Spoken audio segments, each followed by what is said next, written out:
Welcome everybody to Sick Week number 2, where things will be kicking off with a bang. My name is Midnight, and joining me on the desk for today, or at least the start of today, is going to be Weapon XVX as well as QWERTY. Guys, how are we going on this great Monday day?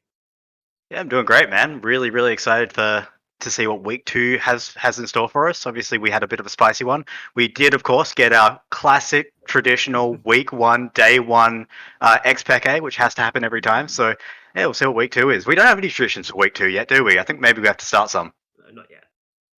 Yeah, week 2 is I missed a lot of week 1, so I'm really keen to see what week 2 brings in terms of because there are a lot of teams that I have seen before in different tournaments, and they have a lot of highs and lows, and it's very interesting to see how these teams, whether they got lazy and they took a break between that, or if they're just hard down to work and just going to keep going and they're going to roll through the split.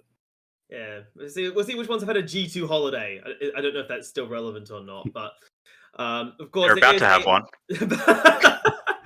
Of course, we've got a large production here ready for you guys, but many things we do have to tackle head on, and I think the first things first is, of course, part of the crew, obviously.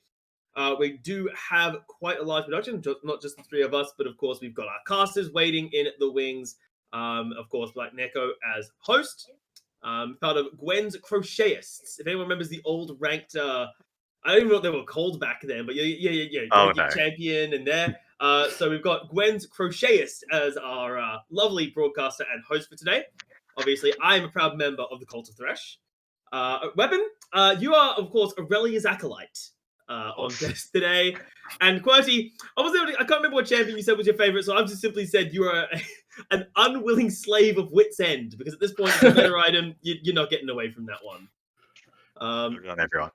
So a nice start to it. Yeah. Of course, there are a few exciting things before we do get into the analysis part of our week number 2 here over at Sick, and that is going to be our standard look at the Top Clear Challenge. For those of you who do not remember what Top Clear is off the top of your head, it's rather simple. You load into a custom game of Formal, you clear all 4 quadrants of the jungle, ignoring the Scuttle Crab, as fast as humanly possible, while Formal just spouts annoying questions at you. That's basically the gist of it. Now, in week 1, we had Zyzz's mid laner, Leet, do a run at that one and did get a rather impressive 443. And of course, this week, Suho from Cloud Dynasty, the support, is going to take a bite at the apple, see if they can do any better.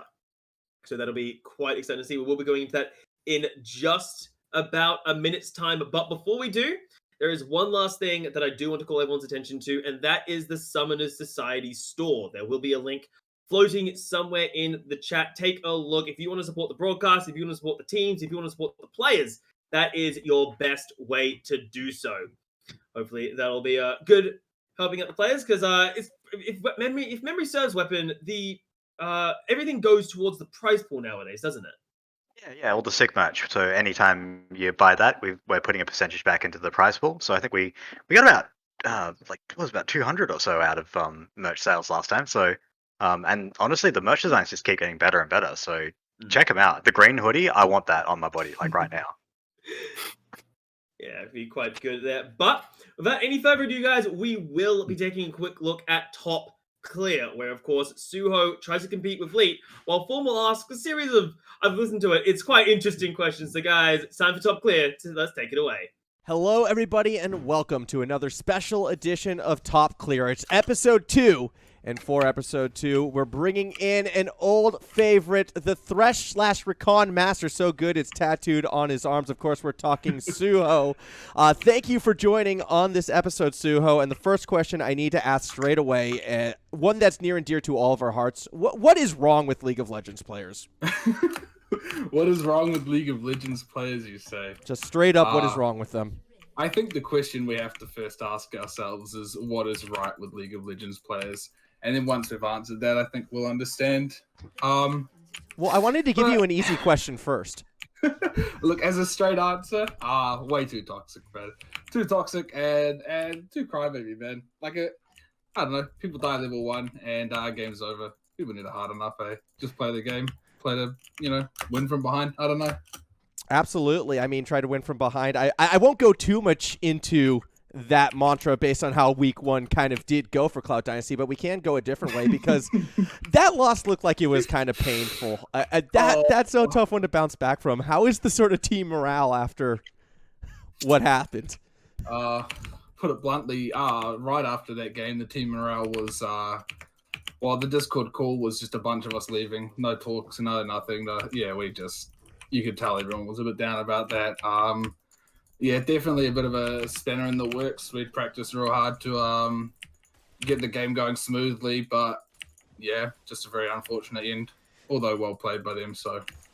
I would say well played by you as well. I mean, it seems like it doesn't matter what sort of hook champion you have. You still have that in you. The Blitzcrank play was quite phenomenal. What is it about hooking enemy champions? Like, what has gotten you so good at that element of the game? I think for myself personally, something that I'm very good at is just reading the movement of players. Not players specifically, but just how I think myself and I know how other players would react in situations. And so I'm just quite good at reading where people would go to. And of course, with hook champions, that's, very much what the job is. Absolutely. So nothing to do geographically, because I am aware you're from New Zealand. And I also know that in New Zealand, apparently, because I did ask some questions from some non-League of Legends players, so I'm going to say that right now, and we did agree to sort of address some of those. So my good friend Jimmy asks, do you think that the lack of jungles in New Zealand result in a lack of jungler experience to come from that country? Now, I know you're a support player, but do you think that kind of carries over with New Zealand junglers? That is an excellent question. Very hard to tell, but I definitely wouldn't write that off as a reason. Definite lack of jungle would be... definitely affecting the performance of NZ junglers. I mean, we can see the performance right here. Do you think if there are more jungles in New Zealand, you'd be a bit faster at this?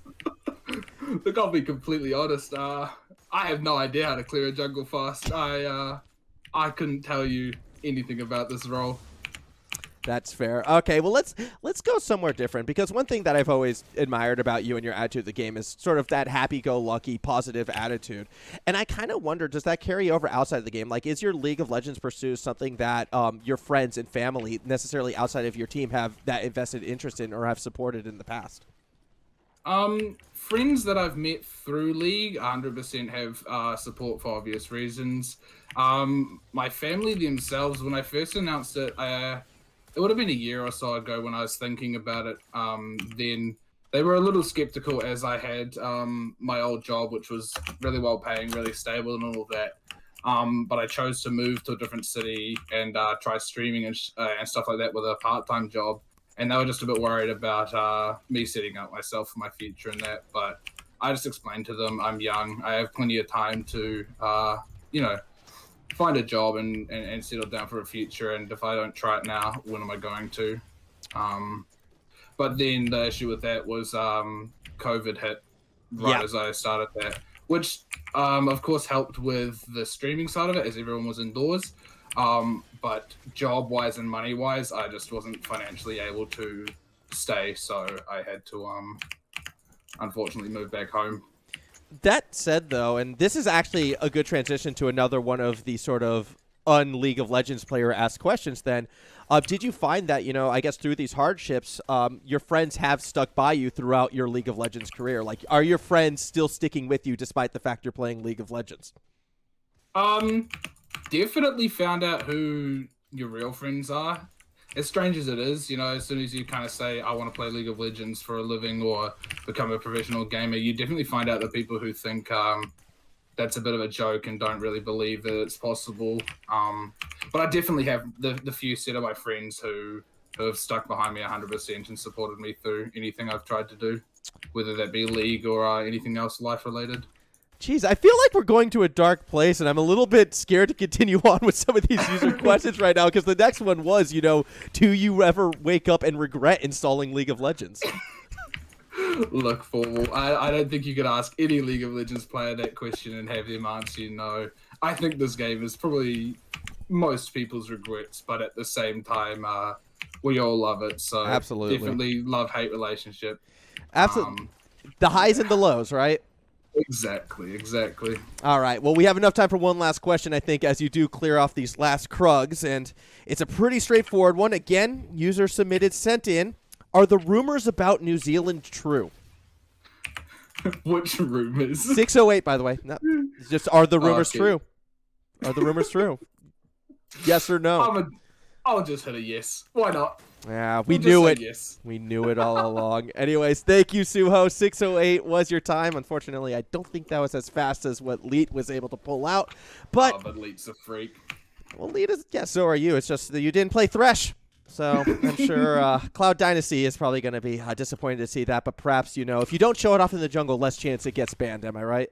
That's the one. All right. Well, fingers crossed it gets through. And thank you very much for participating. Awesome. Cheers, Formal. And welcome back to the desk after we saw Suho take a bite out of top clear there. Not able to match Leet's time. Of course, Suho's was at a 6:06, whereas Leet did get a 4:43. So a bit of a difference. But then again, Suho's a support player.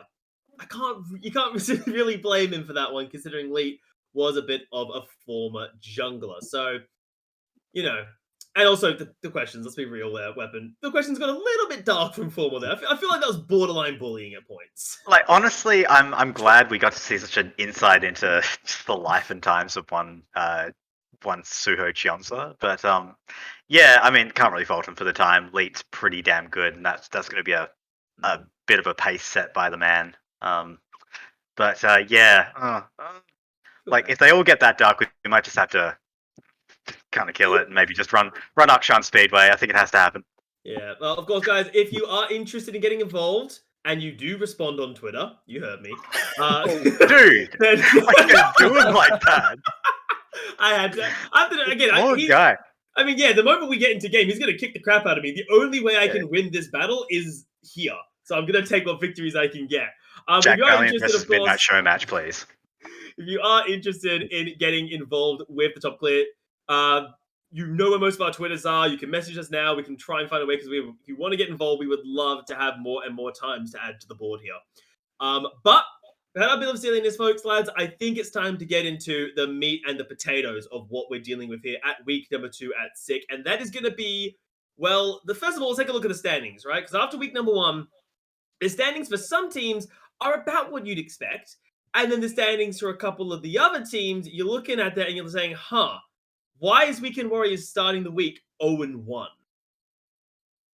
Yeah, good question. And I just want to say that Akano is really good at League of Legends. I'm sure we're going to talk about them more and more. But look, I think it's week 1, right? Midnight. Like, a lot of these teams are coming back from a bit of a break. Maybe they're not scrimming as actively, and I don't know if Weekend Warriors have that excuse, because we know they're a team that just constantly scrims, constantly does stuff. But I'm sure they'll bounce back. I have high hopes for them. But we'll certainly see how the rest of the season shakes out, because we're only just getting started, right?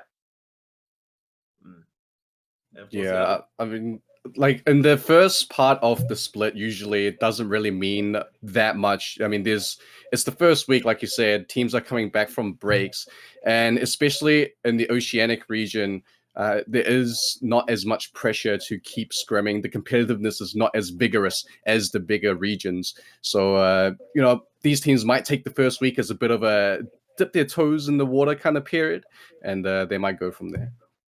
Yeah, well, the only team that's struggling here. Out of our returning teams here, we do see 3 of them not being able to get wins under their belt in week number 1. Cloud Dynasty, formerly known as Era from last split, of course, didn't claim a win in week 1, and neither did MCOM, returning after what wasn't the greatest showing for them in split number 1. Whereas, a couple of other teams, Zyzz did, of course, grab themselves that win. Exile, Dissonance, and Desire all getting wins upon returning. Which is great stuff for them to kick things off. And now, let's last about the past. Now let's look at the future. This matchup here for week number 2. Of course, we do have I think some quite exciting matches, as the first one will be Dissonance and Desire butting heads for tonight. Of course, starting off in only a couple of minutes, hopefully there. Game number 2, Exile and Sanguine will be duking it out. Game number 3, RMIT Redbacks and MCOM get to battle it out there. Of course, game number 4, and potentially the highlight game for quite a few of us here, the Weekend Warriors and Zyzz. And a lot we can talk about that one come the future. And game number 5 to wrap up the night will be Nebula and Cloud Dynasty battling that last round out. So obviously we could talk about, a couple of the matchups. I think the one that I really want to talk about is game number 4. But before we do get there are quite a few things that we probably do want to take a look at, lads. And I think the first step is predictions, because I think it's important to know what are we feeling coming into today's matches. And if we do bring up like the predictions draft, game number 1 and game number 2 look, even game number 4, look a little bit on the one-sided side, if I'm honest with you there. Yeah. Sorry, I'm just having a quick peek. I'm sorry to cut you off there, Alex, but all good. Game 1, number 4. Yeah, so I think after last week's performances, a lot of people lost the faith in Weekend Warriors. I think I still have the faith. I think there's a reason why this roster has been put forward for Sumsoc, and I think hopefully we're going to see it. But yeah, Jack Valiant, I think we're going to talk about a lot about that matchup in the top lane as we move through the night. But I have the faith, just quietly. Well, speaking of that, there is of course, Quoty, this is your first week here over at the Invitational Circuit. Now, looking over your predictions, I feel like you've played it relatively safe here. You put Desire with a bulk in game number 1. You've gone with Exile game number 2. Out of these ones, which one are you most nervous about coming into today? Most nervous about? I would say, just for pure knowledge and pure familiarity, I would say the second game where Exile takes on Sanguine, just because I've never seen any of these teams play personally. So I have no background on what they would do. But looking at the information I have given, I went with Exile just because of how it just sounds like the team is more structured and how they can win the game through that the team bond. I feel like Hedgie is speaking into your ear there. I don't know what gives you that impression at all coming through, but it'll be a fun one to watch out now. Before we do, because of course we are going to talk about all the games tonight, and of course we will be starting on Desire and Dissonance, but before we do get into that, I feel like it's fair to say that there are a few things that we do need to be watching out for. Look at what impact the patch had, what champions are really starting to make the rise, and I feel like the first thing we need to look at is specifically down to that bottom lane. Now, the most recent round of patch did have quite a few changes to the Enchanted role. We saw stuff like Karma and Lulu receiving a little bit of touch-ups there. We saw the change to Sona, which, depending on who you ask, either makes her the most broken thing on the planet or just sort of a weird-looking thing of Swiss cheese. But out of the graphics, as you will see coming up, I think the more important one to take away is the guy, the Hexplosive expert, hiding on the side weapon. I mean, what is going on with Zyzz? Why is he just rocking up in my bot lane? Yeah, I mean, we have to look at the patch before that, where he was given some extra missile speed on his Q, and his ultimate travel speed was cut basically in half, which meant that previously the unreliability of Zyzz, especially in competitive, was the fact that his abilities were dukable. And we've seen counterpicks start to come out, which are aimed at addressing that, which we'll be talking about, things like the Vayne, which I hate.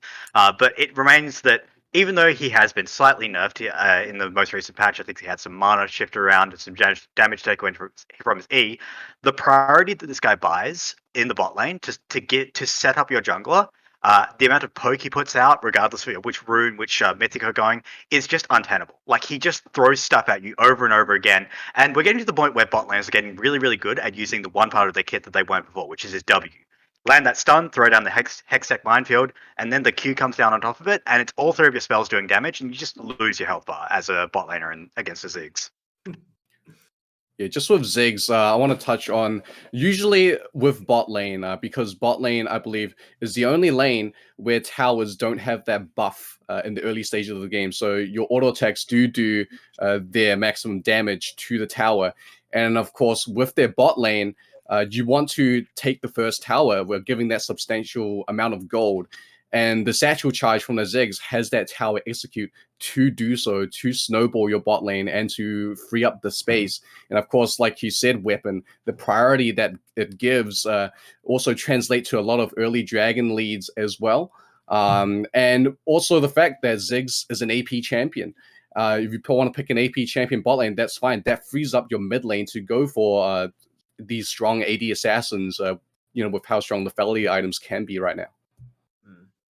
Of course, Zyzz sitting currently at a 100% pick ban rate. The 2 games where he gets through, he wins. I'm just saying, there's something going on with that in the bot lane there. And they're not the only champion that is poking around that interesting 100% pick ban rate. Because, of course, if you guys see on your screen, Viego is poking up now, primarily in the jungle. Although there was a game where he was actually played in the mid lane, of all places. I don't know why he ends up there. A jungler. Yes, by a jungler, technically speaking. So it's very interesting to see, these oddball champions, Viego, because I know you specifically, Weapon, you were looking at, okay, when was Viego last touched? Why the hell is he being picked so consistently? And he hasn't been touched in a while, I think you said. Yeah, it's more like the champion just continues to be busted. Like, I think everyone is kind of sitting around wondering when this champion is going to be actually nerfed to a reasonable level, because right now he just does way too much. And Viego offers, like, he's a weird champion. Like, there's obviously the surface level stuff. Like, he clears fast, he ganks well, he scales reasonably well as a champion who builds, Blaze the Ruin King, Divine Sunderer, and can dip into like crit builds if you really want to go down that route. But what really, like, there's even like the other benefits of Viego. Like, Viego makes it so you don't have to care about your damage profile, because your damage profile is the enemy team's damage profile. You can build full AD, and if Viego's part of that, like, suddenly you've got AP damage because you've killed their mid laner. Like, there's so much this champion does for your team, and there's just basically no reason not to pick him if he makes it through bans, and I expect that's going to continue until he does get taken down a few pegs. Viego is a champion that when we watched the champion trailer, everyone was just like, whoa, what the hell is this? He can turn into other champions, right? And when he did come out, he actually underperformed. And that's the usual case of people not knowing how to play around or just to play that champion. But as the patches went on, as we all learned, we started seeing the potential. We started, like you said, Weapon, we started seeing the Sunderer builds. Everyone first started building crit with the Kraken Slayer. He was already super strong and bopping the hell out of people with the crit build. And then Divine Sunderer was the meta, and then he started building that. And then not only can he bop people, he's suddenly a little bit extra tankier, has that healing.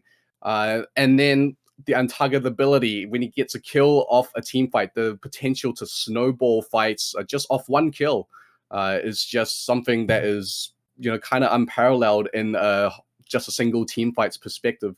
So yeah, it's a champion that is, I would like to say, is a bit out of hand, a bit power creeped, and definitely should be prioritized.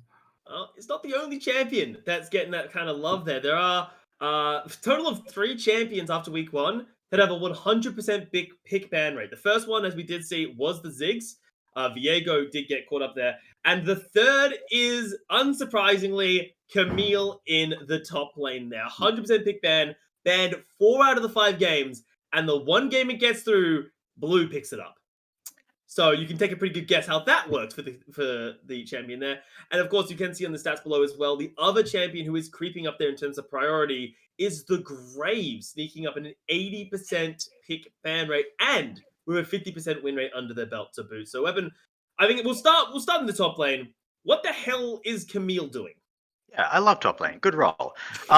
Camille is being picked by Blue, who's very, very good at bruises, and he's basically just gapping kids. Yeah, so like Camille is an interesting one because we were actually looking at it before the show, and she's not just popping up in our little tournament here; she's popping up globally. And I think a lot of it is just the nerfs to other champions, as well as just things that she is good at coming up. So let's talk about Camille. She murders tanks with true damage. She basically outduels every single meta duelist besides maybe Fiora, who's very niche in the fact that she can't. Like, Fiora is a champion who wants to sit in side lanes and only side lanes. And if she joins a fight, she feels really bad about it. So Camille is kind of your best of both worlds bruiser, where she can split push, she can 1v1, but then more importantly, the Camille's role is often to dive into the backline, disrupt, do damage to an AD carry, and kill them before the fight can really start properly. So the Camille is definitely that safe pick, and obviously with the Grasp of the Undying Rune, just putting in a lot of work, getting really tanky, and being able to do her job. So I expect to see we're going to see a lot more priority on this champion, and a lot more top laners having to be forced to pick this one up. Yeah, Camille also has that great mobility. A lot of situations where you do see games, it was the meta of the AD carry hyper carries. We see a lot of past situations where people like to pick Jinx, Vayne, Kai'Sa, and then there's a Camille on the other team, and then all of a sudden, all it takes is that Camille to use that one mobility skill for that lack of vision to turn a late game team fight around for a win. That champion is just so threatening. Like we say, weapon deletes tanks, sure, but guess what? It's true damage and it's kind of flat, so it deletes squishies as well. So something that people need to watch out for. Very cautious, and it punishes lack of vision super hard. He also builds the best item in the game right now. Just saying. Really good. Couldn't possibly be someone who adores the Divine Sunderer saying that, could it be? Sunders you divinely. Oh my god, you're the worst kind of person. Okay, we're gonna get away from top lane for a while because I don't want to hear the words "sunders you divinely" again in my life. So I'm gonna drag us to what I think right now is one of the most important roles in the game: the jungle pool.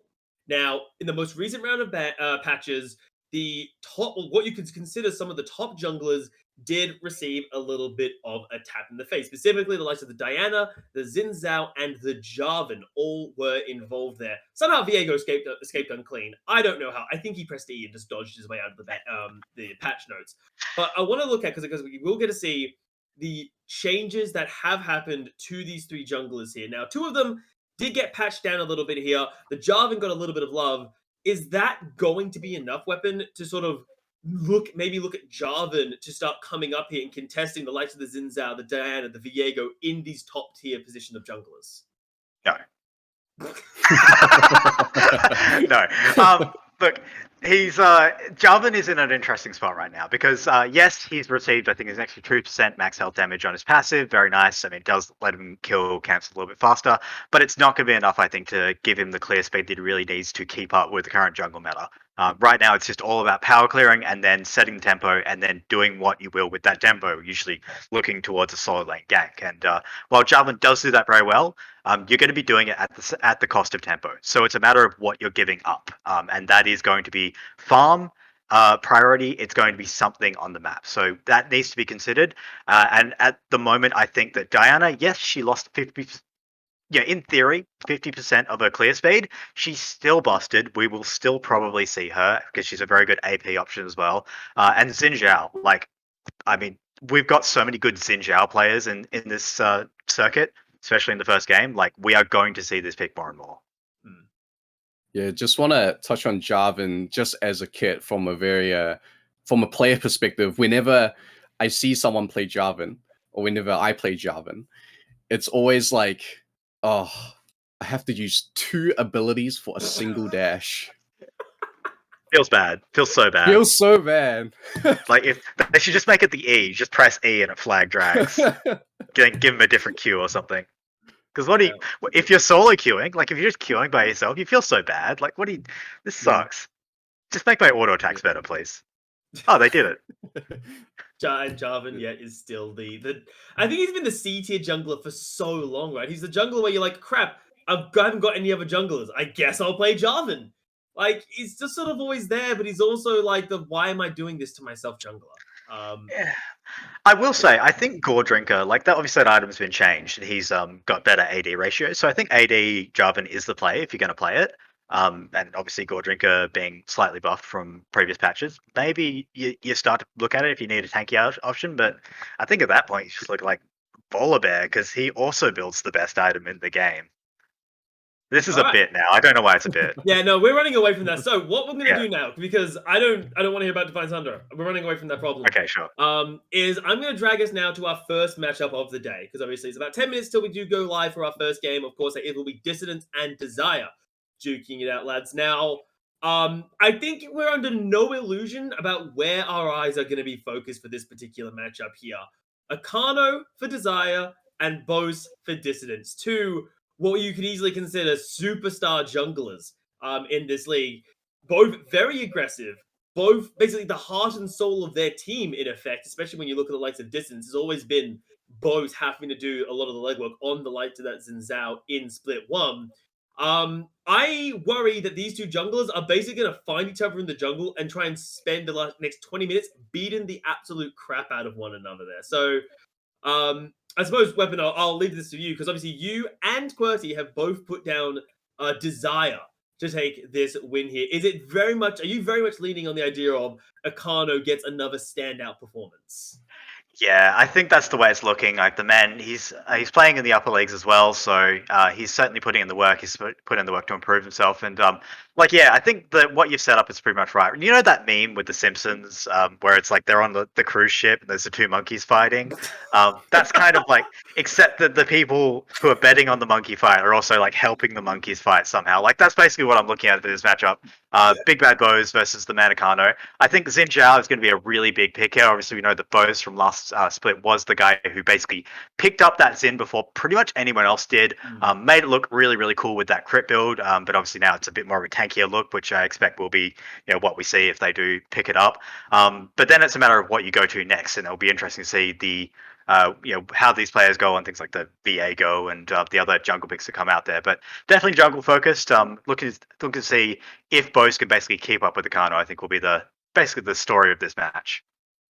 Yeah, another factor that I also like to bring up when it comes to a jungle matchup is the mid laners. Now, I did get information that Dissonance is running with a pretty fresh mid laner, and during the time when I played mid lane and when I wanted to improve in mid lane, I came across a video from Dopa or Apto, and then he said that, and Faker said this as well himself at one point, that as a mid laner, your job is to actually help your jungler.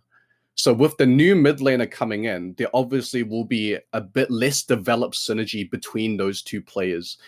So this is why I'm more leaning towards the side of Desire for this first game. Fair enough. It should be pretty exciting, all things considering. I'm pretty sure I've got to go double check it now, but I'm pretty sure Bad Genius has also, speaking of mid laners here, done pretty consistently for themselves there in the Desire lineup. If oh god, it'd be embarrassing if we had this wrong, wouldn't it be? So it's done pretty well. So it should be quite an exciting series there. Obviously the Zinzao will be a top pick there. I think especially Viego Graves. Like I'm just getting the sense it's going to be just a lot of jungle bans coming through for both of these sides here, and then either one jungler is going to make a mistake, or we see an over aggressive step and Weapon. We've both seen what happens when Bose makes an over-aggressive step. We've both seen what happens when he just makes that play that just is that extra step too far. Now, against the team that, again, we've looked at, is going to be very He gets a triple much... kill. Yeah, he either gets a triple kill or gets triple killed. Yeah, sure. Is this going to be a very feast or famine game from Bose? I know you've put Desire down in your predictions, but what is your gut telling you today? Is it the Bose show? Yeah, I mean, it's an interesting one because I think Dissonance, they're in a very strange spot at the moment. Like, we know that this team came out swinging last split. They had that meteoric rise from the kind of lower middle of the pack. Bose found his footing, and the rest of the team seemed to kind of build around him, and they really did surge towards the end, and they made a deep run, unseating. I want to say it was actually Weekend Warriors in the first round of playoffs. Someone can fact check me on that. But yeah, so they looked really, really good. And then obviously coming into the split, I don't know how they've been going in other leagues, but they certainly looked a little bit out of sorts last week against, who did they play against? Let me just have a quick squiz. Thank you. Cloud Dynasty. Cloud Dynasty. Yeah, and they did look very out of sorts. So Cloud Dynasty, I think for the most part, they really did rule that game. Their early game looked a bit shaky, and then it was pretty much just Burgers saying, we're not losing this game. And just like Like, so do you ever play those solo queue games as top lane where you're Yorick and that's all you do? You just be Yorick. That is what Burgers did. He just didn't care about what his team was doing. They did a really good job at the end to like facilitate him, but he just right clicked to the side lanes and just basically forced the team to win off the back of his split push. So like I don't think that's going to happen against a better team. And my concern here is that I think Desire, with Akano, with the rest of the team firing all cylinders, they look like they may potentially be, and this is going to be a take. They may be the best. I think they look the most impressive out of week 1. Okay, that's a mighty bold claim considering we're only in week number 2. Now, be careful what you say, Weapon, because I've said stuff similar to that before in the past. And it backfired very, very dramatically. So be very careful where you put your eggs. Qwerty, do you have a more reserved opinion before we can get a curse going on? Or I do think Dissonance, they do have that momentum. They do have that confidence where they can think to themselves like, it doesn't matter if we start rocky because we've climbed back up before, and we have no problems trying to do it again if we need to. So I think they're comfortable in that aspect. Now, the game itself, where League of Legends has been very early game focused. It's very rare that you do see games go beyond 35-40 minutes to those late game team fights, and pretty much Desire's weakness is the late game. They struggle with macro, and it's an interesting point that you bring up that whole Yorick meme with the whole split pushing thing, because if they can win against Desire, that would probably be one of the only ways that they can do it. But if Desire, through their stronger play, can secure the map earlier on in the game, then they can easily take this one. So yeah, that's my goal. Well, should be an exciting matchup all around. Of course, Dissonance 1-0 after the interesting way the game did decided. Again, I just love the fact that of all people to end the game, it was Junior Burgers with the lowest kill participation on his team at 40%. Just decides, no, I'm top lane. I split push. I win game.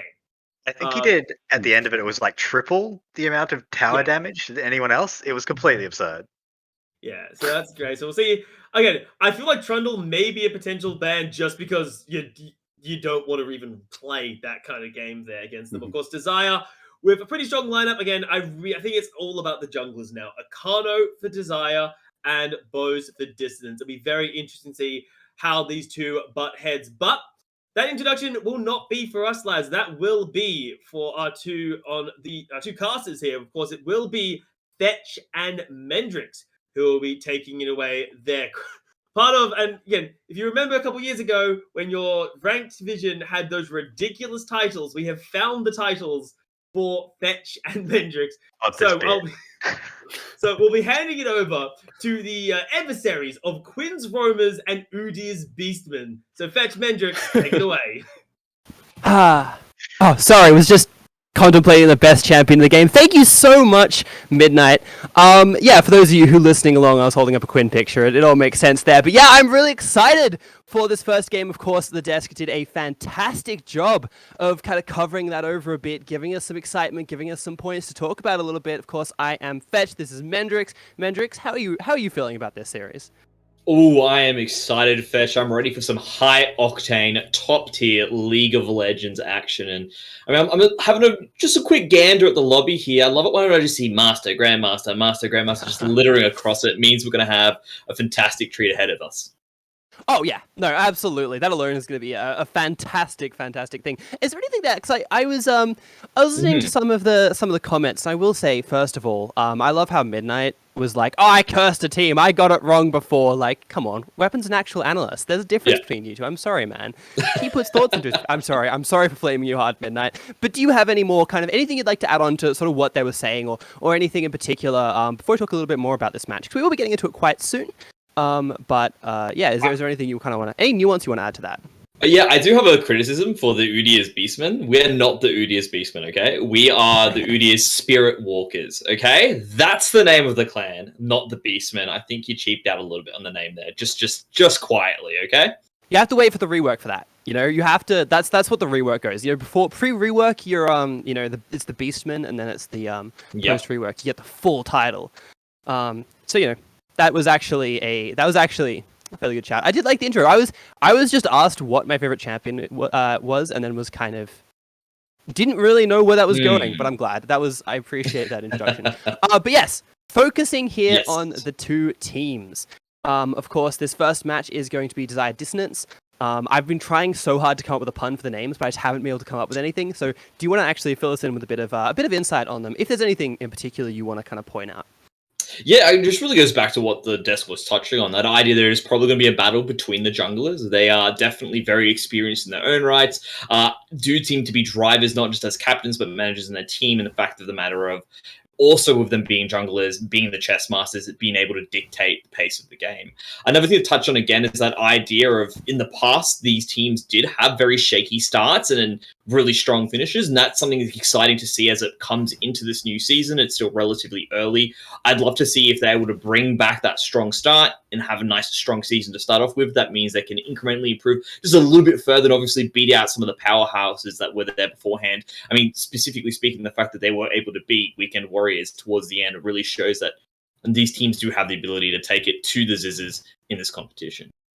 Yeah, and you kind of like, I guess if you start off like if you kind of run it through strong towards the end of this end of the season, you want to start off strong here. But you know, I guess only one of these teams is really going to be able to kind of put this extra win on the board and kind of put themselves in that get that sort of momentum. Everyone hates the word momentum, and I understand that, but it's like it's a good thing to, you know, it is a good frame of reference. Really, it is something which I think both these teams are going to want. They are both, if I'm not much mistaken, one win up. I'm really worried that I have to like double check my stats now, but yeah, they're both one win up. They can kind of carry through that and keep going. And you said it. They had slower starts before. They want to kind of build up now. They want to contest against the top teams, but only one of them's going to be able to do that. So I really want to see which one it is. And that's a pretty classic narrative, but I don't know. I'm a big fan of it. Pretty much, exactly. And I 100% agree on that. I also like as well with the way that the meta is shifting as well. I mean, we've been looking at particular champions that have now entered into the fray, especially in the Oceanic region. I mean, even just to throw out a few stats there, looking at it, Xin Zhao, one of the most popular champions now in the LCO, something that's going to really favor Bose going into us. We saw Bose have such a strong performance on that champion in the last season. That's something that could definitely come across here. So I really am expecting there probably to be a ban or a target ban going towards that specific champion, unless Bose really been working on that champion pool depth. That's something that we really like to see Bose bring to the table a bit more, just basically being able to just pull out trump cards, basically some ace in the pocket picks that we haven't inspected and seen from Bose in the past. Yeah, and that would be interesting. And I mean, I think personally that the jungle pool as it is quite interesting. I'm sure there's like a lot of discussion. I mean, we heard about Viego. He's so strong. He can fell whole cities with a single bop of his giant sword. It's funny you say that, because purely before, when he was literally in the patch, he had a bug where he was just one-shotting towers. Right? So he was literally just destroying cities in the past. It wasn't a matter of, oh, you know, he just appears. He's literally like at the end of Ragnarok in that particular patch where Surta appears after getting the buff from the flame and just destroys Asgard. That's what he was essentially doing on the Rifter a little bit earlier. So this guy needs a number of tune downs, I honestly believe, until he gets to a better point in time. Yeah, that's exactly it. And I mean that fits with his canon lore as well. But there are other interesting junglers. There are so many where I'm just like, let's keep going. You know, definitely been rocked by a few volley bears still and things like that. But it looks like the teams are giving us that lovely little alpha ready. So I think we're going to be getting into Champions League very, very soon. Very, very, very soon for a game, which is one of the ones I'm more excited for out of today's games. And I'm very happy that we get to cast it together because it's been a while, you know? Yeah, absolutely. For me specifically, I've always been a little bit favored towards Dissonance. I love Bose. He's always been my boy. I've, you know, basically had the opportunity to cast him back in the Challenger series as well. So that's why, you know, he's basically been liking to watch his story as time goes on. Another thing as well that I really want to take into account here for this game going forward, and just take into account what you mentioned, Volibear. The reason why Volibear has been so good just in the past and currently is because of that ability to flex. He can still go relatively successfully into that top lane as well. So it doesn't mean that these he has the ability to really round out teams, not only in the dive, but also in that tank, also at a decent DPS option or an engage option. So he's got a number of utility and tools that he really just brings to the game in general, and that's probably why he's just been such a contested pick, basically since that rework. Oh yeah, and also he looks kind of cool. I'm just gonna say it. But yeah, no, like you're also kind of implying that it can't be played support, which is probably good insight, but it doesn't make me happy because I want my Angry Bear lad in support. I think that's a great time. But there's probably a reason I'm not getting much LP at the moment. Yeah, but like that's kind of the point, right? There are so many interesting jungle picks. The fact that they can flex, the fact that we've seen a fair few of them drop off. I'm kind of happy to see Trundle back. I'm sure no one else is, but I like seeing him around. I like all of those. So it's kind of exciting to start off with two powerhouse junglers coming through in this game and showing us possibly the full extent of this. I'd even be down to start seeing some of those top tier junglers get banned. I mean, we kind of suggested that Viego might that's a pretty strong pick. So maybe a ban off from the red side or something like that. But who knows really? Who fundamentally knows? Fair enough. I'm just a bit confused right now. Are you actually seeing the champion pick selection at the moment? No, because there was a player. Yes, yeah, that's what I thought happened there. Because it sounded like for a second that you basically mentioned, "Hey, these are the first champions on the bottom." Like, what? Since when? I was like, "Whoa, no way!" Seeing into the future, that's awesome. Yeah, exactly. All right, and that idea of talking about junglers being probably the linchpin of the games going forward. I mean, we have to look as well at what these players like to put in on. I mean, look at Bose. It's not just the Jinzhaos, the Talias, the Olafs, Kazakhs, Elise, a number of different things onto as well. When we look at Akano, Rek'Sai, again, another Jinzhao Olaf player. J4 has been put on the mix as well. So a lot of things coming into it. Really excited to see how this pick ban goes. Yeah, and this is a real pick ban, a real pick ban. It's actually a pick ban. Yeah, it was like a tiny tech issue at the very, very start, and that was a little bit unfortunate, of course. But it was, it was. We're back in now. You guys, I know saw the little banner at the bottom, but this is a real draft phase. A couple more bot lane bans than I was expecting. I guess those are power picks as well, and there's some comfort in there. But I wasn't quite expecting it as hard out of the gate. Well, Thresh has been one of those champions that's really come out of the gate swinging in towards the later part of the year. I think as there's been a number of nerfs coming through, a lot of players really beginning to figure out how the champions and the items begin to work and how they synergize. You can basically just go back to ye old faithful. And of course, I mean, there really is truly a clan of Thresh thriving throughout this community. Some basically is one of the support champions that brings so much while still being relatively strong. Something very hard to nerf because it's all utility. Yep, and you're right about that. That's why he's kind of like, people consider him to be like the Lee Sin of the support role. I've heard that thrown around. And also, I think Dissonance might have won the Cowboy Prior, so I don't know if this game's going to be that close. But Psychic did predict the Trundle, but I'm surprised there's a Aphelios without Thresh. So part of the reason Aphelios has really been making a resurge as well is because his ability to actually remain relatively safe in lane, of course, being able to take it out to some of those other bigger champions that like to rush in. I mean, look at you, Tristanas, look at your other champions. And when you do ban out something like the Draven, who has the ability to actually bully out Aphelios, begins to open him up onto the map. So that idea, Voicio is pretty good on a number of champions, but that is definitely a priority for them at the moment. Yeah, and here we go. We've got a Karthus and a Graves locked in, and I don't think that's not a super common little combination there. I don't think we see both of those in the same game on the same team very often. And I'm trying to double check through my stats and be like, where is this? Let's see if there's anything there, and I can't see much. Wukong and Camille, I think, two pretty high priority top laners. Not a huge surprise there. But okay, so how does the Karthus then shape out? So the interesting thing about Karthus is that, and this is what's interesting from Dissonace's picks in particular, is they haven't really given anything away. Graves can go into the jungle, can go into top, can go into mid. Recently, Graves has had a resurgence into lanes. Karthus, again, another champion that can also slot into that mid and jungle role. Even Camille has the capability to do that, which is really interesting. So right now, Dissonance really hasn't really given us any storyline as to what's going to be happening here. I mean, we can sort of look at it and say, hey, typically speaking, has Bose been a person that picks up the Karthus typically? Actually, when I look at historically at his champion picks, hasn't really. So there's probably a chance that's probably not going to be in Bose's hands. I would actually love to see it there because it begins to play into a fact that, hey, Bose is starting to deepen, actually make his champion pool a little bit harder to read, and that's obviously going to be a strength for Dissonance going forward. On the flip side, when I look at the picks that are being picked up here now for Desire, I'm loving the priority that they're getting in here as well. They're also removing a number of utility away in those bans. I mean, look at the Twisted Fate being taken out. Look at the fact they've also removed the Malzahar. They are really beginning to show to us they understand what they wanted to do. They had a clear plan coming into it, and I feel like it's going to be lane priority across the board for them. Yeah, that makes a lot of sense. I am, however, surprised that we see 4 mid lane bans and a LeBlanc make it through. That seems really weird to me. I know it doesn't quite fit, quite what we were talking about in terms of like potentially becoming even like a priority battle between the two teams. Pardon me. But this is a pretty standard mid matchup internationally. I think we've seen Rise LeBlanc in pretty much every finals at some point in on the international stage. But given how many bans there were thrown at that mid lane, it surprised me a little bit. Last pick though for the side of Dissonance. Chicken Soup going to be looking to pick a marksman possibly, but I really want to call the Karthus bot lane because we have been seeing Mage's bot lane. I don't think it's likely though. I don't think it's likely. I don't think that's going to happen. Look, it's definitely possible. What? And looking at that might be the case coming into it. The Nautilus is definitely going to be support coming across. Could also be a Rise bot as well. So, again, there's a number of things that could come into this. I'm looking at that lineup there. The Nautilus has to be support. That's the only real explanation for me there. Could also even be a Karthus support, but I reckon that Nautilus will be in Chicken Soup's hands.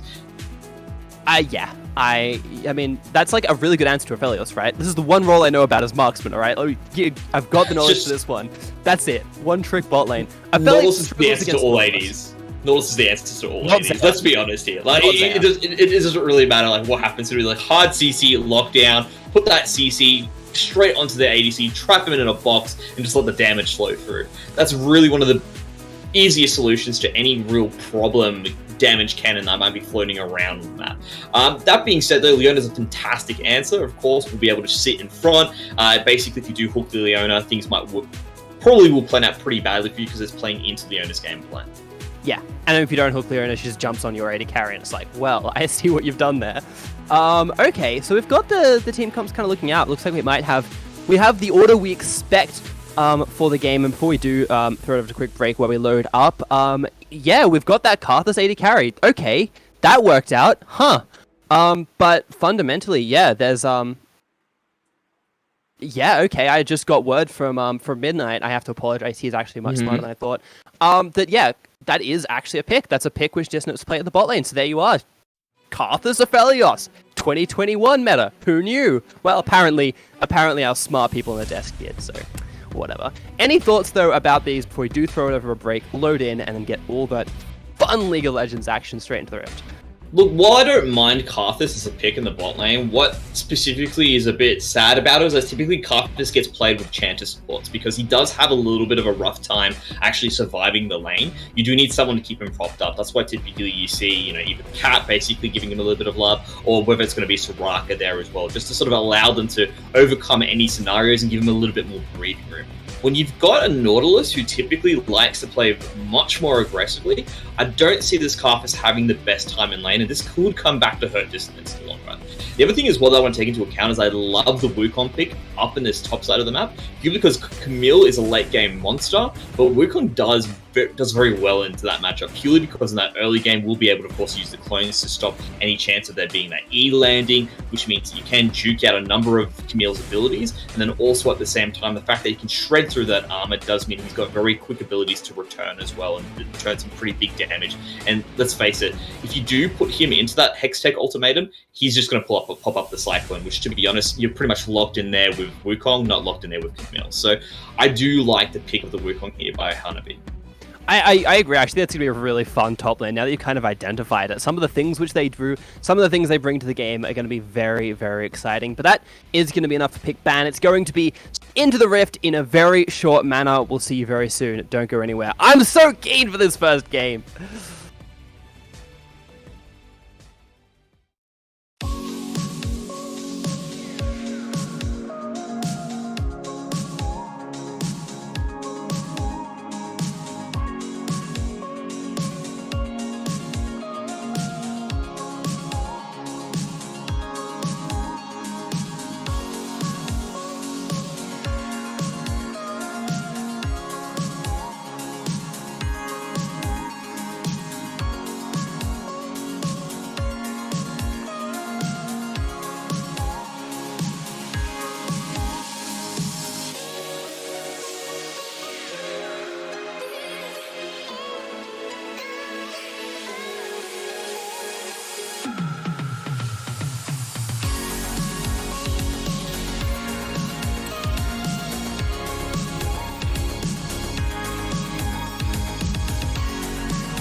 Welcome back. We're on the Rift. agreeing It is with Dissonance and everything. Desire. Again, I still haven't come up with any fun, like, clever puns off their name. So, Everything is good. My name is Fetch. This is Mendrix. We're going to be bringing you our first 2 games, and this one is the one I'm most interested in. We kind of highlighted the junglers. We highlighted how they're going to play into this game. At the moment, relatively, it's sort of like the 2021 fan, you know, Mendrix, where it's like you have a standard fan on the top half of the map potentially. Oh, actually, possibly a bit of a threat of an invade here. Very, very slight. Yeah, a bit of a late invade typically happens around that 50-second mark. As you can see, they did get dropped down as well, so they do know they're going to be there. And this is literally just your typical information to find out where the junglers are going to be starting. And this is really important for Bose to know, because Bose doesn't have lane priority across the board. I mean, it could be argued that Rise might have the wave clear, but that's not going to happen until you do get that tier into mix. So we should see Bad Genius begin to push out Zafio in those early lanes with the bullying capabilities of LeBlanc. And that does mean that, of course, Bose is going to be susceptible to any really jungle invades coming across from Oceanic.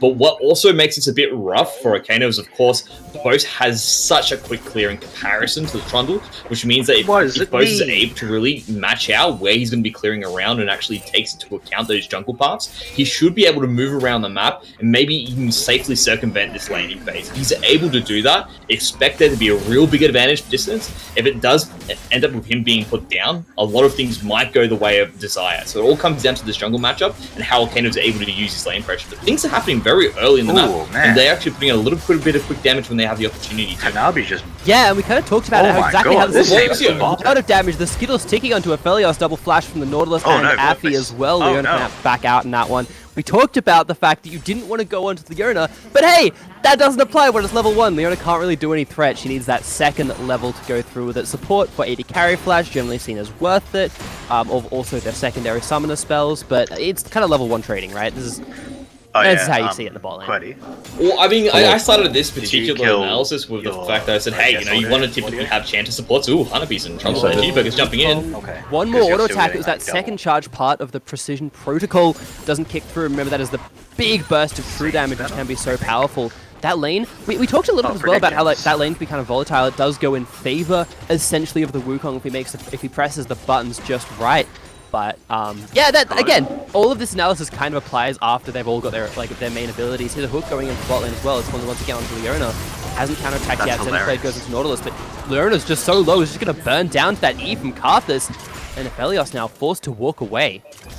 So this is what I wanted to talk about beforehand. I said, you know what, typically you want a Chanter support for the Karthus just to give you a little bit of comfort when you have rooms for error. But with Curate and Chicken Soup, understanding this matchup so well and being able to jump in and actually have no errors when they choose their engages, that's when you see a bit of a difference come across, because Karthus really has an insane amount of damage early with that Q, and it comes down to Curate really landing them every single time, and that's what he's been doing. He has been on point. Now let's see what happens in this top lane, because we might have a 2v2 happening.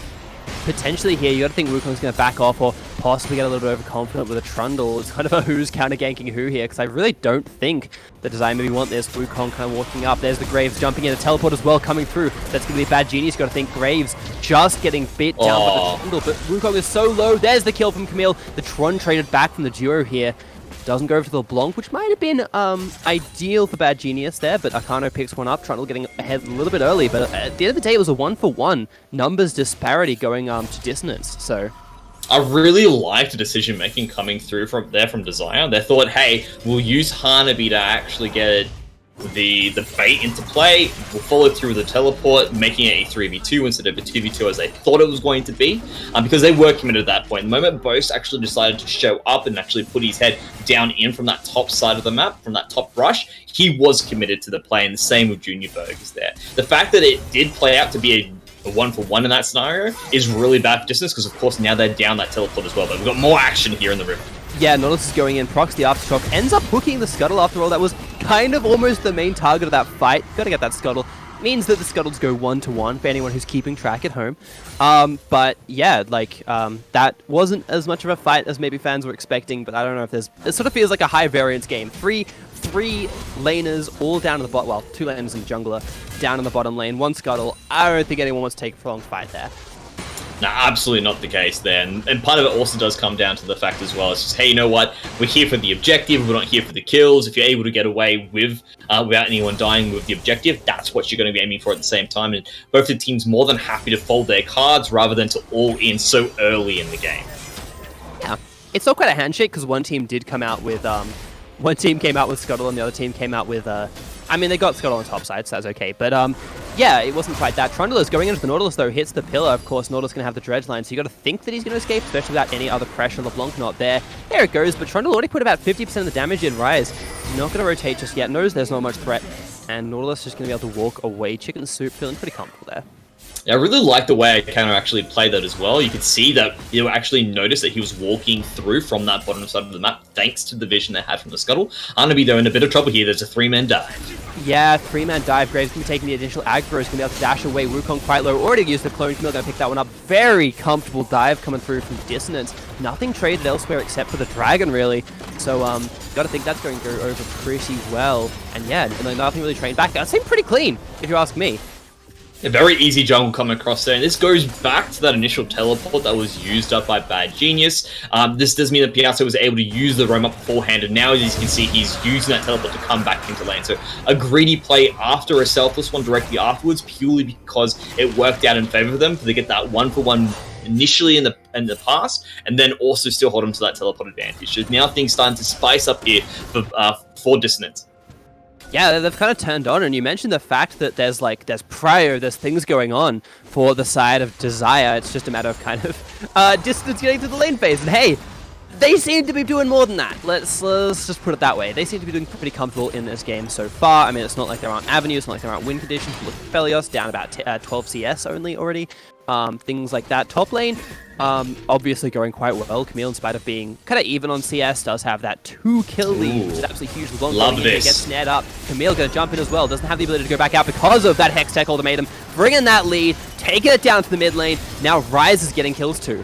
These roams across the board from Dissonance have just been beautiful the entire way. The ability of both these teams just to bait it out. They understood there, right? He's going to want to look to actually just get a quick clear if possible, put a little bit of damage, and then back directly afterwards. And they knew that was going to be the typical trading pattern of the LeBlanc beforehand. So when Junior Burgers came in, this worked out so well. We also have a bit of a jump here in the bot lane as well, but the director cam tells us, you know what? Nothing's happening there, so don't worry about it. Yeah, a lot of flexing down there. Creates pressure, gives Karthus more time to farm, but I don't think he's really going to be under too much pressure at that point. Something which I think is interesting is usually when there's a Rise pick, you know, it's like, we're going to take the Rise, we're going to get him ahead, we're going to translate that to the side lanes. You kind of mentioned that's something LeBlanc likes to do as well. Yep. But they say, Distance says, that's too mainstream. We're going to win top, translate that into the Rise, and I'm sure they'll be able to move that around as well. Right now, Desire trying to answer with that Herald. They did lose blue buff. I mean, it depends how they're going to use that as to whether that becomes worthwhile. But yeah, I like the fact that Desire's still fighting back, but Dissonance just so much control in this early game. And it's very true. But the other thing to take into account is they did manage to at least pick up the dragon from before. So just a number of tempo plays across the map being picked up by both these teams, realizing, hey, you made a move for a giant gang top side, we can get the dragon. You make a move for the dragon, that means you've already pushed all your resources down there, so we can make another play top and then translate to the mid lane. As you can see, they've managed to support out Akano in this scenario here as well, and Hanabi's coming down for support, so let's see how it plays out. Yeah, Camille going to jump straight onto Wukong. Wukong is the first activation of the Cyclone. Is going to be Nautilus coming down as well. Doesn't quite get the kill in Camille. It's so close. And now Trundle, Akano, possibly punished for that over-aggression. Is going to be able to run away, though. Has to use the flash. And really, that was just... It feels like, to me, that was Desire once again being like, wow, we really want to, like, trade something back. We don't want to, like, fall behind too far. But they end up losing the kill for a blue buff. And the flash. I mean, that's probably less important there. Absolutely. Now, what I really like about that is how Dissonance has really been the guy, or the team, to its side. But Curate looking at some big damage there from Voicio. Wow. I mean, the Karth Assault's going to come back, not quite strong enough yet, even with the Dark Harvest. Now Rise is on the run. Leona doesn't quite get caught by the snare, of course, didn't get that first activation of the E. I'm not even going to pretend I know all of the abilities of Rise. I know the W is, what's it called? It's, not lost it. Alright, I'm not going to even pretend I know those. Trundle going to face check it to Graves. Graves does so much damage at this point, even though he's not that far ahead yet. 1-1 now for the Graves. Interestingly enough, is indexing for Ashin, which I would have thought was a little bit odd. Well, I mean, I have to really see what they're going to do, because there's now a number of options that can be built out of the Sheen that actually is quite relatively going to be acceptable. So it really does come down to what particular aspect they want to do. Do they want to actually have that Divine Sundra, or do they want to go for the Triforce? Both of them are excellent picks across the board for them, so I'm going to be interested to see what ends up being the choice here. Juniperg is looking for a quick jump. That damage is starting to get pretty damn disgusting, and it's because of that advantage that he's had throughout the entire game, continuing to build up. So when I look at everything that's happening here, it is still of a pretty good job here from Desire to stem the bleeding, remain relative. You want to sit within that 2k mark when you are behind, but Dissonance is about to blow this game open, because like looking at the number of wards that's around the map, beginning to go deeper into that top side as well, as you can see there with a nice vision board being placed, and that does mean it's going to be indications of them beginning to take full control of this map as soon as these towers start to go down. That's a really good point, and that's how they found Akano. Camille going into the dive does have the ability to reset the tower if she wants, but, you know, has to get that second activation of the Q. But you've got to think at this point, that's almost max level, so that's almost full true damage. That's almost going to one-shot the Wukong. Here we go, Wukong diving out with the ultimate. He's going to get a second activation as well, but Camille just shuts the monkey down. Again, you said that lead is just too strong. Trundle. I don't think Trundle was actually spotted out there. I think that was just a rogue Q, and Trundle was like, no, they've seen me. But at the end of the day, it worked out quite well for them. Yeah, the jig is up. They've got me. I maybe got a pink ward, but they've got vision. No, it was just good. I guess that was just good game sense there coming in. You're just throwing it out there as well. I think the whole point of that was to try and get some control so they can get this dragon, but what's happening? Graves just getting jumped on. Remember that this is Desire. They are behind so far. Graves gets hit with the Aphelios ultimate. Just goes down to that Infernum burn. Leona getting turned on now. Camille, huge hook shot to manage to catch her out, but a shot down to the Graves. Going on to the Aphelios as well. That might be one of the last players you have to play through. Gold lead getting kept close by Desire. I mean, they give up Dragon, but hey, I think that was, like a good 200 gold bounty or something like that onto the Aphelios. That's going to feel pretty nice. Yeah, taking advantage of the fact that they were there first to the punch to get something back in return. And look at this instant retaliation as well directly afterwards. Yeah, you know what? We're very happy to actually seat up the dragon here. We're going to jump straight towards the mid lane, use the Reptile that we picked up earlier, and actually begin to turn this around. This is fantastic macro sense coming from Dissonance, and really is showing us they've grown in this season break. Yeah, and God, have I missed good quality League of Legends. Casting it, that is, not watching. I mean, yeah, there's plenty going on, but I've missed casting really solid top-level League of Legends. There's been some great events and things like that on, which I've been enjoying the last week, and it's just so good to be a part of it all. But this is proper. It's back and forth. It's nip and tuck. It's trade for trade. And right at the moment, the gold's actually back to 1k. LeBlanc now going on to the rise. Didn't quite connect the ephemeral chain, so that's not going to be anything further going on. Supportal combat, though! Leona going to get hooked in. That is that big, eternal CC combo coming through, but Leona's still very full health. Felius gets exhausted, has the red-white. That means that everyone is going to be wanting to run away from him. Carthus so low. Both bot laners really low. LeBlanc jumps in, finally finds himself a kill, goes gold on the Nautilus. Here comes that ultimate again. Camille's going to have to put a fair bit of damage down if there's going to be a kill. I think there's a kill elsewhere on the map. Leona's jumping back in, shuts Camille down. Well, the Aphelios gets the kill, but locks her out, stops her from moving any further forward, and Desire seemed to come out pretty well in that fight. Only lose 1 or 2, I think, for 3. They've actually managed to take a gold lead in this game, thanks to being slingshot before by taking out that first Tower of Blood, or the first brick in this case. And what's really crazy about that all comes down to target priority. They decided to jump onto the Leona. They put a number of work into her early, and that of course allowed enough time for the rest of the champions on the side, or the rest of the players here on the side of Desire, to regroup. Of course, you're encroaching into their jungle. They're going to have a better reaction time to it across the board, and because of that, they were able to come through and come out with a pretty decent win across the board. So when I look at everything they're being said and done, all they had to do was really isolate Voicio in the scenario, not put so much emphasis onto Zingy, and things might have turned out a little bit differently for Dissonance. And again, target priority is still something that you really need to take into account in this game. It's going to be hard to kill Leona this early into the stage. You haven't really hit the most amount of your power spikes, and that particular rune choice that has come through, of course, being the Aftershock for Zingy, is just going to be too strong at this point. Yeah, it's kind of been a while since we've seen Aftershock at its peak of what it would do in the previous game, in previous incarnations, I should say, rather than specifically games. But yeah, that Aftershock is so strong. I think people underestimate, especially at lower elo, how devastating it is. You know, you land one, like, a little bit of crowd control, you play like Nautilus, you hit someone with an auto attack, and suddenly you're just unkillable for a little while. So yeah, that's it. And I mean, I guess Karthus isn't exactly a tank killer. Like, Aphelios can kind of do it, kind of shred people down with auto attacks, but I don't know, I feel like Karthus doesn't quite have that same appeal. That said, Herald being Herald being knocked down by Desire. Sorry, Karthus has a lot of appeal, just doesn't have the same effectiveness, as I should say. I understand exactly what you were trying to say there. It's also the fact that he's just finished up that Leandri's Anguish. Probably just needs a little bit more penetration to get in there and force out that damage early. That's why Aftershock just had so much value against Curate. Yeah. And I'm a bit sad that we don't see as many of the armor pen items. I'd like to take a look at Rise, but the potential dive up in the top lane for Desire. They're going to go for it? Probably not. It's going to back away. I mean, they do have the ability to plant that Herald wherever they want. Last one was used into the mid lane to pretty good effect. I think it's fair to say, and building that gold lead, but Wukong getting jumped on by the Camille immediately, once again using the Cyclone, but not doing any damage. Does buy enough time for the retreat. The ultimate from Graves not quite enough. End of the line was not quite living up to its nickname there, as that's just going to be Camille run down. Basically, that's it. There's a lot of stuns, a lot of CC. The Front Pillar does a lot of work, and that's just the shutdown. And Desire just finding themselves more picks. Yeah, a lot of it is them trying to capitalize on what they would consider to be mistakes, using that vision. As you can see, that we've said, hey, Hanabi's alone, we can jump on this beforehand, but again, the rest of the team was still relatively there. They should have really looked at their vision to make sure they had made their way back towards our mid lane before committing to that initial fight. And with support coming through, quick rotation, quick actual just reaction from the players, does mean that they are going to be struggling now coming into this later stages of the game, and I'm really liking how Desire looks.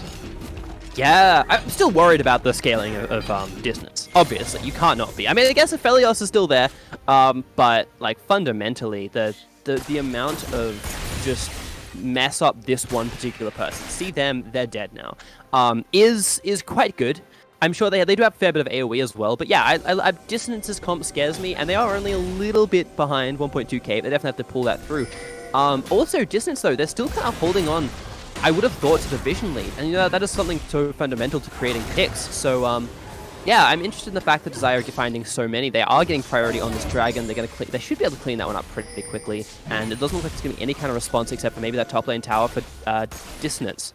Yeah, I'm looking at it across the map here. They just don't have enough champions. They just don't have enough manpower down in this bottom lane to actually make something happen. And you can see they've decided to commit for a trade there as well. So pretty smart in that sense. They're going to get a lot of extra tempo off the back of this as well. So because they are going to have to send a few members to deal with Camille, because Camille's still relatively strong as time goes on. And does mean that I guess the next real choice and decision here should be for Dissonance to make. So we're going to be interested to see how they decide to really utilize those resources, how they try to set this up. Possibly we look to trying to get some extra wards up in that top side of the map to see if they can get some Baron control, because it's time to start dancing in the next 2 minutes. True, very true. Yeah, I love the term. I love the term Baron dancing. It's like one of my favorites. No one uses it anymore. It makes me sad.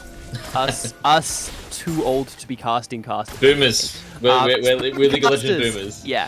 I think it's just that no one's cool enough to really understand the nuances of it. I'm gonna go the Rick and Morty route with that one. You know, people just aren't smart enough to understand the nuances of the Baron dance. But yeah, you're right. 2 minutes until that's a possibility, of course. Ocean Soul on the table. Aphelios is going to get straight altered by the Nautilus, going to be forced to flash away. Not going to have the flash for the next little bit, but, you know, short distance. It's not too, the dragons aren't coming up too soon, but still, a low mobility 80 carry like that, yeah, it could be under a bit of danger. Look, it was the appropriate response coming across from Boisio. They needed to immediately flash if there was going to be a chance of survival. At the same time, though, when you trade the support ultimate for that, completely worth it.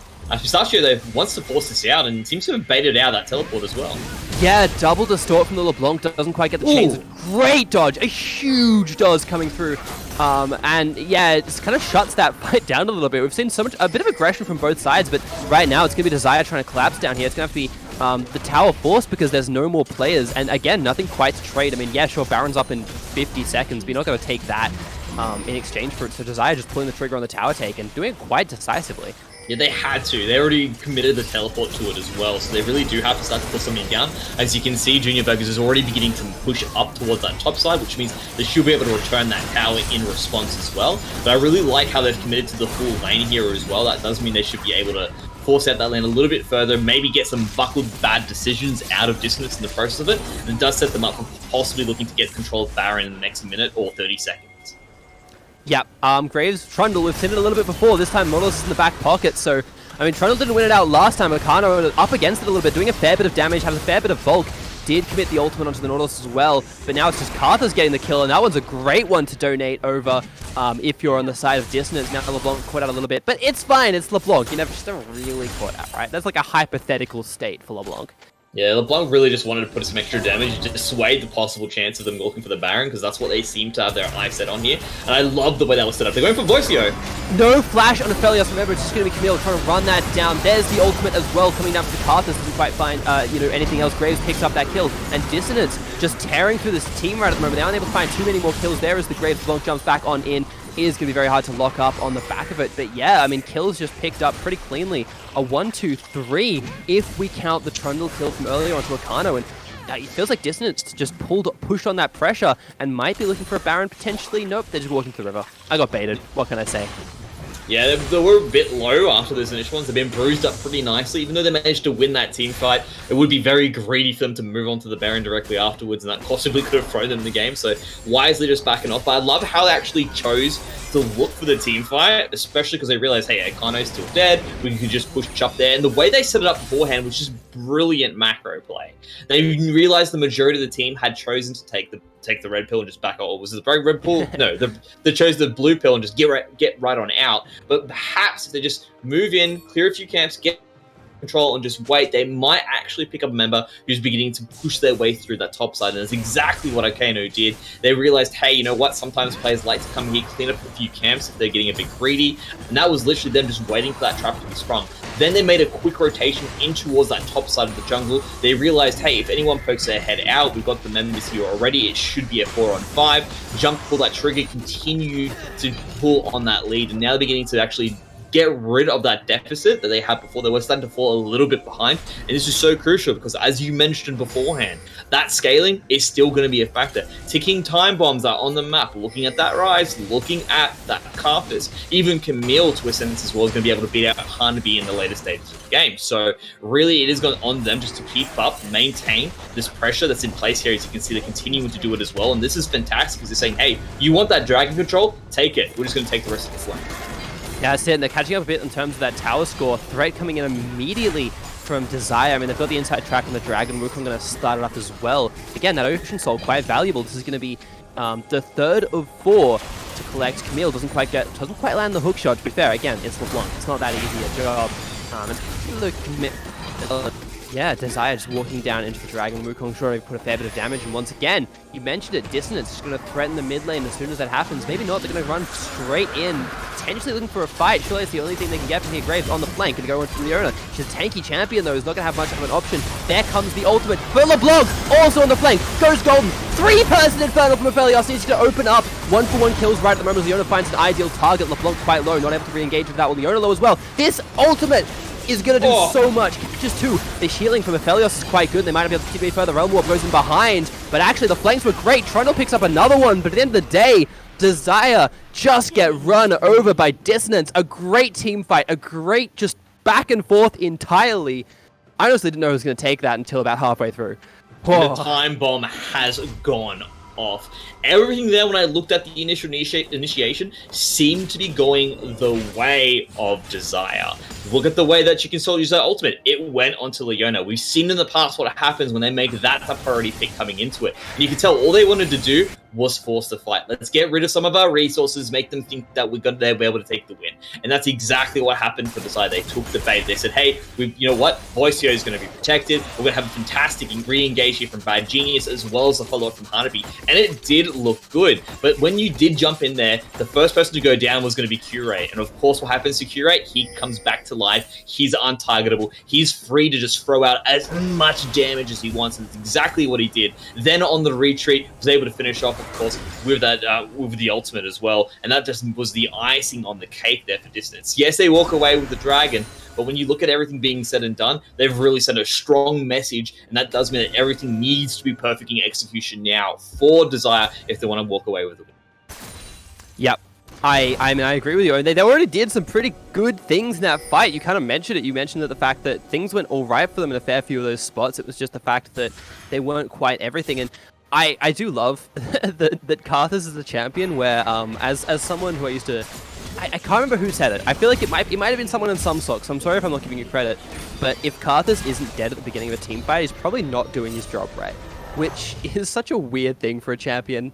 I guess that used to be the case with a lot of those other like Afterlife champions like the Zyra who just run in here to combo with things, but it feels weird in modern League of Legends. Like Karthus just jumps in and says, "Get me, come on, you can do it." And the thing is that you have to, right? It's not like it's one of those scenarios where, well, you know, if we leave him alive, he's going to be weaker. No, he's just as strong alive than he is dead. So he's still going to be a focus. I think the key thing there is you need to be able to isolate and kill him and then get out. That's what you initially need to do. But the problem is, of course, is that on the chase, he's going to immediately follow up with his Requiem. Then from there, you'll be bruised up enough for the likes of Junior Burgers and like Camille to come in and then clean up as well. Bose has the capability to do it. And of course, so does BS. So you know what? I'm not going to even bother with that name. Because to be honest, it actually is there. I'm just going to call him Piats going forward. Even the same for Piats as well, right? The ability for him to come in and be the janitor as well. There's so many different threats here available for Dissonance that it's going to be very rough for you to actually pick that team fight and make it work. Yeah, and I'm going to check to see who that Anathema's chain is on for Trundle, because I'm going to assume that would be someone like the Karthus, but I don't actually know exactly who it is. Because of course, like I was looking through the side of Desire, by potentially coming in. People going to go for this dive? No, just wants to get a little bit of sustain off. Eventually he'll poke down. But the real fight's up in the top lane. Graves gets moved down a little bit by LeBlanc, but actually has so much damage. Graves just gets to this point. We see why. There's the Karthus ult coming in big, but I mean, not that big apparently.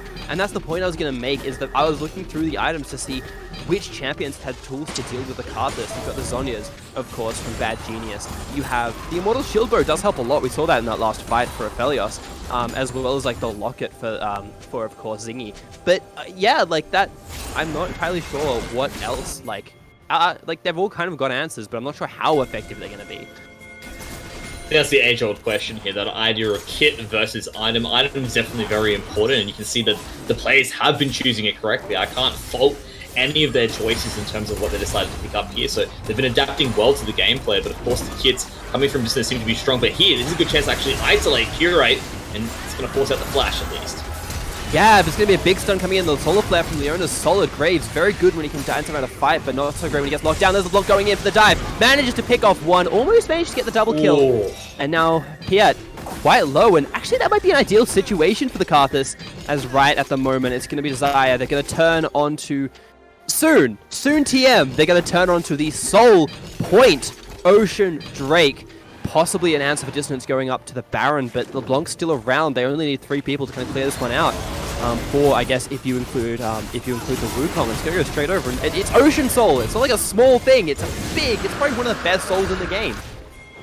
It's a clear win condition for their team, because they really do need something that allows them to sustain through all that initial burst the team can actually dish out on the side of Dissonance. And Ocean Soul definitely has the ability to do that. You have some pretty beefy champions on their side. Looking at Akano, Hanabi, and Zingy, they're going to be champions that really benefit from this particular soul. So even if you do manage to take out the initial damage from Bad Genius and Voicio as well, those guys should be able to sustain through what's left of it. Because initially when I look at this team, yeah, they've got great scaling, but most of their damage is burst. So if they've got some time to actually revamp up, get their HP back into some decent lines, things start to look pretty dicey in those extended team fights. I'm so interested in how this game's going to play. This is like one of those things where when you get into a scrim, you've got like your coach is just like, hey, by the way, we've got this really like hypothetical scenario. You know, if you take Dragon Soul, you get 1.5 kills here. Don't worry about how we get the half kill. It's like, don't worry about it. It's theoretical. You know, you get all these weird scenarios. Assumptions being made. Yeah, exactly. You get all these weird scenarios, and you're like, that would never happen in a real league game. We'd never give up Soul in exchange for this, still be in a gold lead, and have a Karthus who has 5 and 3. That's not realistic, coach. And this is one of those games, and I genuinely don't know what the answer to this chess puzzle sort of situation is. Rise Flash and the Ultimate is there. Big stun going towards the rest of the team, but it's just going to be 2 players picked off, and Desire just picked that one up easily. Dissonance, it was Piat and Chicken Soup just in the wrong spot. I love how they took their time to make that decision. Akano's like, I've got them, they're stuck in a barrel, they're essentially crystal that we can shoot right now. They looked around the map, saw where everyone was, and says, yeah, we can definitely just jump on this with no risk at all. Jumped on, pulled the teleport, got the kills directly afterwards, and then directly afterwards that fed them into getting a Baron. Desire is in such a good position now to win out this game, as you can see they've just started to send a few members out to say, yep, let's just control everything here, make sure we don't lose too much in control of it. I would like to see Bocio be a little bit careful there, because to be honest, I would be probably jumping on him from Bose and Junior Burgers there, but wisely they decide to say, you know what, maybe he's not going to be there, so they do miss that opportunity just by backing away, because obviously everyone is gone from the map, which means everyone's making their way back in. But on the flip side of things here, Desire really making a good play out of that. That pillar was amazing from Mokano. Yeah, that was, but here's another pick. It's different. It's a different player. It's not Voizo this time. Wukong once again buying by the time. This time doesn't have the team reinforcements. However, a big death brush being set up. The Zenith Blade goes wide. Nola still gets jumped on. Karthus is going to be running away. That's to either jump into the middle of the team or just back off. Is not going to be able to get a kill from his health. You've got to think there's the ultimate, but again, Aphelios so much shielding for him. Barely takes any damage for that in the grand scheme of things. Pick up to pick for Desire is Dissonance just push forward with their control. All of it though is, like you said, 1-for-1 here in this scenario. I really felt the execution was just a little bit better from Desire there. They could have actually just walked away with the game. They did miss a few chains, they did miss a few engages there, which actually allowed a number of members to get away, and it has put Dissonance back in a position to actually continue to play this game out and look for their win condition, which is of course going to be that insane scaling that this team has the capability to do. Basically, it was them looking to buy time. Yeah, they didn't get the pick onto Voicio, but they definitely found it onto Hanabi, and it really was on Desire to make that initial play in the mid lane work directly afterwards. They didn't, and this does mean that of course this Baron will run out, and that does mean different opportunities will now be available for Dissonance. And once again, it's back and forth, and that's the exciting thing. Graves getting run down by the Trundle once again. We've seen this matchup. This time, it's Trundle with the teammates. Ultimate's going to go into the Wukong. Able to do a lot of work to close the gap still. Has another use of that one if he can get close. Graves just waiting until the ultimate's up. Actually doing so much damage. Dashes over the wall, sorry, is what I meant to say. Graves goes golden, dodges the Aphelios ult, but you're still going to go down, but gets the kill to Zingy at least. I don't know. Maybe that's something. But once again, another pick created. LeBlanc going straight onto the rise. So much action. And LeBlanc with the chains. Now it's going to be Camille fighting. It's pick after pick after pick after pick. Knows exactly which clone that is. Hextech does not get fooled easily. Meanwhile, Desire get to push that Baron up in top lane. They hadn't managed to find too much from the Baron so far, but you know, hey, just shove top lane, get a turret, get an inhibitor, open that up. 4v3 right at the moment on the map, and they're going to feel so good about that. Yeah, really using the wards that they placed down from the initial win prior, and that was what was really great about it. The fact that they were able to find the actual pressure with the Baron that they needed. Getting this inhibitor is just so huge. Now that allows them to begin the next setup for the Baron again. That's going to be in the next, 3 minutes or so, but as you can see here, they're looking just to get that control. They continue to have at least a warding in place there, and that does mean that they will be able to play for different things better. Also, it is going to be an Elder Drake as well, so a lot of different choices now need to be made by both these teams, because of course an Elder Drake on either of them is going to be absolutely monstrous. And if it comes down to that, I mean, really fundamentally, of course, Desire, like, they have a... What is it? What was the term? What was the old term which used to be used for when you've taken an inhibitor? Super prior? Hyper prior? Something like that. You've got your waves pushing automatically, like AFK pushing up the top lane, of course. Burgers has teleport to come down to join the Elder Drake fight, and it's still a little way off just yet. It's not going to be happening immediately. Still about a little over 30 seconds on that one. Hannah might be down here. Oh yeah, this might just be the pick. Jungler goes down. This is absolutely awful for the side of Desire, but Akano does actually get to run away. Long's jumping in, takes a lot of damage, but puts a fair bit out as well. Graves quite low. Aphelios in the back line fighting. We see the tanks slapping each other. Wukong ulting, he's spinning around. Camille jumps on the Aphelios, has to jump away immediately.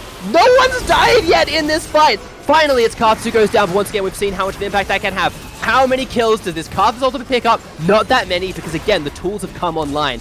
Marksman, quote-unquote, down for the side of Dissonance. Desire, however, don't feel confident enough to push into this Elder Drake, but it's been started by Graves. This is what we talked about by the dance. This is like a dance at Bert's version. Remember, there is super minions still pushing up in the top lane. Neither team can afford to give up this Elder Drake. What exactly they're going to do to answer it, I don't know. Looks like genius with a flank. It looks like it's going to be... Yeah, that looks like it's going to be it. LeBlanc comes in, takes out the junglers. All right, no, it's going to be Akano, who is the only jungler alive, the only smite up at this point. So many damaging abilities. Camille getting taken out in the bottom. Desire just taking so much of this fight that they managed to jump into the backline as well. Nautilus and Ryze both so low. Elder Drake smites them down from the sky, and that is such a dominant chapter of play from Desire as they look to push to end. or at least And- look to push to a lot of damage. I think they can even look for the end here. There's a lot of timers on that as well, and they've actually got the Elder Drake available. And you can see with it kind of tanking those towers, I reckon they're looking to go straight for the throat. And it all comes down to the Ocean Soul. Yes, the damn Ocean Soul. You could see what happened. They put so much into Oceania, who was able to walk out, regenerate, and then it was, again, that idea of a dance happening left, right, and center for all of these team members, just back and forth. But the entire time, that Ocean Soul, which is generating more and more value for the side of Desire, give them more and more HP back. And then when everything was said and done, it just didn't matter how much ammunition was available for Dissonance. They weren't able to chew through those HP pools enough. It bought enough time for, of course, Bad Genius to get back into the team fight. And that was just the nail in the coffin directly afterwards when that flank came in. They got the confidence and they were able to finish up directly afterwards. Oh boy, that was a game and a half. I'm so glad we got to open up with that one. We thought it was going to be exciting. It came down to the wire, came down to Elder Drake, came down to big objectives. Really fundamentally, yeah, those big objectives, the Ocean Soul, the Elder Drake. That was like an epic. That wasn't so much like a game of League of Legends. That was like League of Legends the Iliad. I don't know. I'm just so buzzing from that game. But to give a bit more insight on it, I'm sure we're going to pass over to people who know a bit more about it. You know, if there's anything else, Mendrix, though, first of all, you want to talk about with regards to that game, give it to us. But we will jump into the desk pretty shortly. Yeah, well, look, that was amazing, guys. I really love the play that you put out. So just keep on giving me that quality for the rest of the competition, and we're going to see some great things from you. These teams played that pretty damn well in my eyes. They were definitely making the right decisions macroly in terms of what they could do. Of course, there was just these little things that begin to push and snowball in a particular team's favor. And of course, that means they weren't able to overcome it in the end. So really well played there by Dissonance, but Desire, just a better players, better team really on the day. Oh, absolutely. So much props to both teams for that show. It was fantastic, but Desire are the ones who are sticking it out, going 2-0 instead of 1-1, and that feels very good for them. But here we are, some much smarter people than us, well, at least than me, Mendrix. Good. But yeah, take it away, Desk. Thank you very much, Fetch and Mendrix, for what was a pretty damn exciting game. Of course, I'm still Midnight, joined by QWERTY and Weapon on the desk here. And lads, that was something. Dissonance and Desire butting heads. What is... I think it's fair to say, what is going on here? Because the early game looked brilliant for Dissonance, right? Like, it started off really, really well. Stuff was going great for them. We did see some, kind of got bullied around by Boast for the start, which was brilliant. And then things just sort of started to fall apart completely. Yeah, I mean, this was a bit of a heartbreaker for Dissonance. They looked a lot better than they did last week. They certainly came out swinging.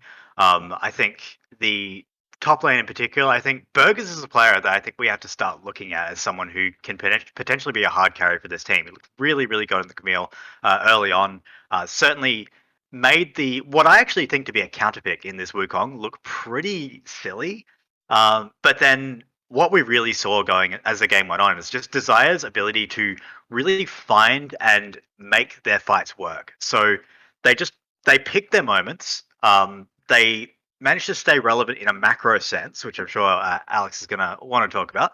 And then they just found the right fights that they needed to, and they didn't really look for more than that. And then when it came time, they took the Baron, they just extended their lead. So it was just a really textbook play by Desire. And obviously you love to see it. I still think, well, early game woes aside, this team is still looking like a threat. So I'm glad my prediction is at least safe. Yeah, a bit worried that the early game you may have the curse may have came true, but held on. We held on, so we're still sticking through this. But yeah, early game, I was actually really impressed by Dissonance, like you said, identifying that Camille, out of all the laners, was the best champion to snowball to allow her to start running over the map. Now, Desire, of course, when you look at their team comp, you have a lot of champions that can make instant picks. So it's a very catch comp. You look at the likes of LeBlanc, especially, outstanding performance there with the help of the occasional Leona solar flares. And of course, the Trundle pillars as well, easily being able to make catches in time. So if you look at around the 26-minute mark, that's when Dissonance, they had that reset. So Desire actually had the chance there to start regaining vision and start gaining some lane priority to set things up. And right after that, we do see them running into a fight in that bottom side jungle near the Raptor camp. And that is when we see LeBlanc, with the help of the utility with the Leona and the Trundle, beautiful example there, being able to just catch certain people out. And then we see it time and time again. Same spot, mid lane, near the Raptor camp, over the wall, instant bop, rise, gone, no wave clear, Baron buff, easy inhib. And you just slowly take away the map from the mid game. And eventually, Elder Dragon, again, beautiful flank by the LeBlanc coming with the TP. Vision, so important when you're playing a catch comp. Dissonance had no vision on that bush. LeBlanc TP'd in, double dash right into the Dragon Pit. Focuses the right target in the sense of Bozos on that Graves, taking out that smite and just secured Elder Dragon and just won the game from there. Yeah, quite an impressive showing there from Desire. The other thing from Desire's lineup that I am rather interested in is specifically in the bottom lane. Now, we know that their AD carry player has a tendency for Draven. Now, I would go into a bit more, but there is one thing before we do get to talk about the AD carry player of Dissonance, is we're going to have a quick word, Quirky is going to sit down and have a quick word with the AD carry of Desire, of course, Voice taking a pretty influential role in that victory. So Quirky, let us see how Voice is feeling after their victory today in week 2. Yes, thank you, Midnight, and I'm here with not 3-5 on the screen, as I said, it is Voice, the one, the only. Here's the Voice. Try and understand it. Make your voice clear. Hello. Let it clear. Whoa. Voice, how are you going? I'm good. I'm happy we won. I am happy you won as well. But now, talk to me about that Aphelios pick. How were you feeling on it? Well, so I'm a really big fan of FPX's AD, LWX, and every single FPX draft, they just blind pick Aphelios. So I was like, all right, I guess we just got to blind pick Aphelios every game. And then obviously I've played a lot of the champion like last year and stuff. And then he's recently come into meta again, so I've been playing him a lot. And he feels like really comfortable. I think like for a lot of ADs, just because he's so versatile and he has so many different builds which he can go like adapting to the game. So it felt really, really comfortable to have Aphelios in that game. Yeah, do you feel like he's about the same as last time as when he was viable in the meta, back in the 200 years phase? Or you think he's a little bit more milder now? I think it's just the lethality on like the amount of lethality he can stack, and then with Send. Both of those are just OP, and like you don't actually have to build IE on Aphelios, which is kind of dumb, I think. So I don't think it's like him which is necessarily the problem. It's more just the items surrounding him which make it really, really strong. Now talking about your opposition there, with Curate, how were you thinking going into that you're going to be versing the mage bot lane in terms of the Karthus, So today I've played 18 hours straight of solo queue because I was rage queuing because I lost every single game, and 3 of those games were against Karthus. So honestly, like going into it was just like it was bedtime, it was just comfort zone. I didn't care that it was a Karthus. I think there's quite a few Karthus players in high elo in Ost, so it's not the most abnormal thing, but I think it definitely threw us off when we went for a level 2 trade and we suddenly didn't win it because we're very used to just perma winning those. Yeah. But now talking about the team as a whole, how are you guys feeling? Heading into next week. Are you guys feeling more confident now after the second week?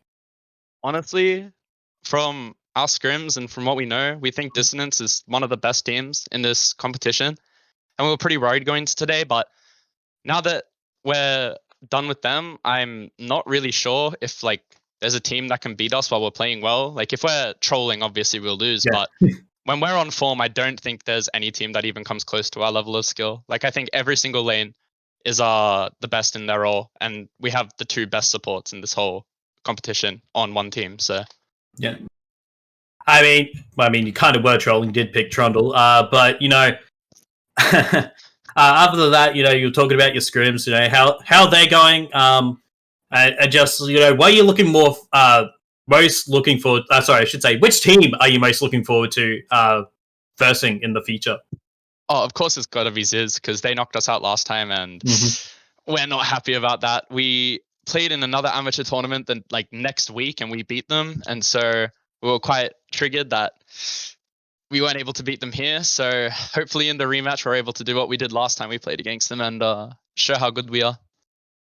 All right. Well, thank you for joining me, Voice, and for that insightful interview. And we'll throw it back to Mr. Midnight and the boys on the desk.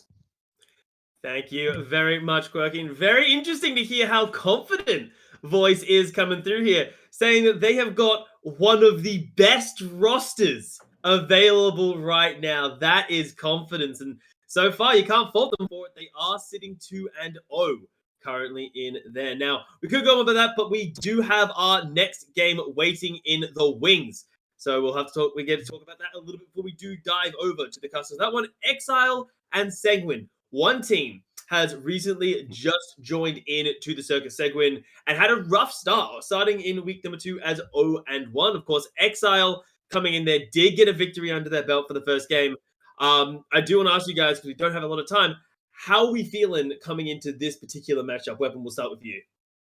Yeah, I mean, I think we've got pretty much this game as just a gut check for both of these teams. This is Sanguine, who are obviously coming off a loss to Nebula, which I don't think is anything to be ashamed of. I think Nebula are a very, very strong team, and I think we're going to see more of that as the split goes on. And then Exile, a team that kind of struggled towards the end of last split. I think they did finish last or second last, technically last if we're looking at Kraken. So we know this team has been putting in the work. We know that Hedgie's been drilling his boys. He's been that came out weird. He's been putting them through their paces and making sure that their drafts are clean and their gameplay is clean. And we certainly hear about it all the time. So I expect to see improvement from this team, and we've certainly heard about it behind the scenes. So basically what I'm looking at is Exile need to beat Sanguine handily to prove that they deserve to be here, and Sanguine pretty much looking to do the same. Yeah, I really, really want to root for Sanguine here, just because, as a quote from the team manager, just a couple of mates going from solo queue flex, trying out the competitive scene, and I know exactly how that feels. And I really want them to take a win to kind of build up their momentum. But logically speaking, I do think Exile has the upper hand there, more experience as a team. Of course, Tofu, the Tofu Dream. Want to bring that one alive to this game as well. Looking for those two players to go hard against the counterparts from Sanguine as well. So I do think Exile will have the edge on this one, despite having to qualify through play-ins. But Sanguine being a relatively new team does have individually strong players, and this will be a great opportunity for them to show what they can do. Yeah, it'll be quite fun to watch there as. We will be handing over to the cast in just a moment. It looks like the lobby has decided to break. So, of course, I'm just going to quickly bring our attention back to the predictions that we talked about earlier today. Of course, me and Tico have already fallen where we both put Dissonance. We thought, hey, maybe Dissonance will go well. And we have already fallen down apart. Yeah, we see that updated graphic. Tico is the only person he's either going to flex on us so hard is going to be unbearable, or he's going to have to get hit with another L here, as Exile does seem to be the caster favorite here coming through. But it looks like the lobby is getting set up and ready to go, and so that will be it from here at the desk. But, of course, we're going to put you in very competent hands. That is going to be, once again, handed it over to Fetch and Mendrix to bring us the second game of the night here, week number 2 at SICK. Thank you so much, Midnight. That was the best compliment you've ever paid me. I'm really honored about that. But yes, that is absolutely right. It's us, the casters, Fetch and Mendrix. Really, really exciting game 1. I mean, everyone always says that about their games. This is going to be exciting. This will be great. It's going to be a banger. That was a good game. I enjoyed it a lot. This game, I expect to be pretty good as well. I expect to be a bit of fun. I loved the point about Sanguine just being a bunch of mates having a good time playing, and that helps your mental. Like, people kind of joke about that, but something like that is actually a good way to keep your focus, keep your mental going. It doesn't matter if we get served 10 losses in a row. We'll win the next one, guys. So I kind of like that. I kind of root. It almost makes me kind of want to root for them just off the back of that. But is there any thoughts initially as we're kind of waiting for Champ Select? Where would you have, Mendrix, on either teams or our lovely desk? Look, in particular, I do want to just touch on that idea of these guys are just here to have fun, play the game. I feel passion goes a lot further than determination in some cases. Determination is definitely nice to have, but when you're more passionate, you're about having fun, you can jump in there and it doesn't even feel like a grind. That's the specific point that most people need to get into. And when it doesn't feel like a grind, that's when you really are playing the game very effectively. So really excited to see what these guys can do as time goes on. And sometimes you never know, if you're just here to have a bit of fun, next thing you know, you can start winning games and other opportunities can open up. So as long as you're giving it a crack, that's what I'd love to see from Sanguine, and I'd love to see what goes forward. Exile, on the flip side of things, Exile, I know for a fact are a team that I'd really love to actually perform very well, and that's purely because they didn't have the best time in the previous split. Now that they're coming into it as the season, or as the more seasoned veterans of the game coming into it, I really do want to see some pretty good stuff coming out of them and really show us what they're capable of. Yeah, and I kind of like that point. I mean, in the last game, we talked about the fact that both those teams really powered up towards the end of the season. These two, we don't have those same expectations about them coming in just knocking down doors. But it's an opportunity for them to win a game, obviously. That's every game is. But yeah, it's an opportunity to start to put your name on the board early. And fundamentally, right now, you could be tied with either, depending on the team, either Dissonance or Desire. To give that kind of context, of course, Exile already have that one win under the belt. They could take a 2-0 lead for a team we don't have. We have, good expectations for it. It's not like we're not expecting this team to be good. It's just we don't expect them to be kind of the winners. That's not like where we place them if we're being kind of blunt and honest and nasty little analysts. Goes back to what Weapon said. The idea of it's a gut check right at this moment in time. We don't really know. We'd love to know, but we just don't have enough data, enough information. Once we do get that, we'll collate it. We'll get back to you and we'll let you know whether it's going to be a scenario. Okay, that they should win, they should lose. We still need a bit more information. The judges are out on that one. Yeah, exactly. So to our lead, great. That's a great start. Well, it's not really a lead, you know what I mean. Also, I call the analysts nasty, but you know what I meant. Being armchair analyst gremlins. That's more what I was talking about, which I guess ironic given my circumstances. But yeah, all right. I'm kind of keen to see these two teams play out. It's one of those games where it's not a must win, because that's a bit of a silly way to put it. But it is an interesting one. Seeing how the teams go, seeing what their styles are, seeing if the side of Sanguine have something which they didn't bring to the table last week. Of course, their game was up against Nebula. Nebula took that one. I'd be keen to see if there's anything kind of they've been practicing or they've taken away from it, because fundamentally that is, that is something which teams will do over the course, especially teams who aren't veterans in the league or anything like that. You kind of take a bit of time to find your identity. You might be come into a league being like, we're a great team fight comp, and then you find yourself winning early game and losing late game. You're like, well, guess we're late game now, or guess we're early game now. So yeah, I think that I'd be interested to see exactly how that kind of breaks down. I do want to touch on that with Sanguine, and like you said, what do they bring to the table? One thing I can tell you right off the bat is that a very versatile team. They've got a big champion pool across all of their players, which means that if they do get to sit down and really nut out, hey, what is our play style going to be going forward? It seems to be that, typical one, push for an early lead, snowball from there, hopefully don't fall behind. It's pretty, textbook standard. Is definitely a strong way to play League of Legends. But of course, that does mean that you're looking to opt in for those stronger, more lane priority champions, which of course means your room for error in that early game is relatively small. Yes, it's pretty easy to play it out, but you do need to knuck up and get a decent advantage early, which does mean that players that do choose for those better scaling, more team fight focused orientation and compositions do get to have a little bit more breathing room when it comes down to, well, as long as we don't fall 3K behind by 12 minutes, we're in a pretty good state. Yeah, and it's kind of about who executes where, but we are into draft, picks, bans, whatever you want to call it. Draft phase is the cooler caster term for it, I think. It's just pick, ban, everywhere else.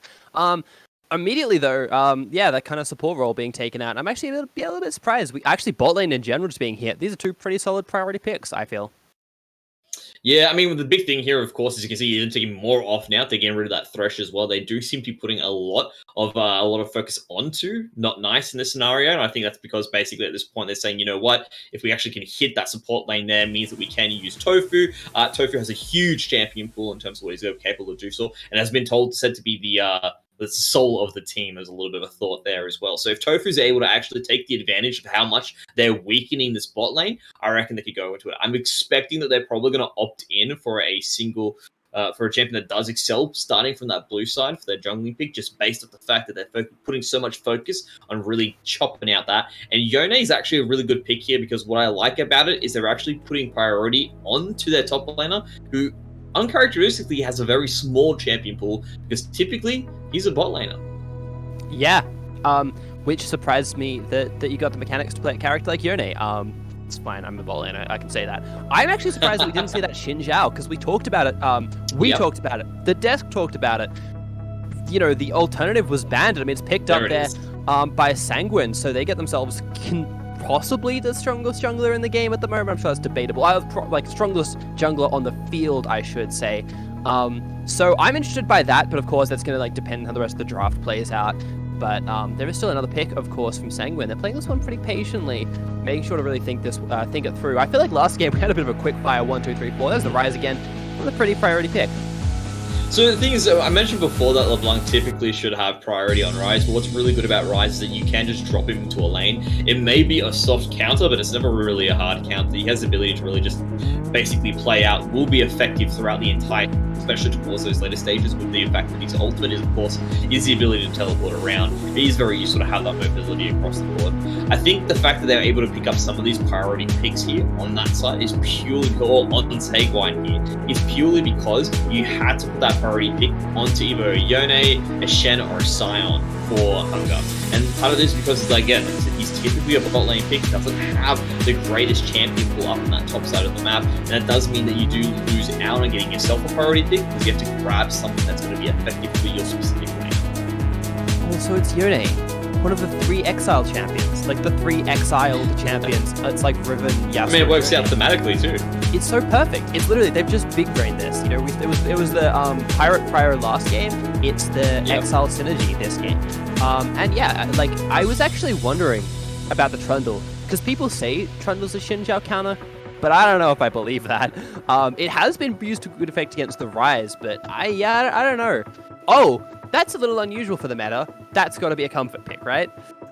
That is definitely interesting. I imagine it would be a comfort pick coming across. So you can do a lot of crazy things with the Taric. So I'm interested to see how they actually decide to utilize that. Typically, it means you do want to put it together with a hyper carry of some kind and so forth. So I'm expecting to either see a Kai'Sa, Vayne, or a Jinx come into the mix for their champion picks going next. And that's going to be interesting to see how they do decide to flop that around into it. And as you can see, looking like they want to get rid of now what seems to be the bot lane bullies, looking at the Jhin, looking at the Zyzz, very bully focused in that lane there. The extra priority, the ability just to throw and lob bombs from a distance stops you from actually getting that farm effectively. So I really do expect there probably be another ban towards this bot side here now for Stay 1. I'd be really keen for Twitch. I don't know if you remember this combo, but you put Twitch and Taric together when Taric first came out. Twitch would just run up and people would be stunned, like, what just happened? And then Twitch would be like, hello. And that was good. The Ezreal was another one where you Arcane Shift in. I'm keen for those. I don't know if it's going to happen, but those are both champions I really like. The creativity you can get in the bot lane is really interesting. Of course, bot lane and top lane still to be picked up for the side of Sanguine. They've got that still in their back pocket. Assuming you're in a top lane, which happy enough to work with. There's going to be mid lane and AD carry on the flip side. So both bot laners being on. There's the Zaya. Probably not hitting those synergies as much as possible, but the fact they can change Suns in lane, maybe. Yeah, they're going to have a lot of CC available for them, a lot of utility in terms of starting those team fights and also getting out at the same time. So I do like what Sanguine's put together in the sense of them having options in terms of what they want to do in their team fight. What I dislike though is there doesn't seem to be a clear purpose towards their team in terms of what they're going to be doing. It feels like they're a little bit in and a little bit out there, and that can come back to hurt them. So yes, it's nice to have those options there, but when you look at the team comp on the other side of things, what Exile's put together, pretty clear what they want to do. They're looking for those team fights there. They're going to really have that big front line with Yone, Leona, and Trundle, and then they'll have 2 big threats with their backline and that Jinx, and of course what seems to be their Cassio as well that might pick up or might change around. Looks like it's going to be the case there, so they are going to be looking for that team fighting prowess later, and they still even have Yone as a background sort of split pusher later if they need. I love Cassio. Cassio's like an AD carry, but a marksman. You know what I mean? You know where I'm going with this? Yeah. Doesn't really have any poisons to pick up, but yeah, it sort of feels like low mobility, but can go fast backline for the side of Exile, and then dive elsewise. There's the set chucked in I'm gonna say it's pretty safe to say that's top lane, right? Unless we see some weird top mid swaps. That's a Hell, you know top what? lane It could be Tarek top. Let's, weirder things True. have happened here. You could put Tarek in the top lane here and throw Set in support. So that's definitely something that might happen. They are beginning to make moves around that might suggest this is going to be it. There we go, good. Fair enough. I would have loved to have seen a Tarek top there. I would have been like over the moon, but makes sense that he's actually going to be in the bot side of the map. Yeah, that it does fit a little bit better. I mean, you don't really have a partner. Oh, Tarek binding to Xin Zhao and setting up some ganks there could be huge, because you set up your stun, Xin Zhao jump. I'm sorry, I'm obsessed with the stun, all right? I'm obsessed with Tarek's stun. It's such a cool ability if you play it right. Of course, his ultimate is absolutely massive as well. It could nullify a fair bit of dive and things from the Urinate, which I hadn't really thought about. But yeah, team comps rounded out. We can see how they all break through. Any further thoughts? Sorry, I asked this a lot, but I am genuinely just interested in these compositions in general. Look, I did mention that idea beforehand, and I said, hey, Ryze, typically a safe pick, doesn't really have a major counter. Cassio performs extremely well into the Ryze. He is a mid-range mage that does need the ability to move around a little bit just to get everything. Things, of course, with a number of skill shots. And the fact of the matter is that Cassio can actually outperform in damage when it does get those poisons up and rolling and then follow through with those twin fangs. Sustain off the back of it as well can definitely match Ryze toe-to-toe in that scenario. Things get very difficult here. So I can see it being a bit of a rough ride for Stormer in the early stages of the lane. He's going to have to rely on Lloyd to jump in on that Xin Zhao and give him a bit of extra support here. So I'm going to be interested to see if Tofu on the other side is also going to be raiding around in the middle there. I reckon things are really going to be built around this mid lane and how these guys actually coincide with each other, because if they aren't really kept in check, I can imagine someone can walk away with the game, and that is going to be very quick influences moved around the map, because of course we have seen what happens when a mid laner gets going and then just starts roaming. Yeah, exactly that. And to put less analysis on the mid lane, although I think Ryze is really scary if he puts the pieces together right, especially with those roams and the ultimate things. To put less analysis on it, Ryze Cassio go fast, that's fun to watch. So I'm excited about the bot lane. But yeah, this is actually it's just an interesting matchup in terms of the champions. I mean, we kind of talked about Exile being the favorites coming into this one, but now that we've seen the compositions, do you feel any different about that? I do like the Tarek set combination, because typically I've been looking at what's really going to be that go button here that's available for Sanguine, and it's got to be on Set. Set's basically going to have to pick up the Trundle, throw it into the rest of the team, or of course Leona, whatever ends up being the first champion available. The thing you can do is, of course, start the ultimate from Tarek prior to him jumping in, which means he will become invulnerable as he lands. Not really the best setup in the sense that, hey, typically Set likes to take a bit of damage, because then he can follow through with a pretty damn strong Q directly afterwards. But what is interesting in that sense is that, of course, that means he will be able to jump into a team fight surviving, and that means that he will be able to have a few more options in it. So some interesting things can play out there. The set really was needed to round out the team for Sanguine, but when I look at the amount of go buttons available here on the flip side, you've got the Pillar, you've got the Leona ultimate, you've got the Chompers. I mean, everything just seems to scream, hey, you know what? The more proactive team is probably going to be Exile, and we're going to be relying on Sanguine to be a bit more reactive. All right, well, we have to throw it over to a quick break while we wait for the players to get their handies stretched, their fingies nice and warm, and for the game to load up. We'll be back with intense League of Legends action on the Rift very soon.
Let's go. We're back on the Rift. This is going to be the second game of the day for the Summoners Invitational Circuit. 3 more to come after this, but this is the last one for Fetch.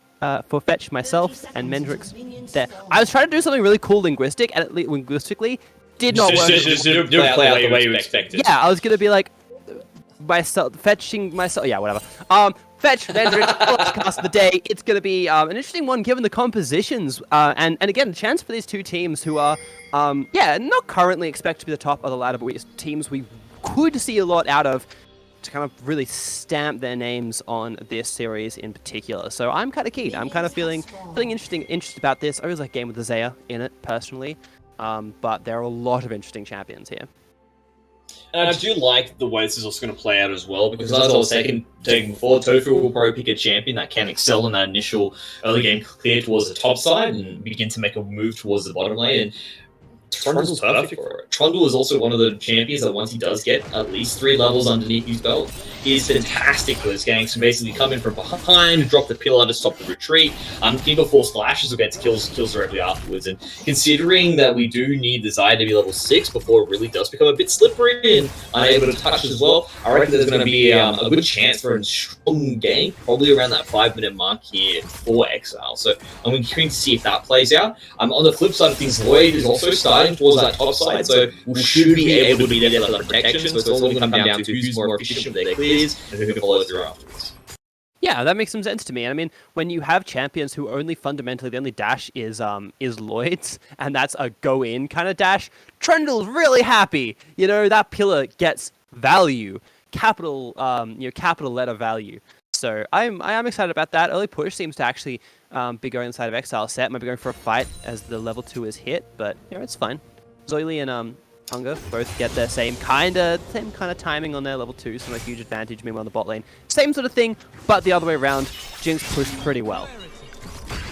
Ooh, actually a small stun coming onto the Leona. Gonna try and trade that back once again with Zenith Blade. Of course, the Chompers are there. Not the perfect angle, and Leona's getting traded back. That Tarek passive, quite good, it turns out. So what I really like about this is because they were quite happy to go into the fight as you mentioned, like Guardian, pretty nice as well, the ability to actually get most damage, but Lloyd is looking for an early gank top. Yeah, Xin Zhao coming up top. We thought it might be the Trundle, but Yone gonna have to be forced to flash away. Remember, on the wrong side of the rift, so to speak, and is just gonna get shut down. Kills go over to the set to make life a little bit easier in this lane. Meanwhile, Jinx gets stunned up in the bottom lane. A stun chain, so we talked about from the Zaya. Split focus though, from the Tarek and Zaya duo. Gonna have to force to flash away off their own engage. I really do like the patience there from Kazi to actually go for a bit of extra damage. Actually not use the flash or follow through and try and get the kill. Would have been a really bad spot there. A lot of AECs would have jumped in on it. And actually just sit back to actually protect FAC. As well, the other thing as well from Tofu is realizing, hey, Lloyd went in for that early game towards the top side. Does mean we'll be giving up this pretty much the bottom side of the map. So we'll be able to get those 3 buffs and the scuttle in return, all of that scuttle there in return there as well. So just looking to get something back. For, of course, giving up that initial kill and also looking to see if they can actually stop those backs as well is pretty nuts.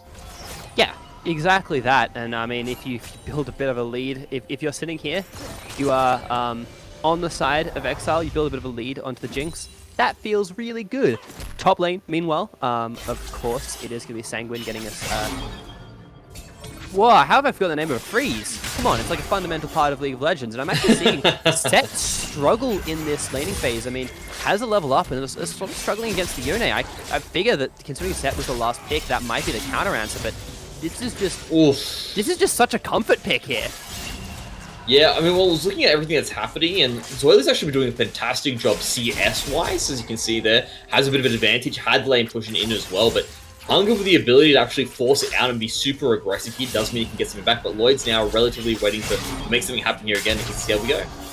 Yeah, of course, he's going to be able to poke that dash. Yone loses the only ability to really escape from this fight, given that empowered Q, and it's going to get knocked up at the tower. Kill might go back over to Set as well. 2-kill advantage. And the other thing which we hadn't factored in there was the fact that Set hadn't been able to back yet, which means that gold lead being built by Sanguine hadn't actually been cashed in on. So that might have been the other reason why Zoily was struggling a little bit, but has the ability to recall, teleport, walk back to the lane.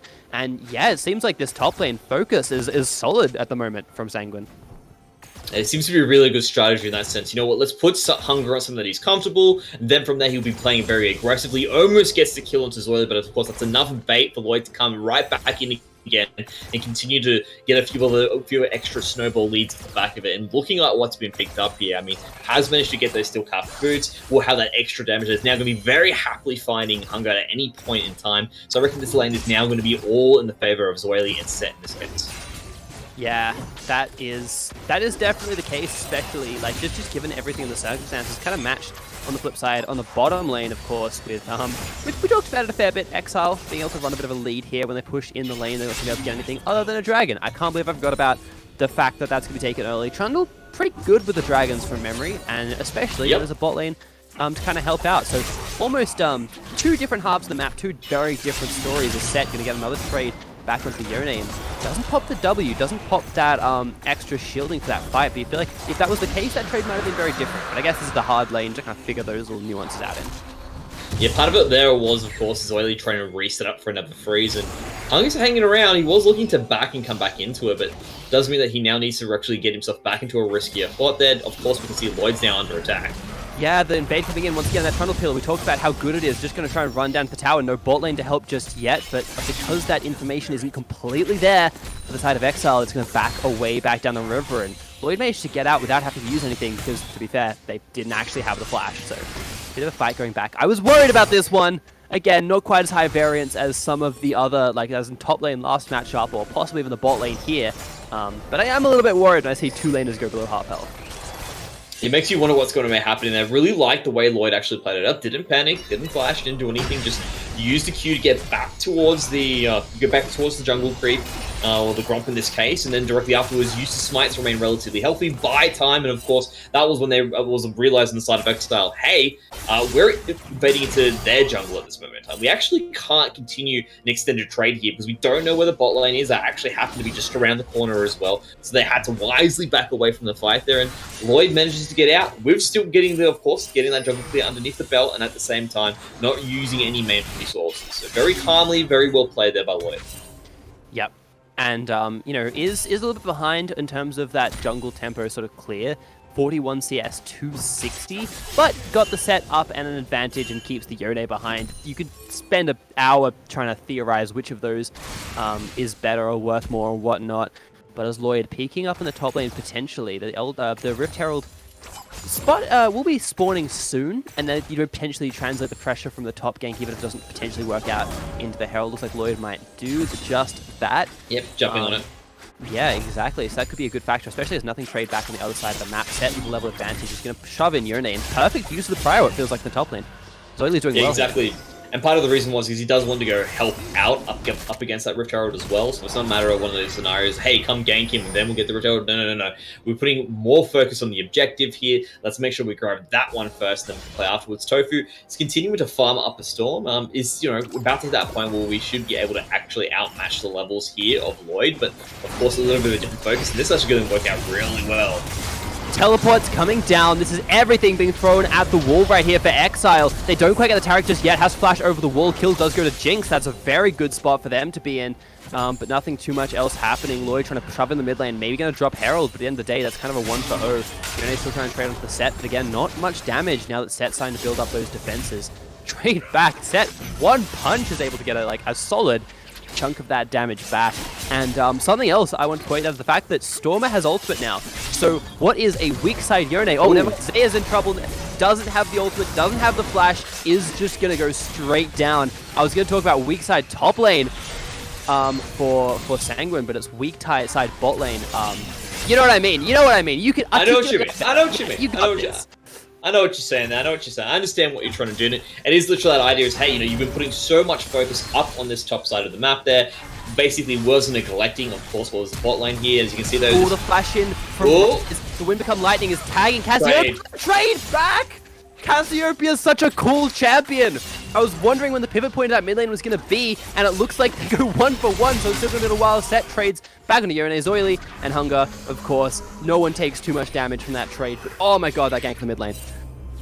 And it all does come down to the fact that, again, Cassio pick does have a better time into the Rise. Look at that CS differential. It's going to be 98 to 78. They end up trading 1-for-1. They give up tempo from the jungler in the process of this as well. And what was looking like a fantastic start here for Sanguine. I mean, at one point, there were 2 kills up, have basically almost a K worth of gold to their name. It's now evened up on the gold. There's going to be a dragon advantage here for Exile. And now, as well, at the same time, there's going to be some clear advantages of the map where it needs to be. Because, yes, it's nice to have it on the set, but when I look at that scaling of set, it's not going to be the same as the Yone. So the Yone is quite happy to actually lose in the early game, because at the same time, I mean, we've heard about the power spikes that happen with the Yasuo. Yone's got a similar idea as well, that 0 to 10 spikes still comes in. And here's more damage being put through. It's the Trundle and Leona this time. Cassiopeia is going to join. No hope for the Rise to be able to escape. I mean, Phase Rush is good, but not that good. You know, there's a limit to how much the blue lad in the mid lane is going to be able to run, and now that is an actual lead for the Cassiopeia, as I believe the kill went over her. Yeah, it did. So that's a solid, you know, kind of a couple of avenues now for Exile, even though the gold is only within 200. Yeah, but it's going on the right members. That's the big thing you have to take into account. When you look at that gold concentration, yeah, it's even. When you look at it across the board, I look at set, yeah, no, it's nice to have on set, but it's not the biggest thing here. So you can see Hunger still managed to get some decent trades against Zoily. At the flip side of things, when I look at it for Dreamos Amigos, he's going to be having such a good time in this mid game, because that is going to be where Cassiopeia is going to be so dangerous, and it's starting to really snowball because the objectives now are beginning to fall left, right, and center. I really don't want them to be in the middle of an objective and a Cassiopeia. That sounds like it would be a bad time. And it's an Ocean Drake. If there's anything Cassiopeia, if there's any dragon Cassiopeia likes, I mean, actually Cloud Drake could work quite well. Cloud Drake's really good, specifically, yeah. I mean, so was a Fire Drake as well. Doesn't really, I mean, I reckon would be indifferent to the Earth Drake, to be perfectly honest. I think it's like, oh, Earth Drake, yeah, it's nice. Like, yeah, it's nice to have a shield, but really everything else is pretty nice for Cassiopeia. I feel like you don't care too much about the initial burst, though. I feel like the mobility or the sustain, because he already just gets so much, like... I've seen so many clips. I've casted it quite a few games where Cassiopeia just runs at you and poisons you, and it's like, alright, I don't care how many people are focusing me. I'm going to mash E, and I'm going to get health back. It's not as impressive as it might have once been, but it's still there. And Ocean Drake just makes that so much better. It gives you extra time on the to attack, to auto attack. Well, it's not really auto attacks. You're spamming E's. Twin fangs, I believe. That every second you're alive so is another well. second of you doing damage, right? That's Exactly. what you take into account, all right? So when you look at that damage per second, if you've got more seconds to work with, you get more damage. True. That's gonna be my excuse next time I miss every Ezreal Q from the other side of a team fight. That's the game plan. Herald, however, dropped up the top lane. Leona is here. Davin spotted out the Xin Zhao. It's gonna be an immediate turn. Actually, Trundle is here as well. The Yone trying to knock people back, trying to have this big fight. Rise is jumping up the top lane as well. No Cassiopeia just yet. First kill goes over to Sanguine. Meanwhile, a fight in the bottom lane. They realize that this is the chance to finally shut down that Jinx. Kill goes again onto the right target, this time for Sanguine. And they pull a bit of that gold back, even though their Herald only gets a small bit of advantage off the charge. And it really has just been the style of the game. When I look at everything across the board, I feel like the rotations have been just seeing that little bit better on the flip side here for Exile. But when I look at those micro engagement in the battles, when they do start to tip in the favor of Sanguine, they really do seem to be out in terms of that micro scale, in terms of these. I mean, look at that. They had more members macro-wise up on that top side of the map. That's what really allowed them to be a bit of an advantage coming across here in the bot lane for them to get a kill onto that Jinx. And when they look at how they played it, they ended up trading 2-for-1 at, I don't even know if it was, just 2-0 across the map in the process of that, because of the way Lloyd was able to play through his ultimate, and of course use his abilities more effectively in that play. So even though, yeah, they didn't really get the best effect out of that Rift Herald, on the flip side of things, they managed to get 2 kills across the map, and that means they've slingshotted their gold lead now to 1.7. And that's not a huge amount, but it is like, you need to sort of build these leads, of course. There seems like there's even scaling on both sides. Set going up for a big trade here. This is the first time Set's super committed to these. Of course, not being a fight on Yone's turn is not bad, but an invade. They took the blue buff last time, I believe, did Exile, but Xin Zhao this time is ready for a Taric jump again. There's the ultimate, going to buy a fair bit of time in this fight, so Zyzz gets to open up. However, the disengage coming through. Oh. Yone is here with the teleport. However, the Zyzz ultimate is absolutely massive, so any chase down is going to be very, very dangerous. But at the end of the day, no one dies, even though the wind becomes lightning connects from the Xin Zhao. But at the end of the day, it's not about the kills, it's about the blue buff. I think that's actually been the name of the game here. If you look at the way there's been any real net advantage that's been really pulled out here from Exile, it's been around that blue buff. I mean, Lloyd uses the fact, gives it up early to actually jump in and get a kill quickly onto Hunger, well, Tofu gets the blue buff. That means they've got the timer pretty much directly afterwards for the next consecutive ones afterwards. Tofu's been coming back for it every single time. His bot lane's been playing around it. Hell, even his top laner now is playing around it by using that teleport for it as well, or holding it in place. It's a fantastic way to play the game because, of course, you will be getting the jungler, you will be getting some support from the bot side to try and keep it, and that's their way of actually getting some extra kills and putting some pressure back. So, as you can see there, he begins to sort of shore up what was that gold lead before coming into play, but at the end of the day, it is one strategy that I really do like coming across from Exile to actually just play around that one specific buff, because of course it's given them excellent dragon control the entire time, and you can see it illustrated the fact that they got that 2 dragon lead. Yeah, and especially again, we kind of just loops back into this conversation for the Ocean Drake. But I will say, for someone called Tofu, they sure are murdering a lot of helpless jungle critters. You know, that's usually not two things which go hand in hand, but maybe it's an ironic name. Oh, never mind.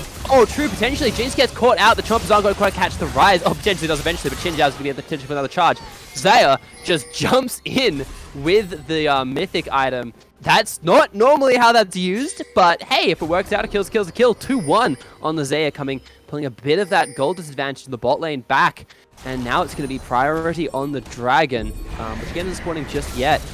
Herald, meanwhile, drops to the top lane, so we could see a tower breaking up there. That is, even though this game has been going on for a while, that is the first tower. A lot of fighting around there, and Yone's going to pick it up to once again get some gold in their back pocket, but this time it's the other team on the other side of the map. It's almost like that strong side, weak side dynamic we had kind of been flipped. Trundle here, going to go into Set. Just has to pop that pillar, and actually Set going to grab the Trundle on the way out, has the potential to pop the W to get that big shield, but he didn't have time thanks to the Yone ultimate, and now Shelly did a lot of damage into this top lane tower as well, so Trundle and Yone going to push it back. Saya is the only one here right at the moment, knows that Leona is around for the dive.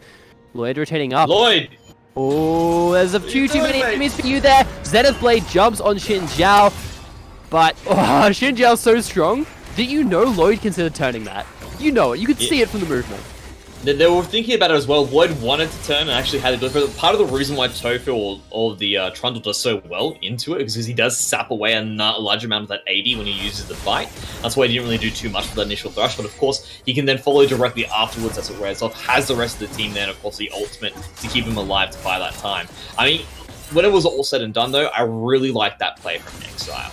You can see, yeah, it was nice that they used a lot of their resources to get a kill onto the Jinx. That followed into the Dragon play, but they said in response, we'll drop the Rift Tower on top, we'll look to push out push out the mid lane, and in the process of that also gain control of our enemy topside jungle. That allowed them to pick up an extra kill onto Zoili and further push that lead there for Hunger, who's bringing up that Rift Tower, and get another tower directly afterwards. So even though they ended up losing initial play, they will very quickly shifted their resources towards that top side, something they haven't been doing the entire game. They decided, yep, now's the time to make that shift, and they came out trump for it. They've been trailing the entire match on that gold lead, now they're ahead. Yeah, and it's, to be fair, been back and forth, right? It has been back and forth and a little bit all over the place, but as it is, like you say, 1k gold lead being held out here. Xin Zhao going to go for this fight, kind of understands that Yone's going to get the snapback. That W, it's just about a cross-map ability. I think I made this joke on a different broadcast that Yone's W should be counted as a global these days, and I don't think it quite connected there. I think it was close. It was close to connecting onto Hunger, but not quite. But gosh damn, this champion's just so strong. I can't get over it. It's a good way to use it as well, because you're like, all right, I want to just pop over the wall here, have a bit of a sneaky peek, a bit of a quick look around. Oh, there's people. I'm out of here, right?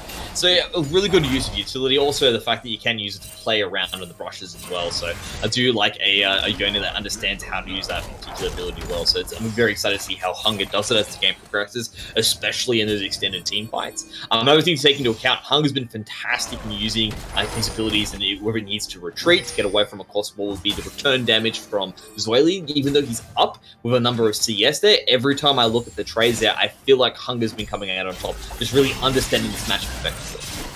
Yeah, exactly that, and it's been working out quite well for them. I mean, it's sort of been an avenue of success, I suppose. But actually a fight down here. Tofu's going to try and get that pillar onto Rise as well. Does get it, and Cassiopeia does so much damage. Talked about the he can't stop the TP. Yeah, does have the slam, I think, available, so can potentially do some damage. Oh, that is such a massive amount of damage to the shield. Here it comes. That slam is big, and it sets up Xin Zhao for the kill. I just started calling it slam because that's what it is effectively. Now it's just a skirmish. It's just sword fighters. It's just spearmen all going at it. But at the end of the day, it's Tarek who gets the kill. When I looked at the way that was played by Dreamos, I felt like Dreamos should have just ran off. That's all he needed to do there. Tofi could have probably gotten out of there relatively well. The fact that Dreamos came back in allowed for, of course, Zoily to jump in with the ultimate, land the slam, get the kill directly afterwards. Everything would have went very south if you had Dreamos sitting on the back end of that teamfight, skirting in and out of danger and getting pot shots off. Things might have turned out very differently for Exile, especially with them using, of course, their ADC to continue putting pressure elsewhere on the map. So with everything said and done, yeah, that execution does work out for Sanguine, but I feel like it could have gone even worse for them if they actually didn't have Dreamos just playing a little bit more carefully. It's true. It's true. I'm inclined to agree with you with it. It was a scrap though, and again, you kind of called out the fact that teleport was a little bit of an odd one. But at the end of the day, it is still a very close gold lead. That's fundamentally it. Cassio has the bulk of it for the side of Exile, and trying to get that shutdown. That's always like a big focus. But the next focus should be this dragon. Terrible flat segue, but hey, you know, it's how it is. And I mean, yeah, just like the double marksman threat. It's not a double marksman threat, but like Cassiopeia feels the same kind of role, right? The double range DPS. I guess that's a better way to put it. Consistent damage. Yeah, just consistent damage. Just the ability just to like click on someone and hey, there's their health gone. That's big, and that's something which is really worrying me. I don't know how they're going to play around this. Dragon up very soon. It's not quite soul yet, of course. There was Sanguine being able to take one of those ocean shards back off, but a brush. Death Brush potentially coming through. Tarek just runs forward, doesn't get anything with a stun, and Jinx is just cutting out with that massive, massive range thanks to the rockets. Not getting too much more done elsewise, but Xin Zhao just jumps in, gets back into Casio. A huge stun though in the counterpart. Casio just trying to put that damage down, gets shut down now since the marksman trying to do DPS. It's dive after dive after dive. It's such a messy fight, but Zaya and Jinx both hammering away, relatively untouched in the backline. Zaya has taken a bit of damage, but there's not a lot of threat on her at the end of the day. It's just a 3-for-1, and gosh, Sanguine just came out so much better. That was just so well done there by Sanguine. Specifically, Lloyd, the ability to actually jump in. They realized they're probably going to be holding onto that map there as well. They continue to push out this pressure on the chase once again as well, because they realize, hey, you know, you want to go. This dragon will push out mid lane. We've got a rise, so no, you're not going to be able to do that as well. But it does come back to the fact that Lloyd jumped in, divided, and conquered there, and they're still chasing this down as well. I want to talk about that utility of the pillar, how useful it is. Definitely helped in the escape. Definitely helped on an initial gauge beforehand. But Lloyd jumped in and said, you know what? I'm going to separate two of your members. That's going to allow them to effectively deal with those priority targets. Looking at, of course, Dreamos. The fact that, of course, Fact went down directly afterwards, and then them trading with other kills. It was just amazing. That initial play, that was huge from Lloyd, and that really did set up Sanguine to get that next dragon and actually put themselves back in this game. Is the dream play you always want to see when you're playing Xin Zhao? You're always like, what if I just dive into backline and knock people around with my ultimate? And it never really works out. Like, it's kind of a fancy play. It's never something which you feel super comfortable about. But like, it does work sometimes. We have proof. We have evidence that someone can make it work, and when it does, gosh, it's so good. Especially the fact they managed to find the Cassiopeia with it as well and knock that forward. I was worried when Cassio hit, it was a 3 or 4 person stun. Yep. I was so worried that was going to be the team fight. But actually, the fact that I think the one person who wasn't hit by that was her on the Zaya, and that's it. After that, you've got DPS. You know, even if Stormer kind of gets a bit of threat down, has a bit of threat on them, you still have damage from elsewhere. I think, you know, one of the things you were talking about that, it was like, that's the dream, to do that.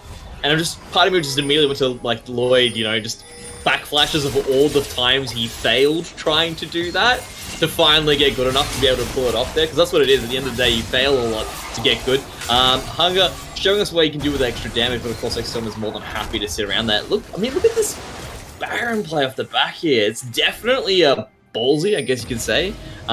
Stormer, though, yeah, he plays this perfectly. Or yeah, puts you in a bit of an awkward position there with that Realm Walk, kind of a 1-2 chance, and now it's actually the stuns being turned around. Tarek ultimate going to come through. That's a great time to re-engage if you can, but if they can't get out, that's going to be a really awkward situation. There's teleport coming down.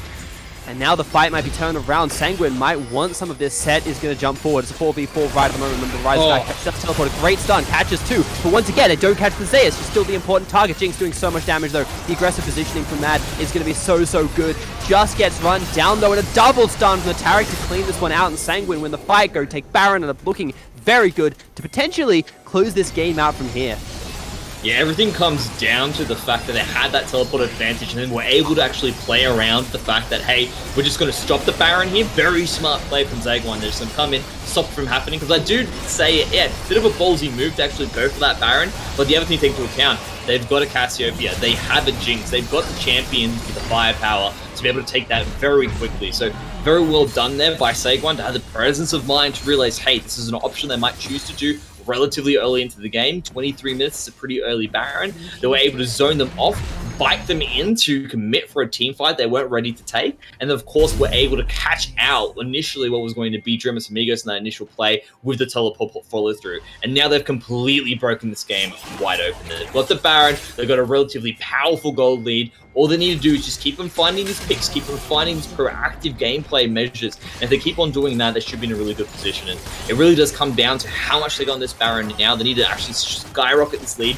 by roughly another 2k just by getting rid of all of the infrastructure. And I think they'll be in a really good position to close it all out. Yeah, you can't really... I don't think you can look at them and doubt that they are firmly in control of this. And it's kind of going to be up to them as to whether they win or lose. And Sanguine, of course, looking to go 1-1 here, looking to put themselves firmly at least in the middle of the pack. Like, at bare minimum, they're a middle of the pack team, which can then kind of excel from there, and that's going to feel pretty good for them, especially, like you said, the mates pulling through. We talked exactly about how much we love that kind of a narrative. It's very much the Australian, Aussie thing of, yeah, a bunch of bros playing sport. It's esports. It's a bit different, but I do like that. So it is kind of nice to think about, but I guess there are still avenues for Exile to kind of push back, right? There are still avenues for them to come back through. But yeah, it's not like I feel like, given the fact that there is just so much control. I mean, this Baron hasn't come to too much, I guess. I don't know if there's too much which they can proactively do, right? Right now, though, they're just on management duty, lane management, essentially, just making sure that, of course, Sanguine don't run away with the game by, again, taking care of all this infrastructure, following your infrastructure afterwards. You consider putting a lot more emphasis on the Dragon as their next real win condition, to take it away from a number of beacon numbers to have really buff up, of course, Xin Zhao, at the same time, not nice and Zoily in the process of getting this Dragon. So I guess it is that idea of them just having a bit of a difference. What I like from Exile here is they realize, hey, we're not taking this fight. They've got the Baron. Things can go south way too soon. Let's scale up a little bit more. We do have some excellent scaling in the Jinx, some excellent scaling in the Cassio. We've got people, a number of members with the right amount of gold to really push through in that next team fight. If we can make it go for the next 3 minutes, get a few more power spike items, come back to a team fight where with a bit more preparation, that's when we're going to look to win. And that literally needs to be in that next 5-minute pocket, because really they can't let another Dragon go. That would probably be enough to spell the game being over. I think you're right. I'm very inclined to think you might be right about that one. I mean, Ocean Drake, even when you're behind, is so strong. So, okay. But still, the game isn't done yet. Technically, there is time to play. There is still things to be done. I've seen much bigger throws, to be honest. I think we probably all have in leg, because that's just how the game works. If you have one bad Baron call, if Sanguine do overcommit at the Dragon, try and go a bit too hard onto that one. I actually hadn't realized something, as a side note. So that's the Celestial Zyzz, right? And Taric is Celestial Champion. No wonder they're doing so well. No wonder having such a good time with Set, just smacking away, dodges through the Yone ult. Zoe doing so well here. Of course, Yone still has the ability, still has sustain, even though his Groove is willing to take him down, dashes back through, tries to get the flash, the haymaker, so good. Oh, fantastic. The solo kill as well, just to put that extra little cherry on top of what is a dominant game so far for Zoily. Yeah, that was so well stacked up as well. Zoily gave no chance for Hunger to actually dodge that one out. Basically, you would have had to be able to predict and realize that's exactly what he was going to do on that flash to know to somehow juke out of the way. So really well done there. And this is basically exactly what Sanguine needed to actually put a bit of a puncture in. They've run out of the Baron here, but they've finally been able to get some kills on the board and start to get rid of a few more of these towers, and that's definitely going to be a worthy a worthy gold lead to allow them to help put the nail in the coffin going forward. But I had to look at what Exile needs to do now. It literally is wait for the mistake. That's unfortunately their only option here. They need to get their wards up. They've been pretty good at that for the time being. As you can see, they've got good control that top side of the jungle. That bottom side has been very quickly cleaned out by Sanguine. What they really need to do is make sure they're on top of that, wait to see if they can actually catch one of the members out, and then be able to jump on them from there, and then use that 4v5 advantage to then win the next team fight, or at least get another objective underneath their belt. Because really now they've got no room for error, and it really is going to be Sanguine in the driving seat for the rest of this game. Oh, especially after that. Like, you're absolutely right about it. Just, oh boy.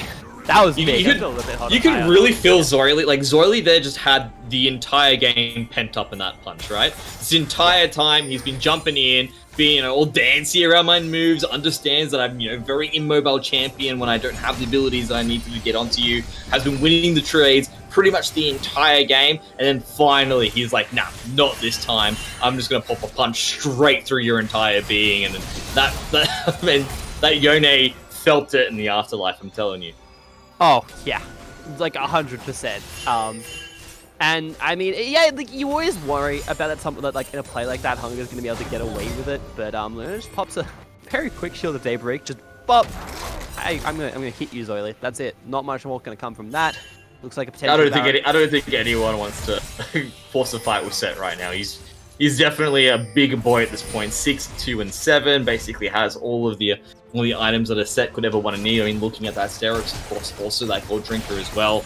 A number of things really comes down to it. I mentioned before that, yeah, Hunger has the ability to have a 0-10 power spike, but it's currently 1 and 5 at the moment, so it still has a bit of time before he can get there. Right now, it really is them trying to hold on. They can survive for another 9 minutes, and they're going to be okay.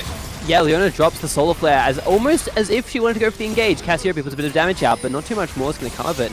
You mentioned that, the 0-10 power spike, but Yone does have 3 items. That is genuinely something to think about. Yone possibly going to look for a little bit of poke here. But yeah, if Yone gets into actual squishy targets, able to burn something there, I could still see a fair bit of damage. It all comes down to whether or not Taric, I guess, can get the ultimate down. But here it is. Objective spawned in the top lane. Objective spawning in the bottom lane soon. Yone gets to pick 2 players in the ultimate. Remember, Taric ultimate's going to come through as well. Now it's a matter of disengaging here. Can they kite back a little bit? They got some very, very priority ultimates. But Cassiopeia gets picked out. Again, gets another couple of stuns, but they go straight in. Cassiopeia still golden. Still getting threatened in the back line. 1 for 1 in terms of kills. The health bars aren't too great on either side. Cassiopeia flashes forward, trying to be the hero, but the kills are just going down. They are quite full of health, but Jink is just a bit healthier as Yinjiao tries to go into backline and Set, trying to do the work once again. Picks up, says, "This is my game." This is the best Set roleplay server I have ever seen. As the Beast Man is just gonna solo beat the ever-loving heck out of a dragon and take the Ocean Soul, and you gotta think, probably the game from there.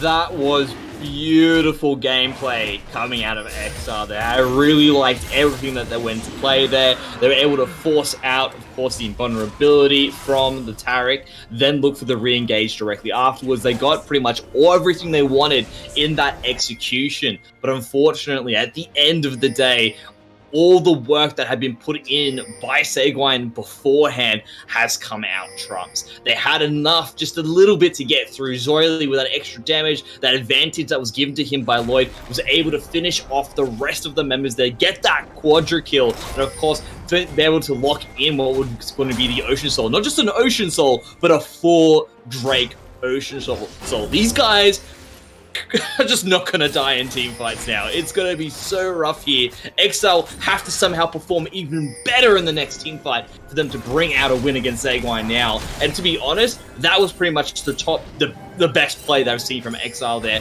And I'm not saying that negatively. That was really good gameplay. It was fantastic. I thought the fact they managed to keep the carries alive, the fact they kept Cassiopeia and Jinx at least relatively healthy in that fight, the fact that Dreamos was doing so much there, the flash forward setting up like the double threat, the engages, the everything lining up so well, given the fact they didn't have the Yone ultimate either. That's something they'd already burned.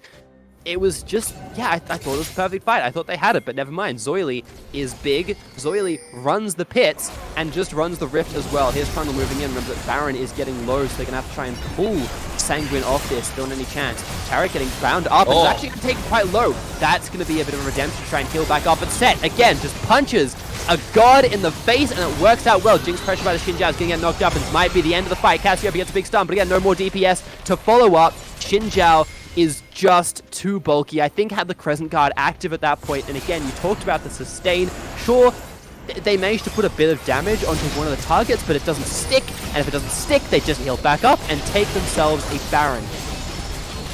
And you're looking at it there, they had the right idea with the initial engage, they were able to actually really put some decent damage onto Not Nice there on the Tarek, but of course they went a little bit too deep. Zyzz was able to lock them back in directly afterwards with the Q, and then that means from there, they're able to get some pretty priority picks on both Fak and onto Kazi there, and that means that everything seems to be said and done at this point. They really do need a miracle now on the side of Exile that's going to be able to come back from this game. It needs to be someone overextending, someone just out of place there, and of course then directly afterwards they've got a 4v5, and it's going to be hard for them to actually force this out. As you can see, they're trying to regain now back that vision control on that top side of the map, but at this point in time, you can see all the grease, all of the petrol now being put straight into the fire here, and Sanguine are looking to push it down for the win. Yeah, yeah, exactly. They're pushing it for the win. They're probably gonna get it. I mean, they didn't get much off their last Baron, and they're still struggling to break the base. But even if this Baron comes to nothing, they're just still gonna keep punching and punching and punching. And I mean, maybe you stall out for an Elder Drake. Maybe there's not enough siege, because to be fair, there's not, like, Ryze doesn't siege particularly well. I mean, it's just kind of Zay getting auto attacks. You're really relying on those super minions. And actually a fight up in the top lane. Here's this could work. Damage I talked about. Ryze should go down to this. Doesn't even need the snapback execution. I talked about the fact that Yone can beat up the back line, but demonstrated really well there. And now this looks to be a hard push from the side of Exile. They are not done yet. Yeah, you can see there, and that was actually really big from Hunger. That bought time. That's exactly what they needed then. Again, you know, sustain's nice, but if you die so quick, you can't sustain back. That's really going to be the problem there. And we talked about it. Again, 0-10 power spike. It's 3-6. Not quite there, but a level 18 Yone now has got the items underneath the belt. I'm looking at the Infinity Edge, also looking at that Death's Dance. That was just disrespect there coming from Storm. Probably feeling good off the back of all the initial plays that happened beforehand. Probably felt relatively safe there, and Hunger saw the opportunity and jumped on it.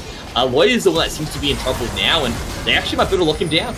Another line that sustains teleport after teleport coming back through. Leona's going to try and answer this one, but they are building, they are managing to burn some of the ultimates. Cassiopeia is able to take a kill for herself there, so if Yone can put a bit of damage to the Zaya, maybe there's potential for a fight. At the end of the day, it's actually a 1 for 2, sorry there. It's not the worst trade, given the fact that was a really awkward situation to start from. No objectives up just at the moment, so maybe not the most consequential fight. Yeah, it was them actually just continuing to find mistakes after, but of course that was made up for by the teleports coming through from Zoily. Zoily sacrifices his life for the 1 for 2 there, which is nice in terms of gold injection for Exile, but on the flip side here, of course, as you can see, they still got the Baron. They do have that player advantage now, and they want to make use of it. So that really does come down to the fact that they were actually looking for opportunities, but the fight's breaking out. Tarek with the flash, almost had it. Of course, the reaction Kazi fan is going to be able to jump away immediately on reaction with that one. And now the Baron is starting to have an impact. Now the base is getting cracked, and this was the power of the thing.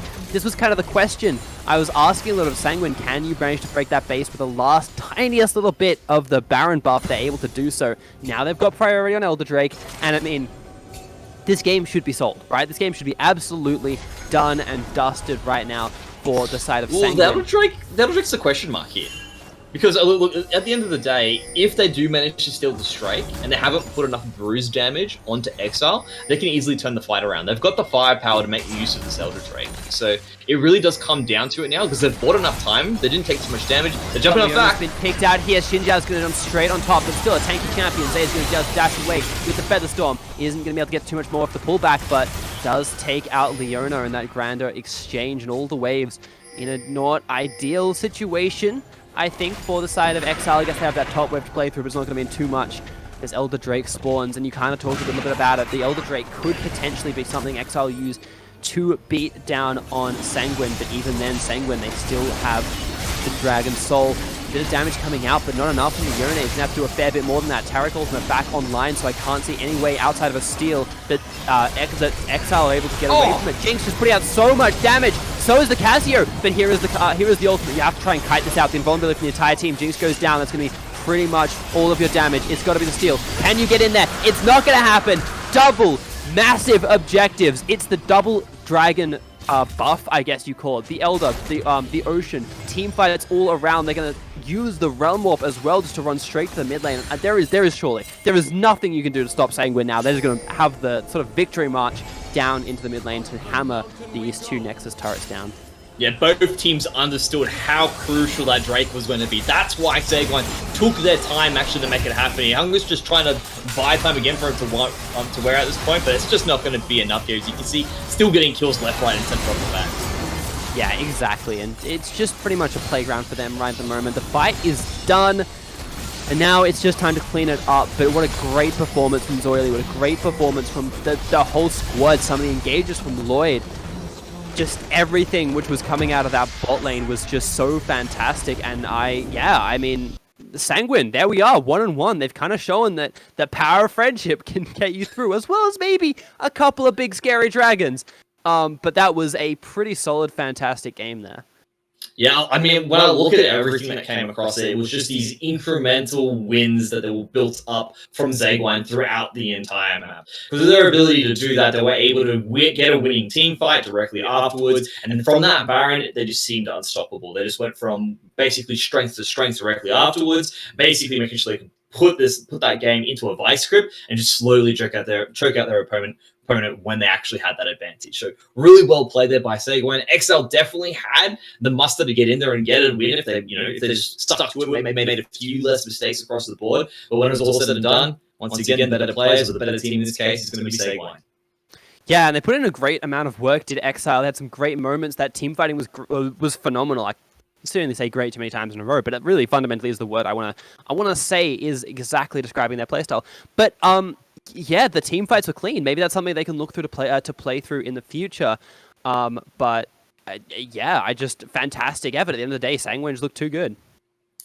Couldn't say any better at this point. It was towards the end there, that idea of them just playing it out, clinical, carefully, making sure they said, hey, this is our game to win. All we need to do now is take the car across the finish line. The only way we lose is if we crash into the camel that happens to appear out of the side there, make it swerve perfectly, got to cross the line. A very Yone-shaped camel at some point. Yeah. I guess Cassiope actually does a fantastic amount of work. Good to see her there. But for more insight onto the game, so I always love saying that, we have the Smarty Pants on the desk. Midnight, take it away.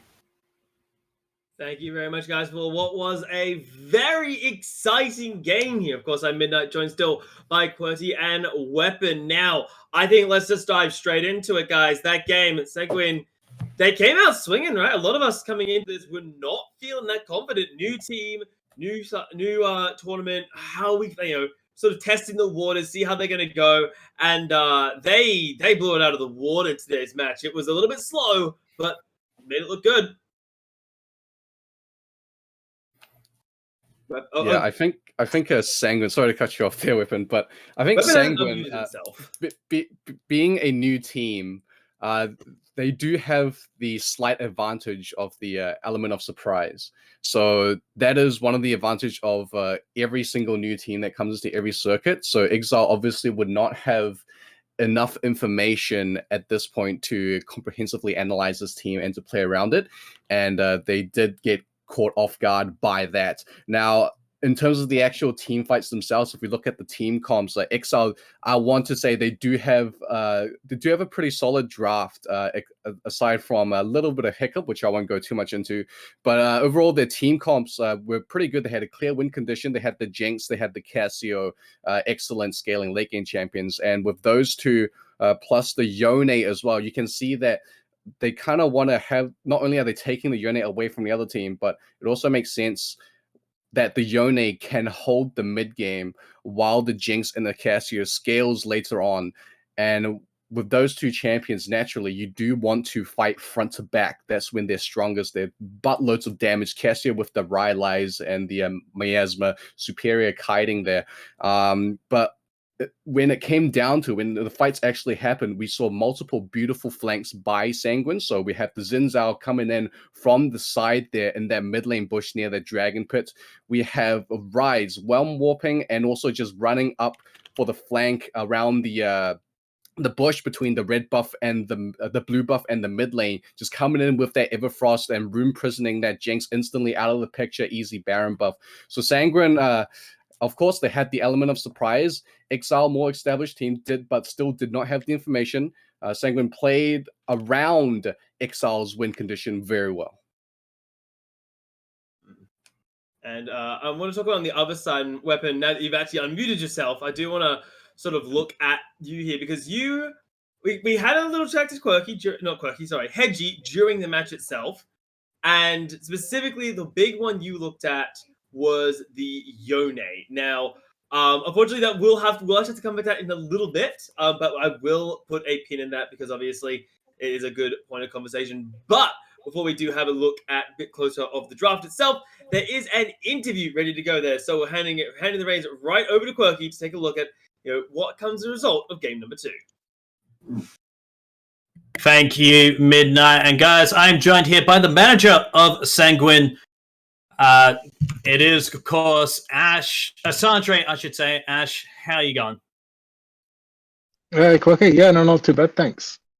So, now, you guys are relatively new org here in League of Legends and OCE. So where did you guys start from?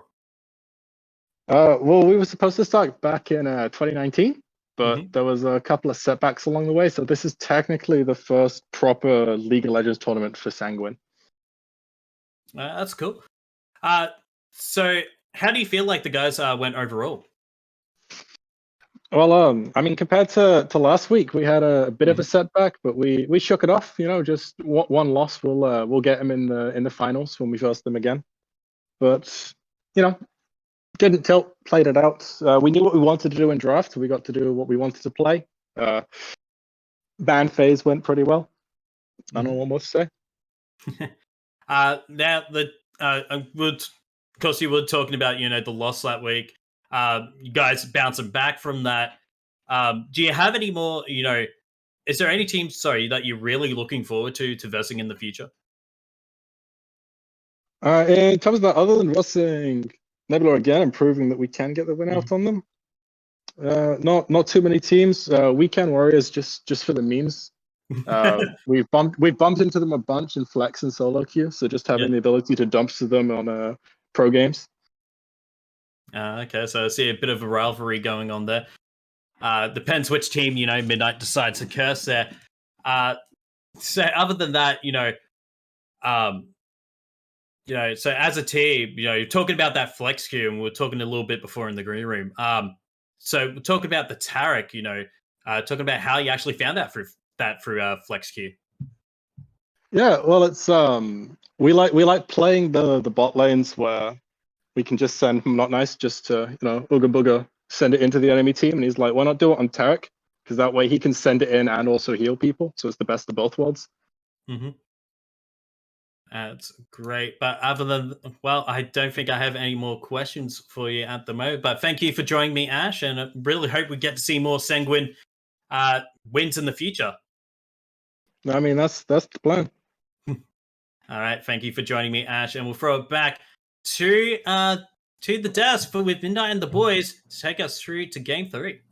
Thank you very much, Quirky, and what a good insight coming into there. New org wanted to get into League earlier, obviously wasn't really able to, finally getting their foot in through the door, and it's a good start for them, and I am very much looking forward to seeing what they do more of. But it's time to move on to what we are third game of the match. The RMIT Redbacks are going to be battling off against MCOM. Now, both of these teams coming into week number 2 are sitting at the 0-1 scoreline, obviously not able to find a win coming into their first match. Now, looking at game number 2 here, Weapon, I know you specifically were looking at RMIT, and yes, they aren't entering week number 2 with a win under their belt, but can you really blame them considering what they had to deal with in week 1? Yeah, I mean, for a start, they were playing against Zyzz, so you're already at a disadvantage. Zyzz historically one of our strongest teams here, and they certainly showed to play in week 1. But also, from what we've heard, they had a bit of a rough time putting a roster together. They had to deal with a bit of a sub-support situation, hence why we had the bit of an awkward Janna pick in there. I believe we've yet to really find out, at least on the casting side, but I believe they had that rectified. Hopefully we can get the shout on that through production or our tournament organizers. But by all accounts, they should be coming in much better this week.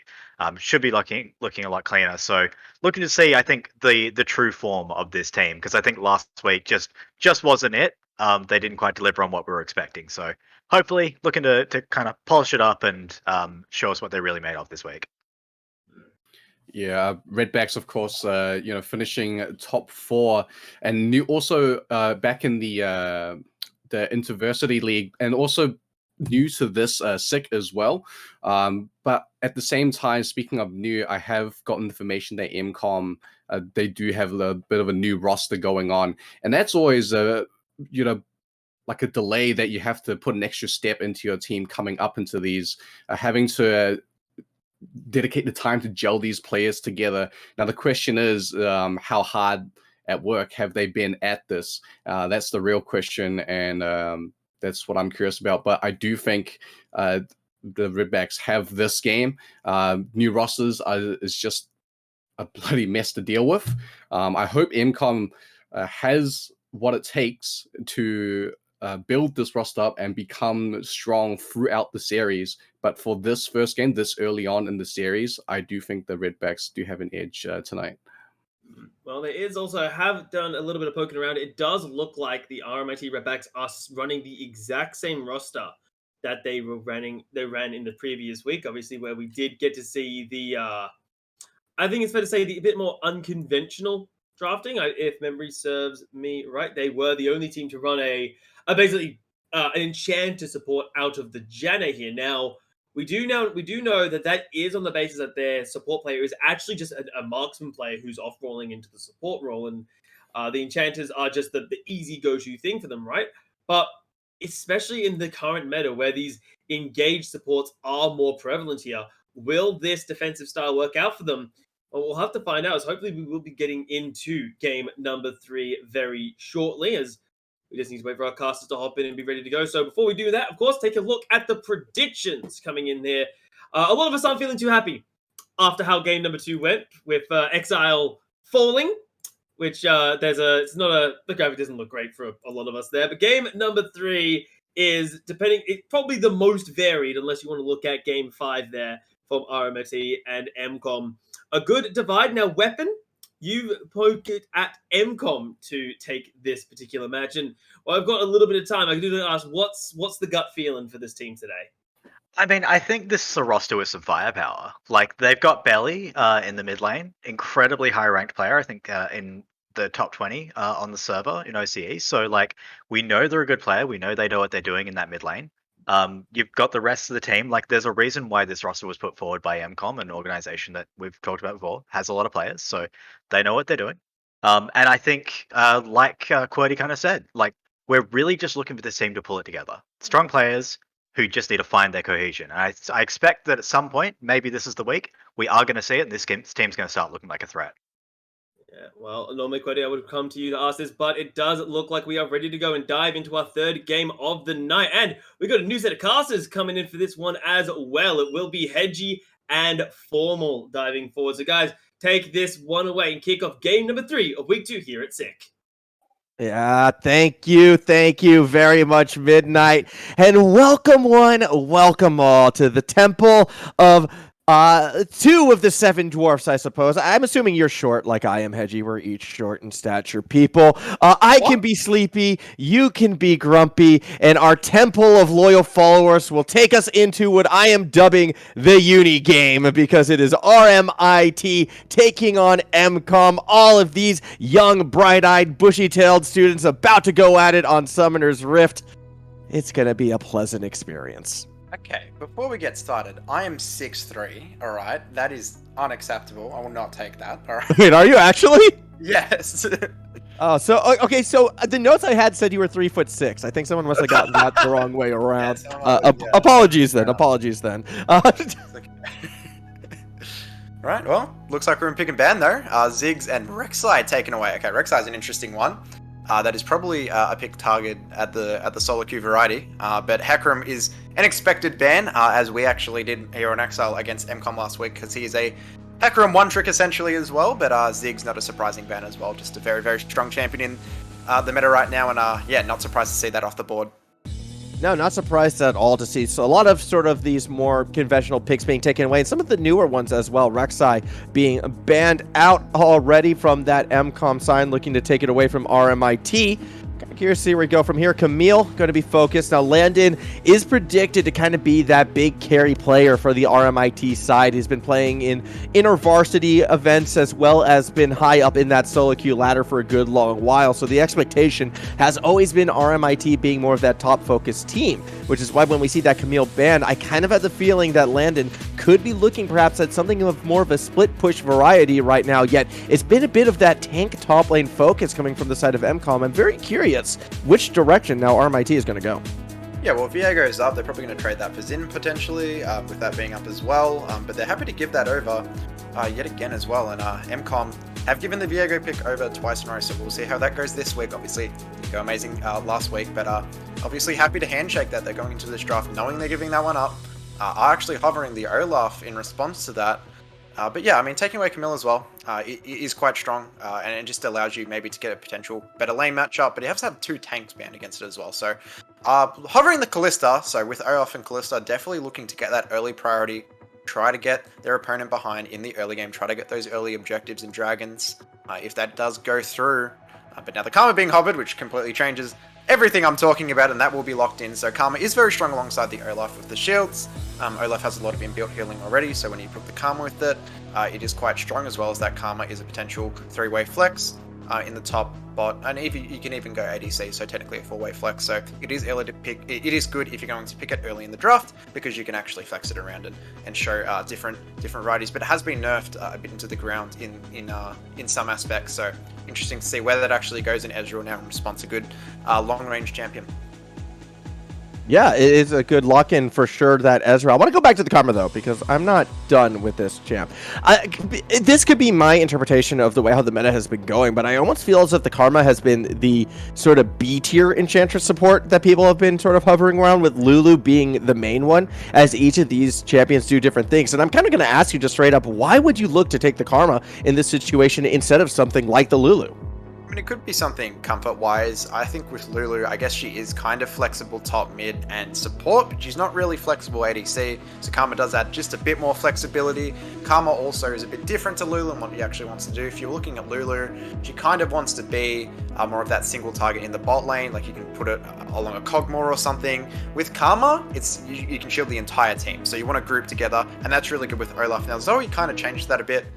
Definitely not on theme with the 2 champions that they've already picked in the Oath. On the Karma is more of a poke champion, so they've got a bit of everything right now. They've got the Karma scaling, kind of team fighting. Olaf kind of fits in that a bit in what he can do. Does go along well with Enchanters, but then the Zoe for poke. So bit of a weird draft setup so far. I would have even expected them to maybe pick an ADC in response to the Ezreal, but they haven't chosen to do that. But the Braum pick is interesting as well, because if you do put the Karma into the bot lane now, Braum's going to have a really tough time, because you can't really match an Enchanter support, and that's one of Braum's weaknesses as a champion. So some interesting draft setup. I'm actually interested to see what happens in the last 2 picks, because it could change what we're seeing. There's just a lot of champions right now that are a lot different in what they do want to do on each team.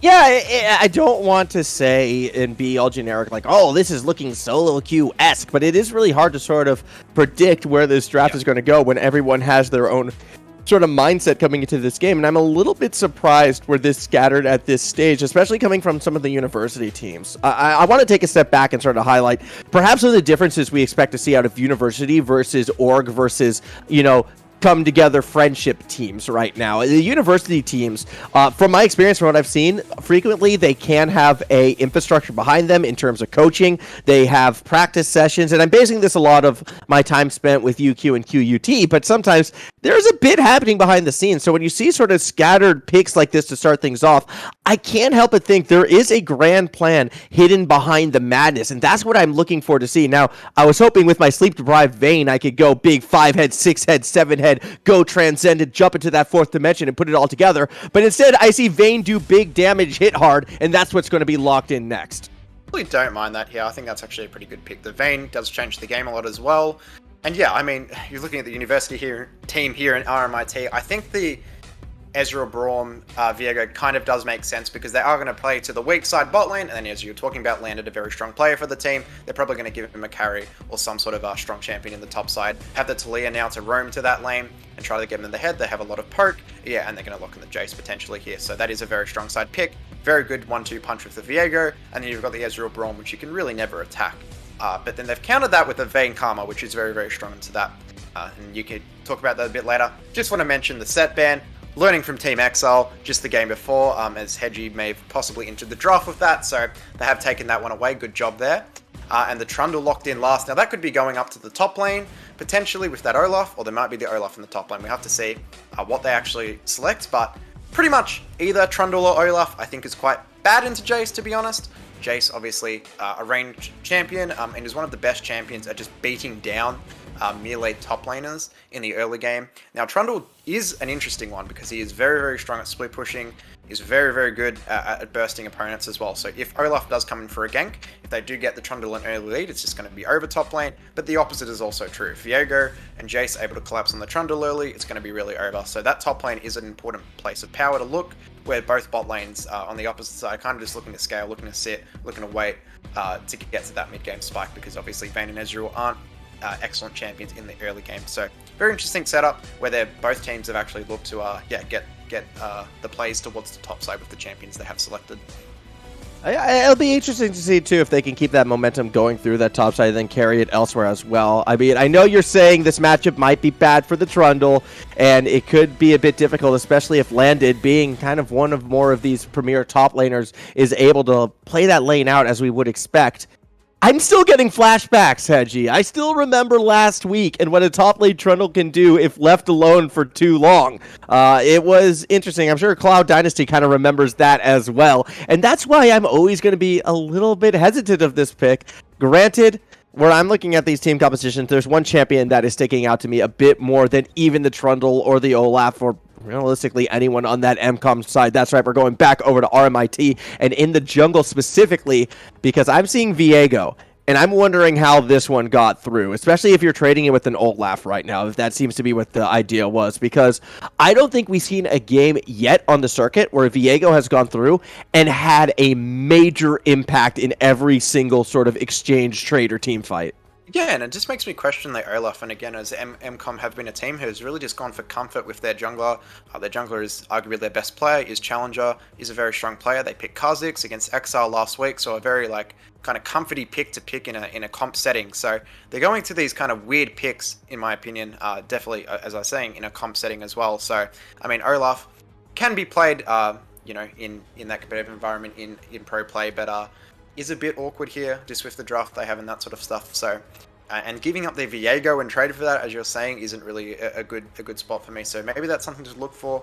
If they do lose again as well, do you go back to more of that traditional pick? And Xin Zhao was up as well, so you could have just directly traded that. But it's a bit of a weird pick. I think the Zoe is a pick probably the most out of place in this draft. I mean, they have no poke outside of it, so it's a bit misplaced. It's a bit weird for me. I guess it is okay in that Talia where you do have the range advantage, but if they're ever able to get a gank off early game, then they can get a bit of pressure on that Talia, and she can roam to the side lane and get this Jace ahead. But yeah, I mean, I'm still looking up to the top lane, but as well the Vayne. She does get a free laning phase here. I'm going to say it's kind of the saving grace of their team, where Vayne Karma just gets a free lane against Ezreal Braum, and that's really good for the Vayne. She's going to scale up really nicely. She's going to be that hyper carry. And if we do get to that late game stage, it's up to the Vayne and the Karma. Can they actually win out these team fights? And with the shield, she also makes the Olaf and the Trundle very enhanced in that scaling aspect. So the Vayne Karma is very good in this spot, and they've picked Ezreal Braum straight into it. So that is a bit of a worry for me if that ever does get off the on the table here. But we'll have to see what does transpire in the early game, because that's where all the action is going to be, particularly at that top side. Yeah, that early game is very going to be... is going to be. English, very well spoken. Good, yes. League of Legends play game we shall. 5 seconds to go. We're going to be throwing it to a quick break, but when we come back, we will be hitting that rift, and I've got some more points I want to bring up. I got a long list of jokes that we're going through tonight, so we're going to throw it to the break. When we come back, onto the rift for our third game of the evening.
Welcome back to the Rift, everybody. Kicking off our next match of the night is RMIT in blue going straight down the middle. In the red side, it is MCOM in our university battle to prove which school is the superior school. Granted, you could argue UTS is kind of still lingering around, but they didn't use their university name. So we're just going to stick with RMIT and MCOM in this one, as very interesting to see that sort of spread from RMIT. They started grouped as one and then spread apart, and now QAQQ only could be in a bit of trouble. Axe is going to connect as who, who. That's who is running this. Viego down, does have to force to burn that flash, but the the Sleepy Trouble Bubble from over the wall will put him to sleep permanently as they trade first blood for a first kill. Landon's going to be very happy with that one for the top lane matchup, but the gold advantage goes in favor of MCOM. Yeah, so they're going to be able to pick up a kill. Oh, we're not done. Oh my lord. Yeah, okay, Abyssal Mask, who barely avoids that shield out of Armadile right there. Winter's Bite, well, bit a lot of air this time around. Still 1 kill aside. Yeah, looking pretty scrappy to start off the game. Going to pick up a kill on that Jace, which is really important, but he's now chunked mana and health-wise, so that is going to be a big factor in this top lane. Trundle should have a bit of an easier time getting that CS, but Zoe also able to take the first blood kill, so we'll have a bit of an advantage in that mid lane. But what did she actually? No, she didn't actually recall, so not really going to have an advantage as per se, but we'll have that extra gold when she does look to recall. But yeah, very interesting and scrappy level 1 Formal. It was an interesting one, and I'm trying to pick who got the advantage overall, because while yes, you can argue that Daejeong was the one who got the first blood, that gold advantage is going to be going MCOM's way. It's that top lane for RMIT that I think is really going to be looking to push an early advantage. I mean, Jaces need this for that early and mid-game transition, and if you were to pick a champion that I think would have more of an impact early on, I would lean towards the Jace, so I almost feel like that kind of went in RMIT's favor moving forwards. Yeah, I kind of agree, and I mean it depends as well because the health chunk is very important as well. So now the Jace is a bit chunked out. Trundle is going to get more of that CS. He is going to be a bit more safe in this lane, so that is also important to take into account. And when the Jace does get that back to get that gold, he will be in a strong spot. But both junglers pathing towards the top side as expected. Viego's just gone the red into the Raptors, into the blue, and now the Grump on a 4-camp clear, and Olaf just full clearing his jungle all the way to the top side. Already has 5 camps, so is a camp in front of that Viego who now paths down towards to complete. Oh, no, he's just going to walk towards the mid lane apparently, but Olaf does have that stronger clear in the early game compared to the Viego, so he is going to have a few camps advantage, but potentially looking for a game.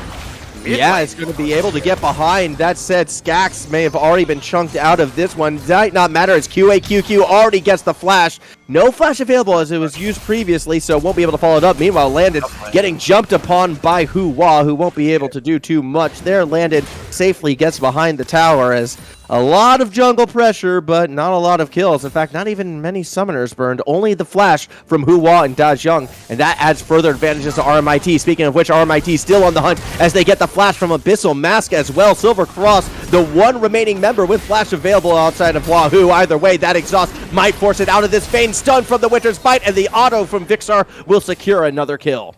Yeah, it's a bit awkward because they should know Viego is bot side. He just walked there through the mid lane, but they are going to be able to pick up that kill anyway onto the all-important Ezreal as well. So him getting ahead of Vayne, getting Vayne further behind and her scaling is really important. The wave is now shoving into the Ezreal as well, which is perfect. He doesn't need to stay and shove this out. He can just walk back and get a free reset. So really, really good spot for him. Does get that Sheen and the tier, so in a really nice spot there. In the mid lane as well, Talia does get the Zoe's flash with the Viego gank. Is a really nice gank setup. I didn't really talk about that too much in Champ Select, but obviously the 1-2 punch, the Viego W and the Talia W is a really good gank setup. So if you can get, it's kind of like a TF where if you can get the Talia ahead, if you can get her an early game advantage, if you can get her out of the lane, shoving these waves and roaming, then it's really powerful. You can accelerate the side lanes and just make this Jace and Ezreal as well a monster. So does do a good job to get that flash there as well. It was a very nice pickup, and that kind of should be giving all the lane advantages over to the RMIT side moving forwards. Yet, it's still lane pressure apparently coming from MCOM, so much so that they are starting to gather around that Dragon Pit as they are looking to grab that first Drake. It will be an Ocean one, and it's looking to go relatively uncontested at the moment. RMIT content to let that one sort of go over to the MCOM side, not really willing to scrap this early in the game. They'd rather get the lanes pushed back in their favor, so Dragon for free for MCOM. Yeah, that was nice. Got the Zoe shove on the mid lane, and then Vayne came back to the lane just before the Ezreal, I believe, because she died, and Ezreal had to reset, so walks back to the lane, shuts the wave in, just walks there with Karma to force it. Even with the Scuttle Vision, though, I would pick that one up, but now on the top lane, Landed. That's a very scary looking Wahoo has to try to flash to safety, but Skids is going to chase them down. Kill picked up and secured again from RMIT, who are starting to snowball this match. Yeah, that's what I'm talking about. This is set up really, really easy. The Viego, the Talia, both have that CC in their kits, can just shove out waves, roam top, get these Jace way ahead, and if he does create this advantage like he already looks like he is doing it would be very scary for this Trundle. Now is forced to use the TP as well, so it's really forcing this Trundle to use resources, get this Jace tower plates, get him in a strong position, because if he does, it's going to create that real split push and damage threat. And they're executing it well so far, but it's all about that execution. Can they actually continue to build that advantage? Can they build it strongly? Because if they do, they'll be in a really good spot. But this wave may actually be frozen now for Trundle, would be really good.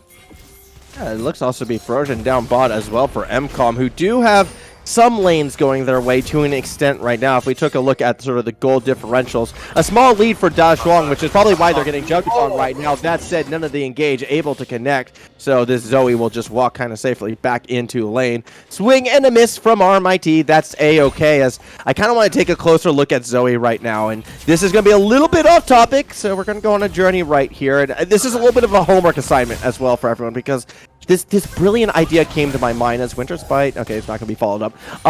Take Zoe and replace her eyes with small, beady black ones. All right, like really small and just pitch black.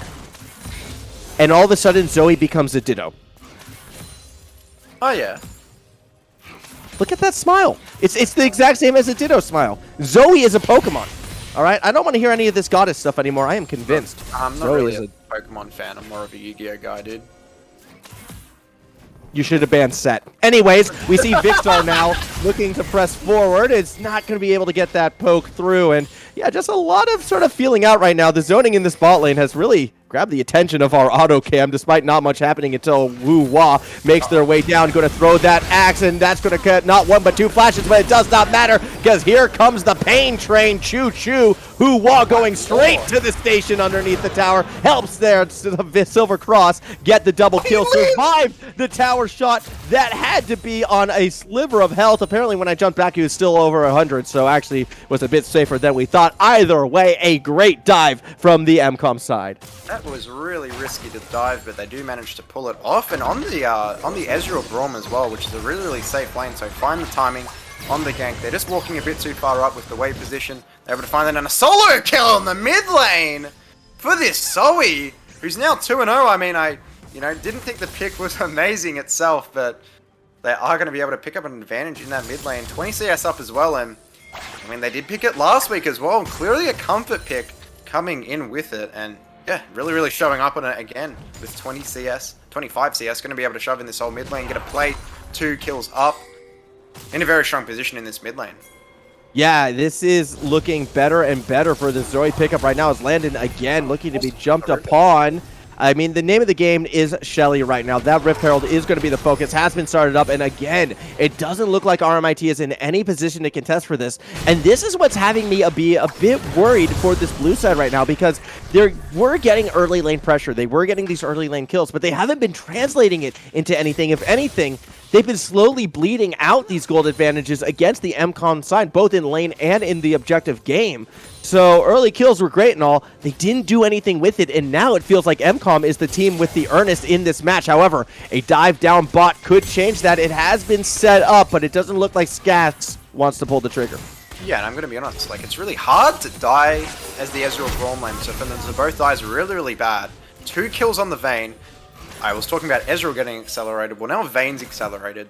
That's really dangerous, and I mean, Abyssal Mask on this Karma pick, just a champion that you just don't see that often, and really showing his big champ pool. Very flexible player in what he can pick, and looking dangerous here early in the game. They do have a bit of an advantage, which, I mean, if you're even on the Vayne, you're very happy, so having that advantage is just massive. And if they can continue to build it up, it's just really scary for me, right?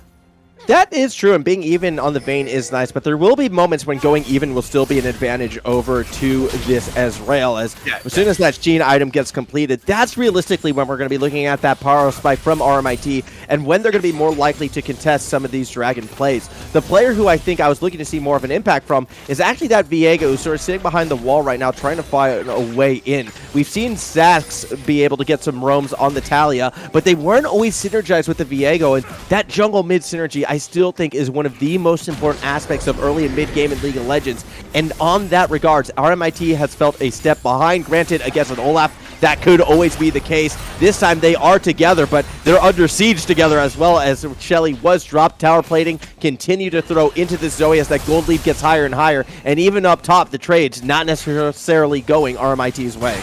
Yeah, and I mean, it brings us back to champ select, right? If you're happy... Wait, mid lane. Oh!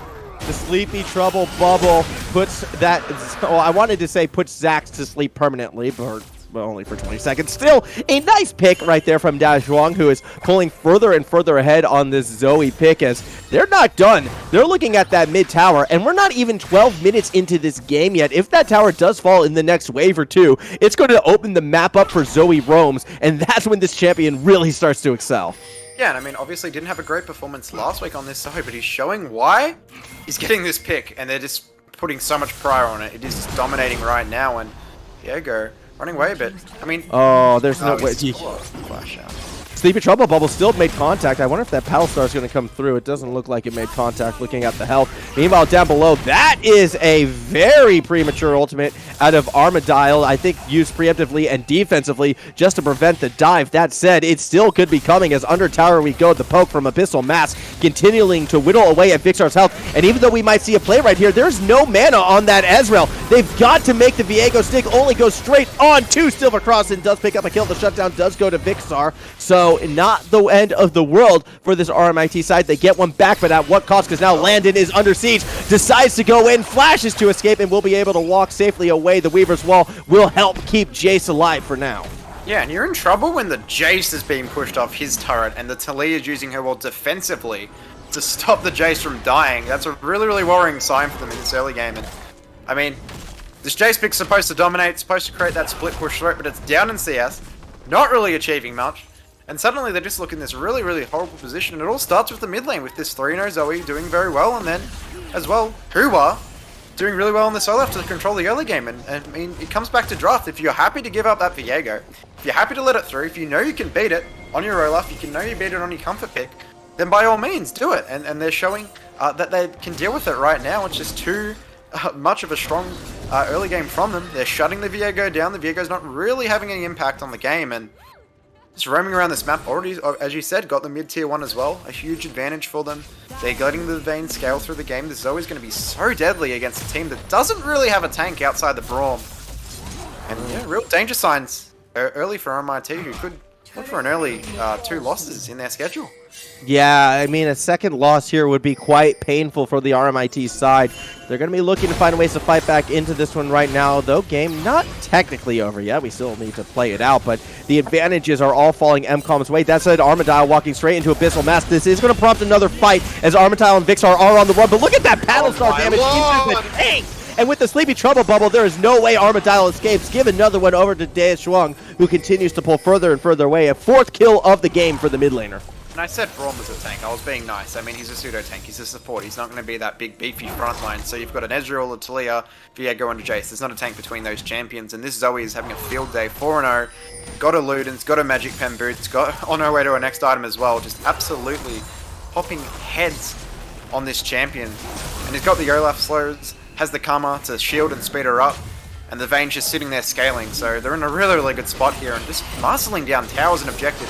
They're really controlling this macro. They're setting the tempo in the game. They're getting into the enemy jungle. They're not letting them have any control in their jungle, and they're just forcing them out. Look at this vision across the blue side, red side, sorry, jungle of the RMIT side. Multiple wards tracking them. Multiple wards just suffocating their jungle. They're just walking into camps and taking them. And this CS lead that the Olaf has right now is only going to grow, and it's happening in the other lanes as well.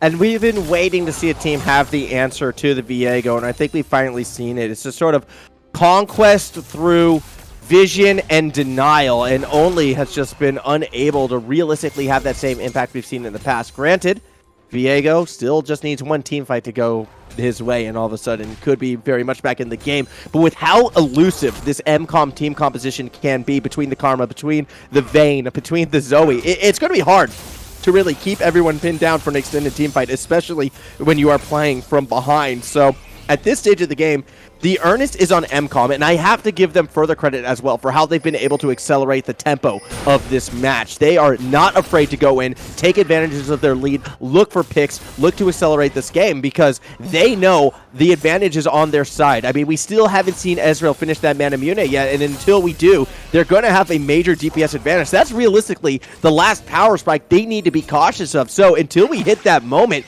put your foot to the floor, hit that gas pedal down, and I want to see MCOM continue to just try and drive all the way to the finish line. 100% so. Next objective, what's on their plate? They're looking for this 3rd dragon. Oh, that's a Sleepy! Jax is very low, barely able to escape as well. Talia, I mean, very fortunate to still be standing after that, but with the mid laner chunked out, with the Cloud Drake on the Rift, that is going to be the 3rd dragon going over to the MCOM side. Yeah, no, I mean, they have to get a pick in the side lane or something for this Jace or for the Talia right now, because right now their options are just being closed down. I mean, they're taking all the objectives on the side of MCOM. They're getting into their jungle, they're finding picks, they're getting vision, they're taking turrets down. There's just no sign of stopping them right now. And I mean, look at this. Look at the Battlestar! Bam! You can't do anything! That said, Shaxx is going to try and stop it with the Weaver's wall, but the wall doesn't go far enough, and Axe will keep him slow, and the auto from over the wall actually wants to flash over the wall, but Abyssal Mass still gets the kill, as we see Braum again using that ultimate defensively to try and slow MCOM down, but it's just like a giant frozen speed bump for this team as they continue to pile on through. Daz Young doing so much damage. No one can afford to be hit by these battle stars as, okay, well that one doesn't get thrown. Why? Because the tower is being destroyed instead. Daz Young, Sleepy Trouble Bubble over the wall, doesn't find anyone. Battle stars instead being used to farm, and now finally MCOM backs away. This is a redemption game, right? I mean, last week, lost to Exile, you know, I'm not gonna, you know, say we did anything in particularly good, but, you know, this Zoe pick was picked up really early prior last week, and, you know, it didn't really do anything. I mean, it got smashed in the mid lane, died multiple times in the early game. This is a redemption game. It's come in, 5-0, 174 CS, 10 CS per minute, about 60 CS up on this Delia, very early mid-tier 1, dominated the objectives, and it's all through this Zoe in the mid lane, just dominating, finding picks, getting vision. Obviously, Olaf's helping in that respect as well, and it does help to have that bot lane ahead, but this Zoe is just the center of this team right now, and it's just doing so well to punish any little overstep from the enemy. And it's just a pick every single time a paddle star lands, every single time that massive amount of damage lands, it's just over. It has been very impressive to watch the sheer amount of damage coming out of this champion, and I'm actually a little surprised we didn't see the Soul Stealer. That would have been, I think, the icing on the cake. I know you're saying no, but hear me out on this one. It would have been a throwback to some mid laners of the past here in Summoners Society. I'm looking back over to Wei, I believe, who was one of the OG Zoe mains who played in this circuit in the past. With the Ignite, the kill will be secured, but I just remember watching Wei, who currently plays for the LCL right now, actually made it to the pro leagues on the Zoe, doing very similar things to what we're seeing from Daz Young right now, except he would pick up that Soul Stealer, he would carry with it, and just being able to reminisce on the past and where these players can grow from here, I can't help but have a smile on my face. Yeah, 100%. I mean, probably could have got the Stealer. Just going the safe option, you know, got so much gold, might as well just go the normal damage items. Don't need to really do anything risky. And the other thing is you really outscale with the Vayne, Karma, Olaf, Trundle. I mean, I'm going to give them the scaling advantage, so you don't have to do anything risky. You know, you're a massive lead on this scaling comp as well, so don't really need to go for anything extra. And it's just a real pleasure to have this Zoe as ahead as it is. You know, this is a really unnatural game state for what it really objectively should be, right? But, I mean, from about, you know, 48 nautical miles away, just launching bombs. What was the point of that ultimate over the wall? Why? Just because you can. That's what happens when you have a lead like this on Zoe right now, as we do watch Landon start to fall back. Going to try to stop this Wahoo push in the bot lane, while the rest of the MCOM side, well, they're already going through that topside jungle. They got their eyes set on perhaps a 20-minute Baron, because why not? They've already forced RMIT into their base. Put the foot down. Continue to drive into the heart of the enemies. That's being the motto for MCOM, I feel like, in this matchup, as, yeah, there come the pings. They've got the damage. Olaf and Vayne can get it done, and I don't know if RMIT can stop this. Yeah, this game's spiraling completely out of control. The 20-minute Baron looks to just be completely secured. I mean, they're not even on the side of the map to contest it, let alone looking to actually do if they're just not going towards it at all. They are going to probably give that one up. It is at 4k HP. They're starting to move now, but the Zoe is there to probably kill them if they do approach, and that one is just going to be handed over. That's probably going to mean the Cloud Soul as well, and MCOM will very, very highly likely be moving to 1-on-1 here. Formal, very, very strong position here. Yeah, and this is a much more dominant showing than obviously what we saw last week, where they did come up short. Granted, it was a close game, so it wasn't the easiest victory or, well, loss in the world for them. However, this time, it feels like a completely different team, and we're really seeing what MCOM can do when they have these lane priorities, when they have advantages, and they can continue to snowball off of them. Not to be a broken record, but something I like to say, you know, the good teams get leads, the great teams close games. We are seeing a pretty solid, you know, closing of the book in this instance. The big question is, though, can they finish off that final chapter? Not in terms of the item, but in terms of just actually ending this game. Because I feel like with the Cloud Soul, if they even bother to take it, there'd be no excuse not to end on the next push. Yeah, definitely. And I mean, doing really well on these comfort picks and showing what they made of it. Armadile. has to burn ult and flash already, but the follow-up 99. damage is still going to come through. Silvercross gets the kill as the True Shot Barrage finds absolutely no one. Shelly says, knock, knock, we're here. As MCOM starts to pile through, they get the tower. The inhibitor will be next. Meanwhile, down below, fret not. Wahoo is here just taking care of that bot side as well, so it's an attack on two fronts as Wahoo walks straight into the heart of RMIT and gets away scot-free. Dajuan goes in deep, gets damage on Landon, and forces the flash out. Meanwhile, down on that inhibitor, Wahoo just wailing away. They will get another inhib, and I was saying they could end on this push. I want to see him go for it just because it'd be exciting, but the smart choice is back away, get the Cloud Soul, and finish this game off right. Yeah, I mean, if I was their coach and I just saw them try to end there, I'd probably be a bit angry. Just reset, get your free Cloud Soul, and then all this 5-man top and end the game. So no need to try to overpush for the end there, but they do make the correct decision and look to back away. But if I were a coach, Hedgie, I would be playing Pokemon on the side while banning Set. Anyways, Abyssal Mask is going to flash over the wall and get out scot-free right here as they take the Cloud Soul away. Look, I'd be a very bad coach.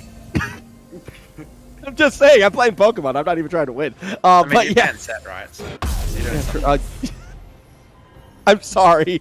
I'm gonna let it. I'm gonna let it go now. Okay, So I know it's a sore wound. It's a sore wound. You've really, exiled me from Okay, now I'm not sorry anymore. If you're gonna, No. if we're playing the pun game, I'm not sorry anymore. All right, we continue along. 23.5 minutes into this game as of right now, with a 10-4 kill lead. But more importantly, we've passed that 10K gold lead because MCOM have just been dominant, and now they're looking to end this game. Although Wahoo doesn't have the backup of the team, a little bit of dis-synergy perhaps, but it's a Trundle who really cares. He'll survive this and warrant the rest of the team come running in. But where's the damage? Josh Wong and Silver Cross, they were way back there. Sleepy Trouble Bubble not going to connect, but Hua will with that axe to try to get into that back line. But more realistically, they want to get to the back of the base because piling on through. Here comes the MCOM side. Teleport from Wahoo will be used to join the fray in just a few moments, but it might not matter because pinned to the wall, Silver Cross goes piling on in. Viego's already gone. Armadale will be next. Landon can do nothing as well as he has also fallen. Silver Cross tastes a bit of the fountain for a little bit of vein spotting points.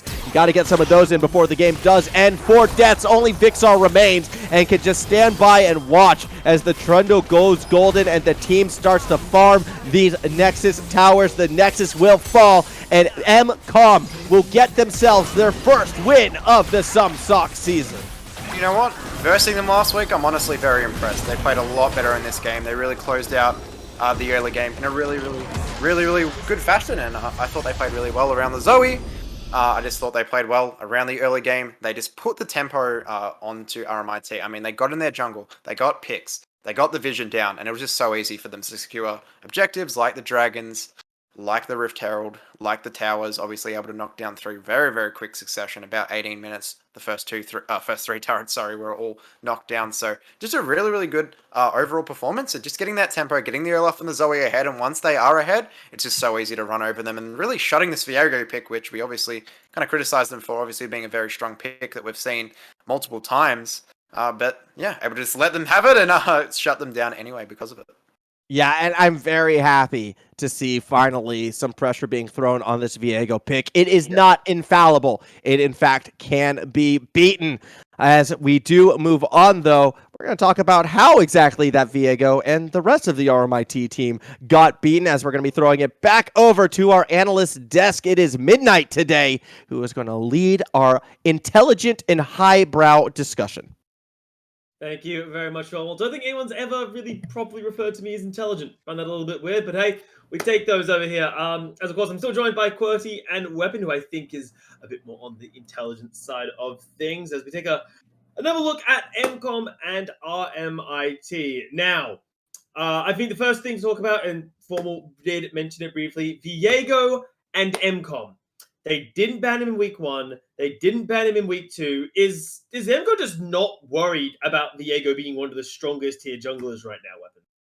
I think they kind of just... So, first of all, I just want to say, this is a team that I said had some firepower, and they just needed to put together, and they basically did that this week. They looked incredible. Couldn't be more proud of the boys. But, the thing is, they really didn't get this Viego rolling, and what MCOM did was they took a very wonky-looking draft, at least in terms of this current patch and this current meta, and they made it work. Like, I didn't have a lot of faith in this Karma at all when I first saw it come out, but I mean, this is a pick like Karma Olaf. This is something we've seen in metas past, and they kind of said they recognized that this is something they could potentially play, and they made it work. And obviously, I think the rest of the props just has to go to Dao Young in the mid lane. Because like that guy he basically 1v9 on that Zoe. Like, there's no other way to put it. Yeah, MCOM, if you look at their team, they're a team again with the trundle that we've been seeing all night tonight. Of course, paired with the Zoe and the Olaf, just chugging his axes at you. Very easy to make these picks happen, as we did see. And with RMIT, they really needed a snowball. Of course, they have a Viego, which is extremely good at snowballing. They have a Jace, known early game, mid game stomper. They have Talia as well. On paper, a champion that can one-shot you in the right situations, but they just couldn't make that early snowball happen. The Talia couldn't do anything. The Zoe played the one-shot game better than Talia, able to perform and also using that lead to establish control from the center of the map, so RMIT, the Redbacks, cannot do anything with their early game champions. Did prove pretty difficult there, and of course that was MCOM falling, and kind of weren't really expecting it. Again, I look at like to the Olaf here, and I always get really worried. I've been quite vocal in saying that I basically see Olaf as, from minute 0 to minute 20, as basically the guy at the gym that terrifies you because you're like, what the hell? That is not allowed. I feel emasculated. And then from the exercise is wrong, and you're like what? Why? You do exercise? Ugh. Yeah. Ugh. And then from 20 minutes to about 25 minutes, he becomes like, a pretty strong champion, but he's really starts to fall off. And then from 25 minutes onwards, it's a weird looking cannon minion with an axe. But they made it work. And again, with the Karma Enchanter to give the movement speed, the Olaf looked really, really strong. I must say, I was really impressed by what they did step up and show. So works out quite well for them. And that will, of course, put RMIT in a bit of a stronger position, right? Obviously, they had a rough week 1 up against Zyzz, who smacked them down pretty hard. Obviously, bounced back quite well in week number 2. And future games, their future actually isn't looking too bad in terms of their competition. They've got Sanguine in week number 3, and in week number 4, it does look like they're going to be dealing with the likes of Nebula. So looking up for the side of RMIT now. They've gotten their first win under their belt. As for MCOM, this is starting to become a little bit of a worrying trend, lads. They lost in week 1 against Exile. They've now dropped against RMIT. Where does MCOM actually start to look to turn these games around? Because I'm not exactly sure what other teams you can start picking on. It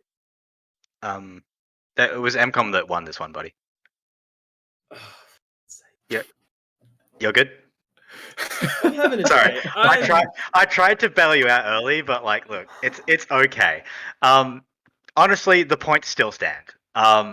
So you are right. RMIT, they're on struggle street. You all right, buddy? You're good. I'm having a day. You having a day? I'm having a day. Hey, you've been burning. You've been grinding away, casting everything. It's chill. This is look. Let me help you out here because I believe we do have Dao Young, the monstrous Zoe player, coming in to do a bit of an interview. So we'll see how far away he is. But I mean, yeah. Hey, here we go. You want to set that up? Yeah, all right. Well, I got to get the hell off screen because apparently I'm just having I'm not having a good day. So you know what? I'm going to get the hell off your screen. Quirky, please take it away. And congratulate the actual winners of the game today, please, mate. Well, Midnight, we can't exactly, just keep on bullying you. We do that enough to you in F1. But other than that, hello, guys. I'm joined by the mid laner, the Zoe Wonder Kid himself. It is De Young himself. How are you going, mate? Oh, good, thanks. Oh, that was a nice game. for us. It was. I mean, I have not seen Zoe play that good since Niski back on the old Splash days. So let's talk about that game. Were you guys really confident coming into that? Yeah. Well, I'm sure as staff knows, Abyssal Mars was actually part of the team before, and we've had a lot of practice, and we were honestly put a lot of pressure on ourselves because we thought we would win this game pretty easily. So I'm thankful that it worked out well for us. And now, in terms of that Zoe pick, you had a fantastic game of it. So how comfortable were you picking it into that Talia? I was pretty comfortable. I think this is a very good matchup for Zoe. She always has prior in lane, so it's really hard for Talia to do anything. And she's just dead if I hit bubble. So I think we drafted well this game. Yeah, the draft was pretty great there.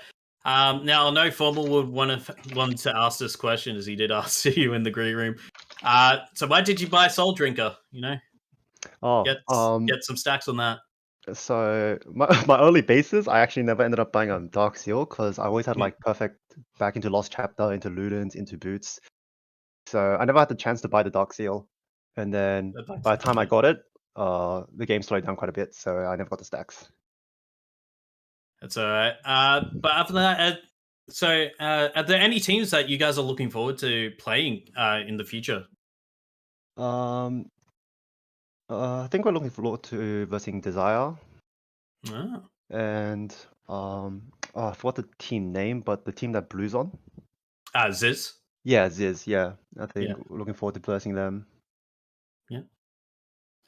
So looking forward to. Is there anything that you guys are looking for to quickly fix up or maybe improve on? I think we had a very weak showing week one, and we're working on working better as a team and just overall controlling the map better. All right. Well, thank you for joining me, and I guess we'll throw it back to the bully, Midnight, and the boys on the desk. All right. Thanks. All right. Thank you. Thank you very much, Quirky. Okay, so I have a chance to redeem myself after what was a bit of a botched bit there. So with MCOM claiming their first win of the tournament, things are looking a little bit up for me. I can see you smirking at me, god damn it. So things are looking better for them there and the next couple of weeks. But the taking away from that game, I still find it a little bit odd that the stuff like the Viego is slipping their way through. And more alarming, and this is what I'm going to ask you, Quo, because you have an understanding of the meta that is just sort of alien to me. Are we going to see more like the rise of Olaf and a sort of shift in the bottom lane where these, the Leonas, the Nautiluses, the stuff like that is being replaced by the likes of the Karma, the Lulu, and even that Sona that we did talk about at the start of the night? I do think in terms of those enchanter supports, they are usually best paired with any form of late game hyper carry. So in this case, the Karma wasn't only good with the Olaf, but it was also really good with the Vayne. Now, with engaged supports, you want to generally pair them with some certain hyper carries. Yes, they can also work, of course, but they are also good with, AD carries that have a very strong laning phase, like your Ezreals and like your Jins. And I still think that the engaged supports have a lot more functionality and utility to bring to the team, not only because you are playing around your carries in more ways, but with the entire rest of the team as well. In regards to the Olaf, yes, he has that Ragnarok that can run people down, has unlimited axes with the short-ass cooldowns, but at the same time, you don't really see him one-shotting people or being I would say I wouldn't really consider him a stronger skirmisher than the likes of current meta junglers like Viego and Zinzao. So it is still very on the ups and ups there, but it is still contending with those top tier jungle picks. Yeah, well, it looks like it is almost go time. We're going to have to get ready for our fourth game. Now, we don't have a lot of time talking to it, so before we dive into game number 4, I will quickly get the broadcaster to bring up the predictions that we have for game number 4. Of course, I think this is one of the biggest games we have on the night. Weekend Warriors and Zyzz. Now, only 2 people think that the Weekend Warriors will be able to fend it off. I've learned my lesson. I've seen the light, and we'll be picking Zyzz for this one as well. As it should be an interesting one. Now, Weapon, look, you're one of the 2 people going for Weekend Warriors. You have 30 seconds. What is going on? I mean, like, it's the same situation as MCOM. I think this is a great roster that just had a bit of an unlucky week 1, and I think the firepower on this roster is incredible. They have the player that I rate as one of the highest, like probably the best AD carry in the tournament in Vendrick. Refuri, I think, is just an absolute smurf in the mid lane. Entropic is a rising star in the jungle. And I'm going to be honest, I don't know much about their support. I feel like he's a guy with a name change, so hopefully Ken can give me the shout on that. I think they just have firepower in every role. Now, there is one name I am avoiding here, and it is Jack Valiant. And it's not because I think he's a bad player, I just think he is the one point on the map which can be exploited and has been.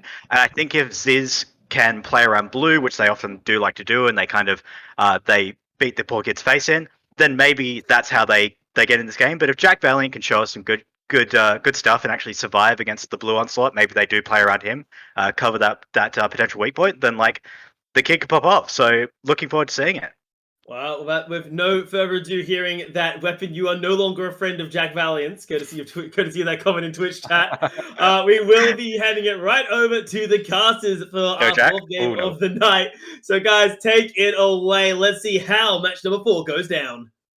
Thank you very much, Midnight. As before we get too into this, I want to take everyone through a little bit of a history lesson. You see, much like Professional League of Legends in Oceanic, there was once upon a time an El Clasico matchup between 2 of the most well-known amateur teams, Weekend Warriors and Kraken. To draw an apt comparison, we go back to NA with TSM and CLG and how these 2 would always do battle, but the Weekend Warriors, aka Kraken, would always seem, to come up on top. Did I say Weekend? I meant to say the Weekend Warriors, aka TSM, would always seem to come out on top. And much like CLG, Kraken eventually did sort of fade away to obscurity. However, what these 2 teams didn't know was there was a monster underneath those waters named SK Telecom T1. And guess who SKT1 is in this matchup? Not the Weekend Warriors. No, it has been Team Zyzz, who has been dominating. If 3 years ago was Season 3, well, Season 4, okay, yeah, they were still dominating. I guess they can be all of the LCK, and they were dominant in Season 5, and if this is Season 6, well, they've been looking dominant thus far, and now we're looking at a bit of an international affair just within Amateur Oceanic League of Legends. That's right, Weekend Warriors, TSM, all memes, all dreams, never realizing them versus the dominant firepower that has been Zyzz. Yeah, it's going to be a really big matchup. Definitely a match of the week. And to start ourselves off, a lot of solo lane bans across the board. LeBlanc, Jax, and Set, all taken away from Weekend Warriors by Rise, Vladimir, and... Wait for it. Wait for it. Come on. No, say what it is before they do it. Predict it. Predict it. Viego. Oh, I'm just incorrect. Malphite is going to be taken away. So, Zin and Viego both up. They're going to first pick Fiora. Ooh. Alright, we might just be going down the champ order here, actually. Okay, so it's Fiora into Camille, first of all, which is going to be an awesome matchup in the top lane. Definitely one that is very, very down to skill. I do kind of... Wait, is this actually not? There's no way. No, that was just... Oh my lord, what? Yeah, they just left the Camille open for blue. I don't know what to tell you. That is what happened. What's going on? What? First pick Fiora? It's Jack Valiant, Hedgie. It's Jack Valiant, all right? He's picking and playing for himself. He's saying, I'm not afraid of you, Blue. You might be the prodigy of the region, but I'm Jack M.F.ing Valiant, and I am taking this fight to you, so you best be ready to give me your best shot. And I'm curious to see what is going to happen right here as we do move along. Jinx is going to go ahead and be locked in for intro pick. You just seem nervous right now. I'm just laughing. Cannot believe. Okay, well, Ziggs is taken off the board, as well, though. So Jinx in exchange for the Zyzz. I would definitely favor Zyzz there, just with the range and the damage he does provide. He's probably going to be able to push out the Jinx as well in the laning phase. Let's have that control then arguably outscales. Now Jinx does obviously have the resets and that sort of stuff when she does get excited, so is a very strong scaling champion as well, very dependent on how they play it, and just trading Thresh for Leona as well. So support for support, two very good engaged supports both picked up. And then obviously big matchup, Fiora versus Camille already taken in the top lane, so some hyper scaling on both teams, and a bit more early presence though with the Leona and the Camille taken for Zyzz, so they will have the ability to roam up to that top lane. Lots of CC already in their kits, so going to be taking away the Trundle as well. Probably a lot of jungle bans to come out right now, as there's been already some mid lane bans anyway. Yeah, there has been a fair bit of mid lane bans, which is going to be exciting to see as well. Leet, obviously one of the stronger mid laners in this tournament, but the same thing can be said by Pong Pong if we were going to be listening to what our desk had to say before coming into this one. That name, by the way, the interesting name change coming into this one. Again, some of that Weekend Warriors flair, I am sure. A couple more jungle bans as well. Entropick has been one of these uprising stars, but the big one that everyone was talking about has been Vendrick when we looked at the Weekend Warriors side. On the hyper carry, that is Jinx. With that Thresh, one of the best supports. I'm just going to be so curious if the Weekend Warriors continue to draft tools to try and get this Jinx to be in that hyper carry position, especially with the Lee Sin being locked in for Dung Beetle. You'd have to think there's going to be a lot of focus on that bot side of the map. Yeah, and he's a very good Jinx, so I'm not surprised to see that one already taken. And yeah, maybe potentially some CC in the jungle are going to look to Gragas. Maybe the Viego that has slipped through to pick 4, which is very surprising for most people here. Potentially going to be picked up. No, they're going to go for the Gragas with the disengage options. It is a very excellent pick into Lee Sin. Can just deny him as a champion. Lee Sin Qs you just disengage with the E. He obviously engages into your team. You just disengage him. Pretty good into Camille and the owner as well. Makes a lot of sense. And the Yasuo would be a really nice pickup with that. Obviously, they have the knock-up synergy. So a very strong team fighting team. But they also have the split push in Fiora, so they can go multiple avenues here. Just a lot of CC, a lot of team fighting ability. Obviously, after Fiora, just a lot of damage. It is, but I'm hoping to see this Zed get locked in. I really am. I made the comparison of Zyzz to SKT1, and we all, it's particularly in Season 3, and we all remember what that Zed did in Season 3 back in the original LCK, but no, instead it's going to be the Viego, which slipped all the way to that last pick, and you know, if you are Dung Beetle, you are so happy with this pick. Alani is going to be licking his chops in this one. Going back, though, to that Weekend Warriors team composition, I do feel like, yes, they have the damage, they have that wombo, but the question is, what happens if they cannot execute it? Because without that front line, I feel like if the synergy is even a little bit off, this big, powerful fighting force can just fall apart in complete shambles. Yeah, I mean, Zyzz is obviously really good into those squishy targets as well. He's going to outrange every champion on the enemy team, so he's going to really have a field day. Lee Sin Viego is a very good 1-2 punch, so they've actually kind of done a really good drafting there, where they've taken the Viego last into the Gragas, which is a much more favorable matchup for them. So I'm going to say Viego beats Gragas at most stages of the game, and then taking the Lee Sin into the mid lane, which will be a bit of an interesting matchup to see how that one goes. I'm not too familiar with that Yasuo Lee matchup. Expecting Yasuo will have a bit of a decent advantage just in the fact that he can throw multiple Qs and potentially 1v1 the Lee Sin, but it'll probably be heavily down to how it's played and the skill matchup as a whole. But the Zyzz team and what they've wanted to build here, of course, playing around blue, their best player is play towards the top side. They have the Lee Sin to shove in waves and get to top lane. They have the Viego, the good 1-2 punch of the Camille E as well. So they can really look to punish this Fiora, get Jack Valiant behind. That's the matchup we've talked about. I mean, we've talked about it as well. Not a bad player, but the weakest link on weekend. So can he actually stand up against the best player in the league? Big statement there, right? In blue. Can he actually shut him down or stand up to him on his favored Camille as well? Or will he be running to the ground? So we have to see what happens in that top lane. Very important. Gragas probably wants to look to play around that mid lane, get this Yasuo ahead, make sure those combos are going, because if they don't, it's going to be a bit of a struggle, particularly into Zyzz. I think Zyzz is a really good pick here. It is going to be a pick, and strangely enough, it kind of feels like the safest pick here right now, because I want to echo some of the sentiments coming from the Twitch chat right now. When we look at these two competitions just put together, this is both teams just saying, you know what? Let's go for it. Let's duel. Let's fight. Let's not hold back. This is not just the game of the week. I would go so far as to say a lot of people are predicting this to be that grand final within SumSoc. I kind of have a different team I'm pegging to get to the top 2 to take on Zyzz at the end of it all. No, not Exile. They don't know how to ban set. But I'm definitely going to be looking at... You can't keep doing this. If you keep setting me up, it's your own fault, Hedgie, okay? It is your own fault. But no, I'm not going to say who it is. I'm keeping it a secret for now. All I'm going to say is they are one of the university teams. But the thing is, with this matchup, absolutely, both of these teams are trying to throw their best shot at each other. They want to fight. They want to brawl. This is going to be a game that I feel is going to live up to the hype, in particular that top lane, in particular this mid lane.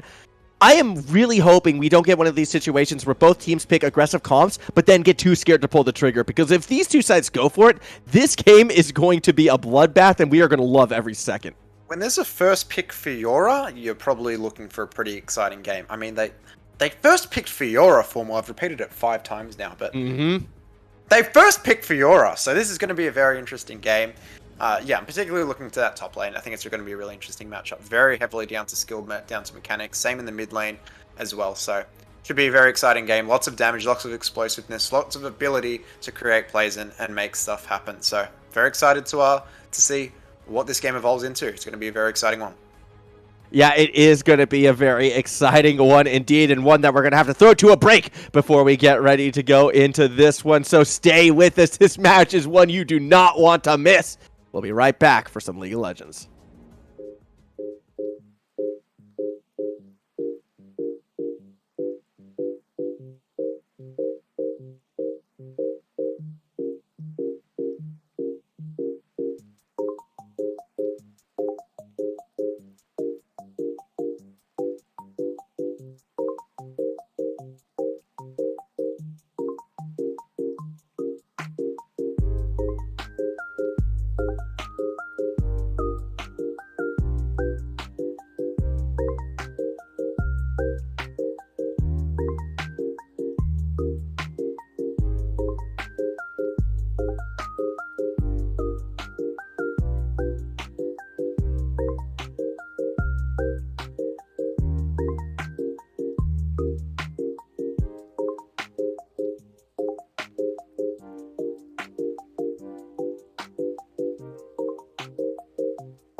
Welcome back to Summoner's Rift, everybody. It's time for game number 4 of the night, but in a lot of ways, this is the one we have been most looking forward to. I'm forcing these puns right now because I am still quite sleep-deprived, but it's the game of the week, and that excites me more than anything else. Weekend Warriors in blue, Zyzz in red, as we get ready to throw down. Look how exciting this line of scrimmage is.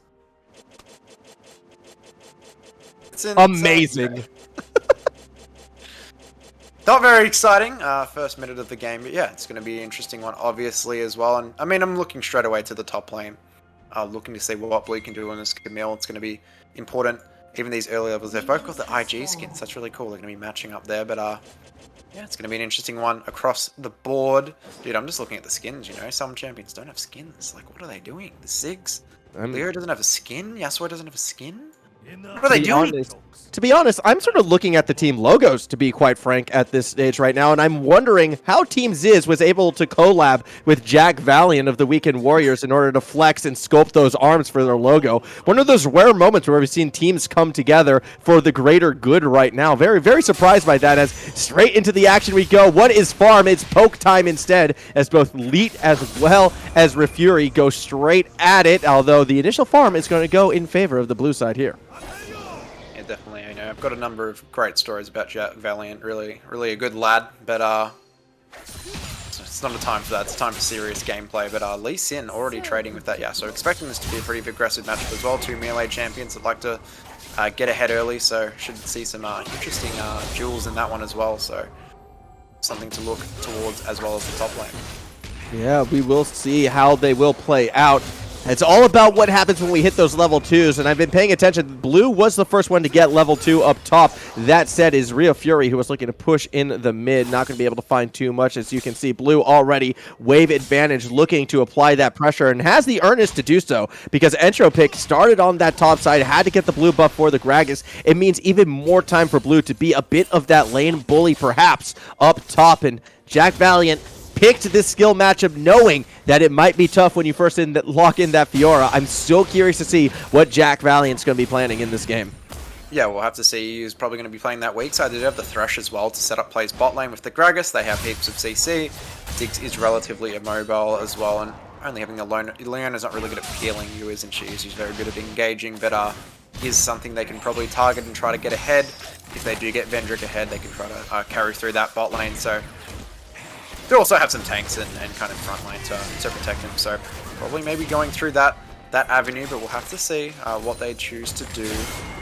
Oh, Leet's actually in a bit of trouble right here, as we did see a bit of a gank from Entropic, but it doesn't result in too much. He's able to escape, just like we see Asian sidestep that death sentence out of the Thresh. Blue continuing to just push in wave after wave, and it doesn't look like the synergy was there right away for an immediate tower dive, so that will be Dung Beetle rotating back, and by rotating back, of course, I mean recalling back. Got Rocket League terminology in my head. Still Flay onto Asian, over the choppers. He goes with the Satchel Charge, throwing so much damage. Back out onto this thread. Zenithblade's going to follow it up, and all of a sudden, there is nowhere for Shikimi to go. First blood goes to Riopol, as now Vendrick could be in a bit of strife. That said, a flash body slam finds it, go back onto Asian. Teleport's going to be coming through. Riopol staying alive, and now Blue is here, and Blue is angry. Entropic is going to be the target, and a kill will be picked up by the Camille, but Vendrick got so many autos down, only needs one more perhaps. The Zap gets blocked by Dung Beetle, who will get the kill, and it is Zyzz who is striking first.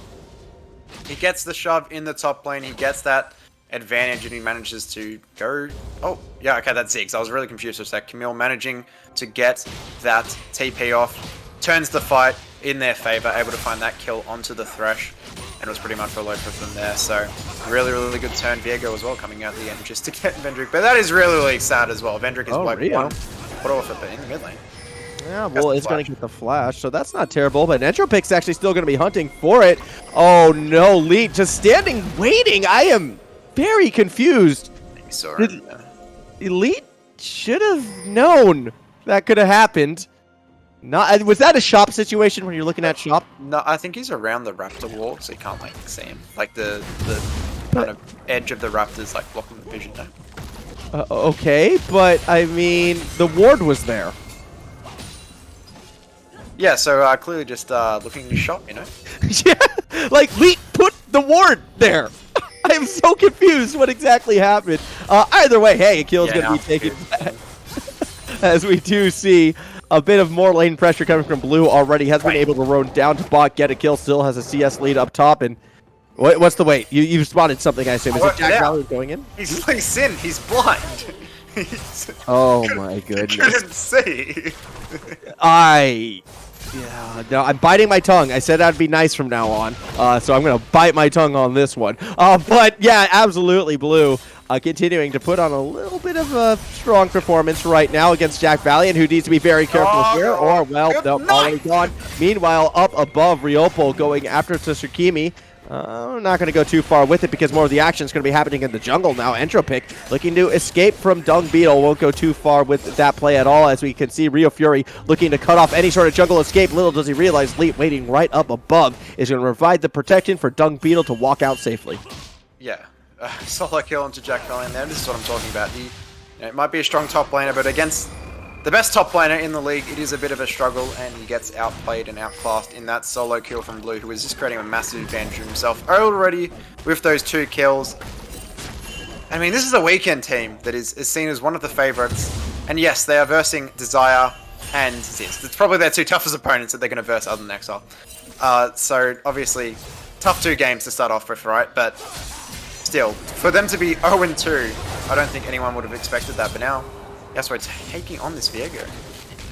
Yeah, we are seeing that bit of a battle as Entropic will be able to sort of just collect on some buffs and possibly look to invade. This is a full-on roam coming from the Weekend Warriors up to the top side right now. Blue is going to be the target. Typically, when Blue gets caught out, though, it's when Blue is split pushing a bit too far. This one has already been sussed out, judging by Dung Beetle roaming up right now. It's going to spot not 1 but 2 members in that jungle. That said, you do see the Hextech ultimatum be used, and Blue's got nowhere to go. A shutdown goes over to Rio Fury on this Yasuo. A nice kill secured. It cost 3 members, but I'm not sure that Team Zyzz are going to let this one go without a fight, or, well, apparently they are. A late roam by Leap, not enough to warrant a re-engage.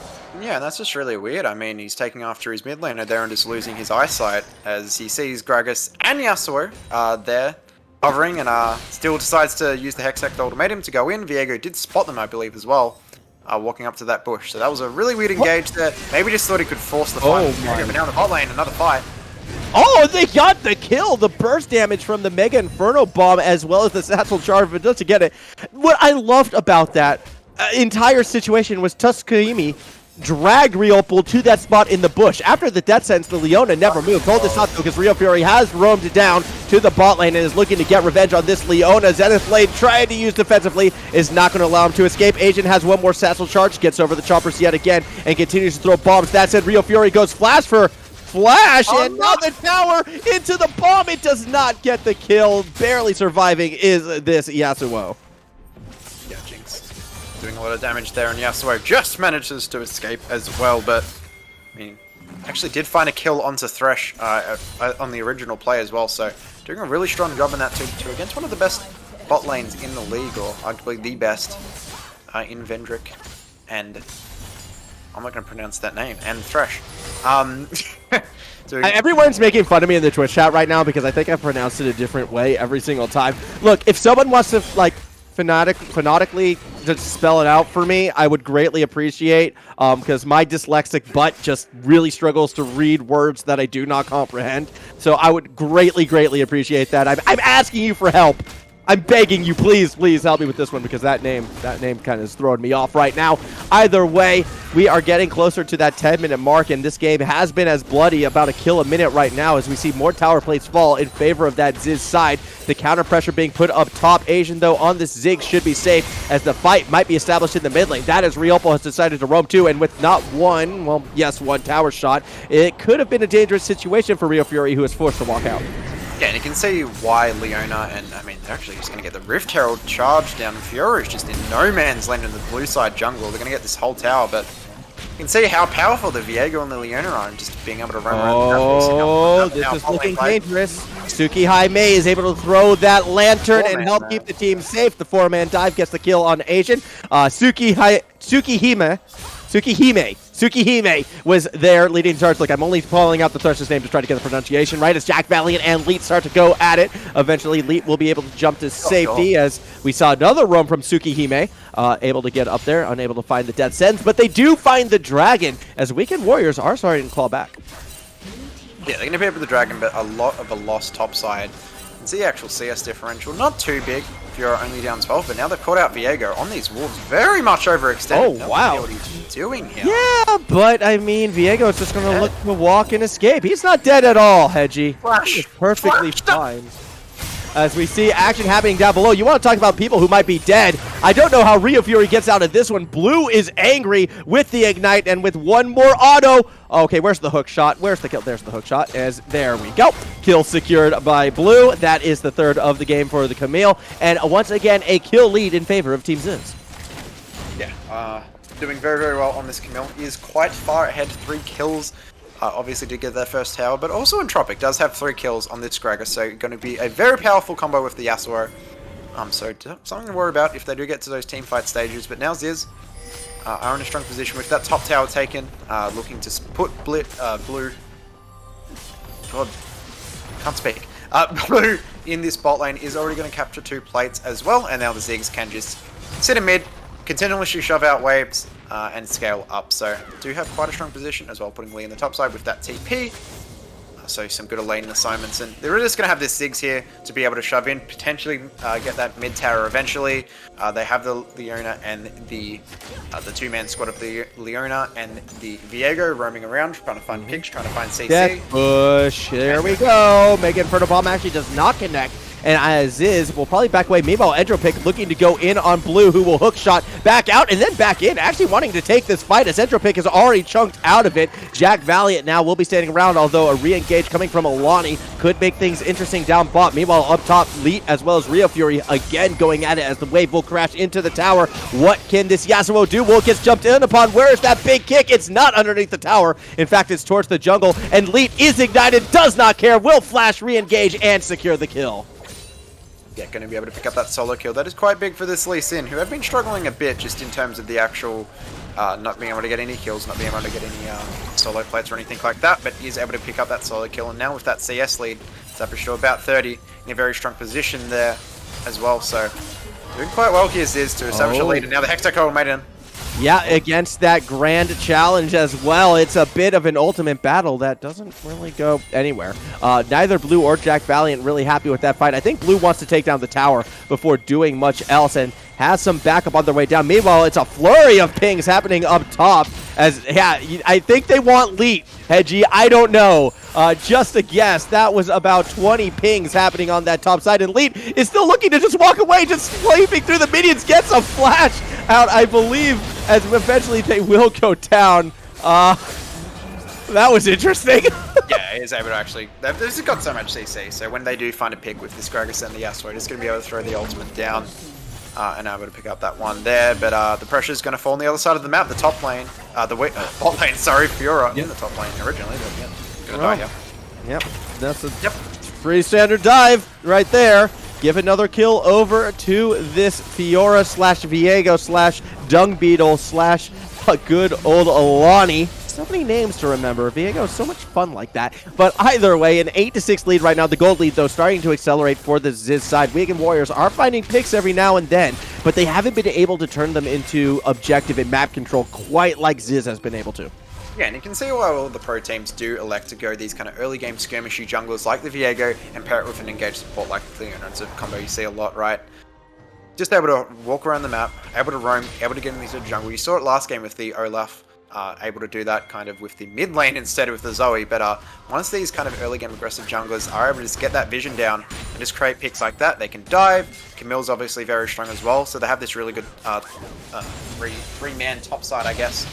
With the Leona, the Camille, and the Viego. Heaps of CC, just lots of pick potential, and they are moving around the map really effectively and quickly and just able to establish these leads because of it. And I mean, they're just a bit mechanically better as well. You see in these fights, you know, even the Lee being able to survive that long, that just shouldn't happen, right? Compared to bot lane, Fiora just dies immediately, they get the turret.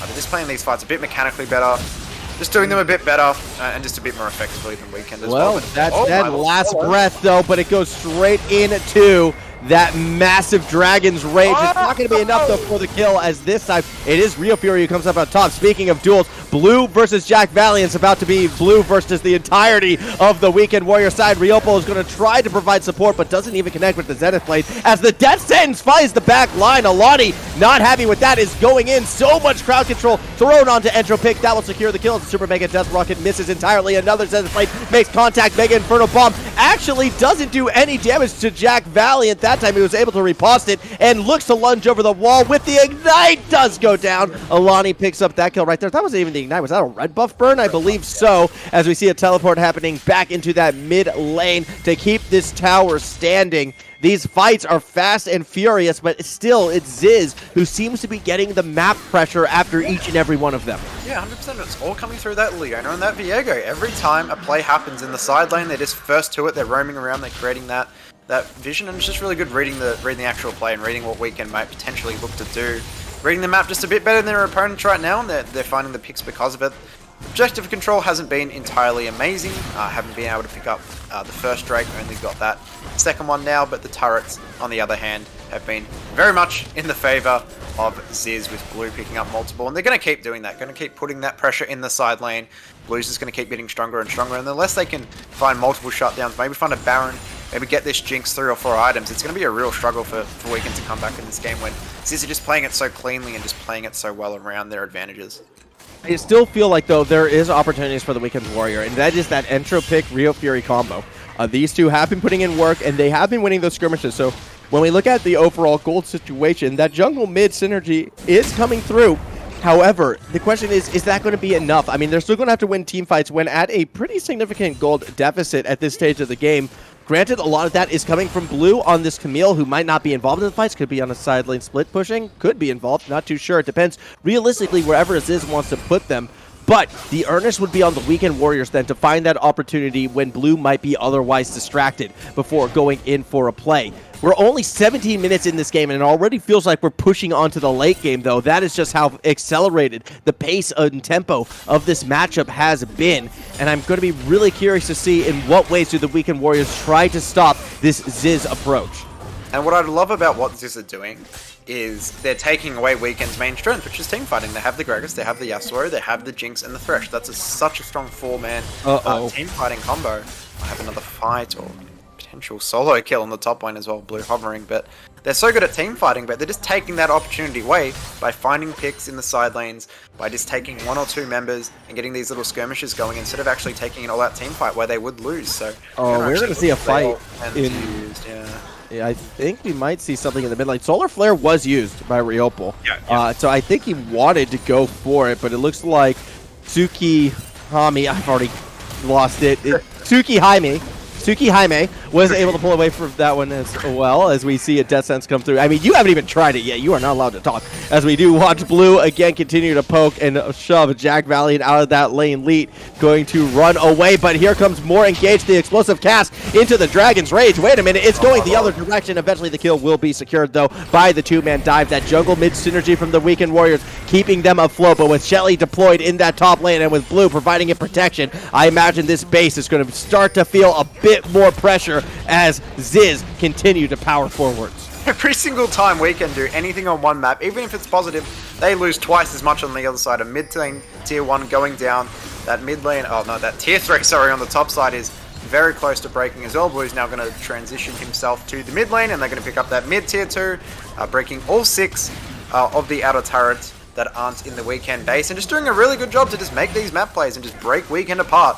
They're just moving around the map better.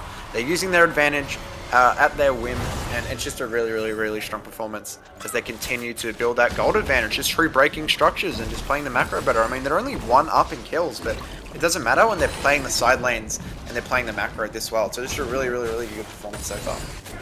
Yeah, it is, and this is pretty, atypical Zyzz games. They either can go 2 ways, either hyper-aggressive, go for kill, kill, kill, or just control the map and continue to whittle you away as the game might seem even, but in reality, you are sinking deeper and deeper in that quicksand. Rio Fury, desperate to make the play happen, can't get anyone in for a last breath, and will go down. Mid laner no longer available for the Weekend Warrior side, just as Baron is about to spawn. Granted, I don't think we have a team composition for that 20-minute Baron, at least not while Blue is split pushing on that bot side. However, extra bit of map pressure is going to continue to accelerate this game for Zyzz. Yeah, that was pretty bad. I'm not sure what he thought he could do there. Maybe potentially take down the Viego, but he's in the enemy jungle. He's close to them. So they may be able to take him down, and just a bit of a weird attempt to get that solo kill. Just getting a bit desperate, maybe. Just finding that they're quite far behind, that they're just losing across the map, and really just need something to go right. And not able to find it there, but continue to look for something. But yeah, definitely like they do have a big team fight advantage. So if they're able to find a wombo combo with the Gragas and the Yasuo, that is their avenue to win. Obviously, they've got the Jinx as well. Oh, no. No! Oh! What a grab at the end right there, just to find Vendrick going down. Entropic does go for the gates, goes, last breath gets two, but it does not do enough damage. All right, Leon is dead, but at what cost? Because Dragon Rage is throwing that Thresh straight to the back line as down goes the support player. Meanwhile, Rio Fury is going to run through the jungle looking to escape. Blue hot on this Yasuo's heels and now just toying with their food. Hook shot in, pick it up. Blue gets another. That's the 5th of the game as the rest of Team Zyzz go to that big eldritch monster known as Sir Baron Nashor. Give them a Cloud Drake as well. Zyzz have blown this game open. Yeah, and the greediness, obviously, to take the Cloud Drake as well, but I didn't even have my camera spanned on that whole fight, so I just saw a Thresh just fly into the comp, and I'm like, how did that happen? What the hell? But he obviously got kicked in by the Lee Sin, but it's a very well played fight. The Camille ultimate to stop the Thresh Lantern was Oh no! Entropic has to go golden at the start of the play. A body slam will buy some time, and here comes Vendrick going straight after Alani, but it's Leet who was caught out and will be the first to fall. Now it's time for Alani to escape, but there's no flash available, nowhere to go. A huge shutdown for Entropic as the jungle advantage goes back to the Warrior side, but with that Mega Inferno Bomb, it is going to force the blue side running. Blue is unable to find that re-engage. Both teams back away for now, but Baron saved by the Weekend Warriors. Yeah, and that's why you don't go for that greedy dragon play. Sorry, obviously just either you take the dragon as a team and then you walk to the Baron as a team, or Blue just comes to the Baron and just secure it because they had their members just quite split up there in Weekend. You didn't lose everyone, just ran to the Baron essentially and just contested it. Some low health bars, don't really have a tank as such to actually tank it up. Leona is a bit more of a pseudo tank as well, as we kind of talked about last game, so not really able to properly tank it up. Viego taking a lot of damage before that fight even started, and just a really good turn by Gragas to knock up multiple members and able to find a bit of a fight, get a shutdown on that Viego. But what can they do? Can they find that miracle team fight? Can they get Jinx a few kills? Because right now you're only really sitting on 2 items, not looking too strong, but if you can get 1 or 2 more, they could be in business, but let's see what she can do. Let's see where they will play this one out, as eventually we do have eyes on the prize for Zyzz starting to gather together. Death Push, though, has been set up and will be spotted by the Vision Cone. Not much that they could do right there as Sukewaimi. Oh, that was horribly wrong. I will get this name correct by the end of the night. I promise everyone. It's just, well, maybe not this night. Edge of a different night. Either way, Sukehima is going to be all right for now. I apologize so much to this support player. One day, maybe. Until then, just pretend, voice all your complaints to Kana Kung Fu. He'll forward them to me. 24 minutes into this game right now, or thereabouts, 10 seconds away from it, as we see Entropic starting to press forward. We'll clear out a bit of that vision, but not get too much on the tail end of it all. I feel like the Weekend Warriors are trying to set themselves up for that last-ditch effort, that big final stand. I just don't know if they're going to find it, but they do find a pick on Riopol, who has to go golden, but here comes the counter engage from the flank. It is Alani as well as Agent Mango. Inferno Bomb gets the pick onto Sukehimi. Onto the Thresh as Lead goes filing on in. Entropic is going to be able to body slam and send the Lee Sin packing. Dissonance not going to find its mark as well. That one thrown by Alani, but this is the fight that's more important. Blue versus Jack Valiant, because if Jack falls, an inhibitor will as well. Look at the chunk coming out of this Camille. Jack Valiant can do nothing but run and hide, yet they fall. Time for Rio Fury to go for that re-engage. That's it. The rest of Zyzz are here as Alani leads the charge. Down goes Rio Fury. Down goes the damage from the Weekend Warrior team as the siege on the bot side continues. Blue goes diving in. Entropic going to try to force them back. Vendrick has to be that player with the hope and the prayer, but there's no way for him to save the tower today. They're just playing so well around what they're actually good at, which is catching out members, which is taking small skirmishes of 2 or 3 members. They're not ever going into a massive team fight where Gragas, Yasuo, and Jinx can all start popping off, and they're just allowing themselves to gain these advantages from finding picks and from finding solo kills and winning these small skirmishes. So doing such a good job, and just never allowing them to actually group and throw their whole force at them, because they'll probably win, potentially, even from this item differential. Imagine if they hit that big Drag Assault with the Yasuo, and then Vendrick just gets the free hit.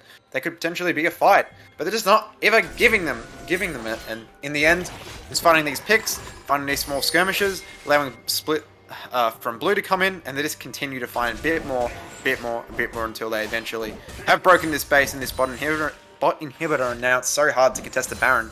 Have to get some vision out of it now, but when Zyzz do come back off this reset, it's just going to be really hard to contest it with that inhib now down.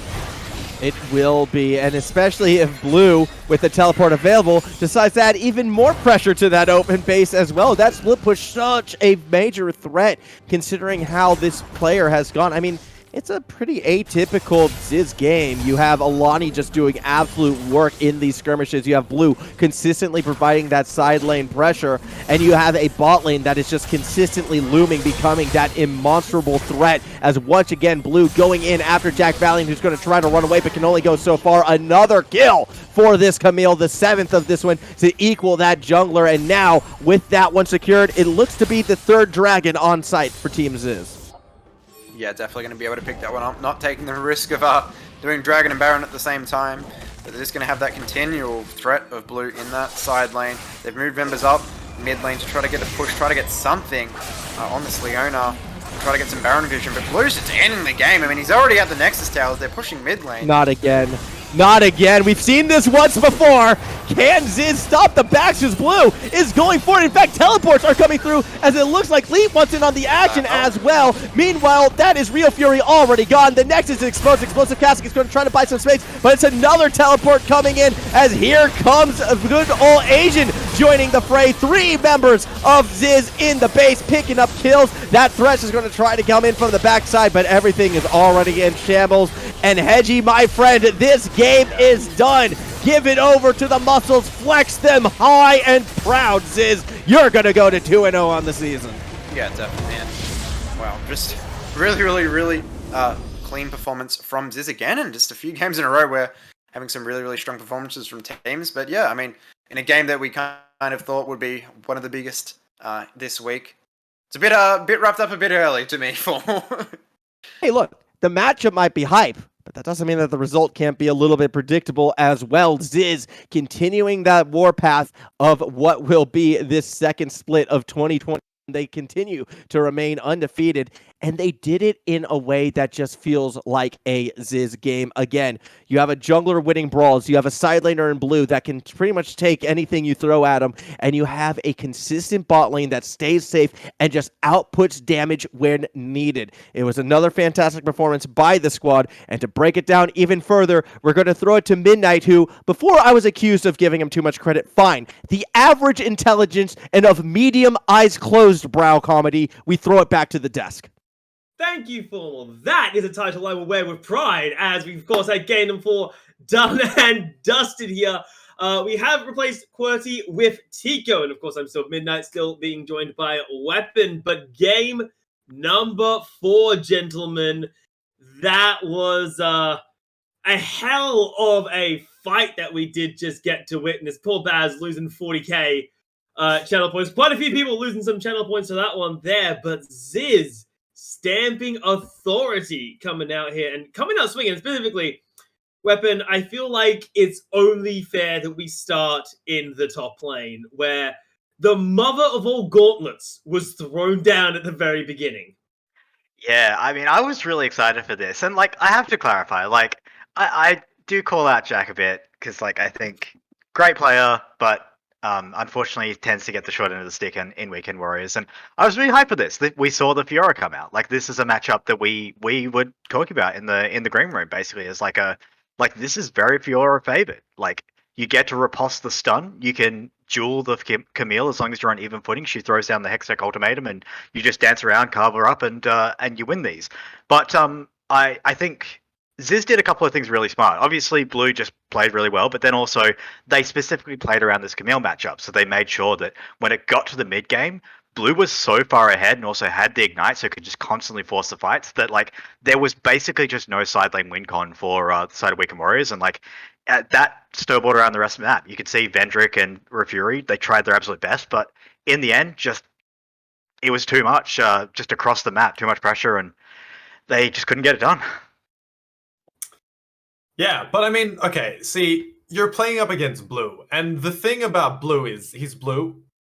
You have to realize he's strong. You have to realize he's going to be playing these duelists top lane, and even if you play a counter pick, 1, Fiora's not really meta. 2, Blue's on Camille, and 3, he just skill gapped.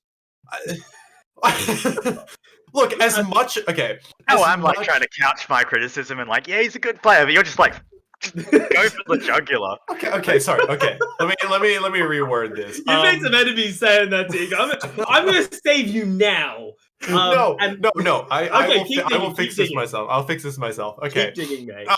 Ken of Kung Fu, you have a strong team, and I support your decision to stick with the team. Good team, actually. I really like your team, but Blue had a lot of support, and the reason why these guys played really well, and the reason why Blue was able to win in a matchup that he wasn't necessarily supposed to, was because you have Dung Beetle to be able to support him there. You've also got a bit of roaming, and the macro game that these guys pulled out as well during that game was muy bene.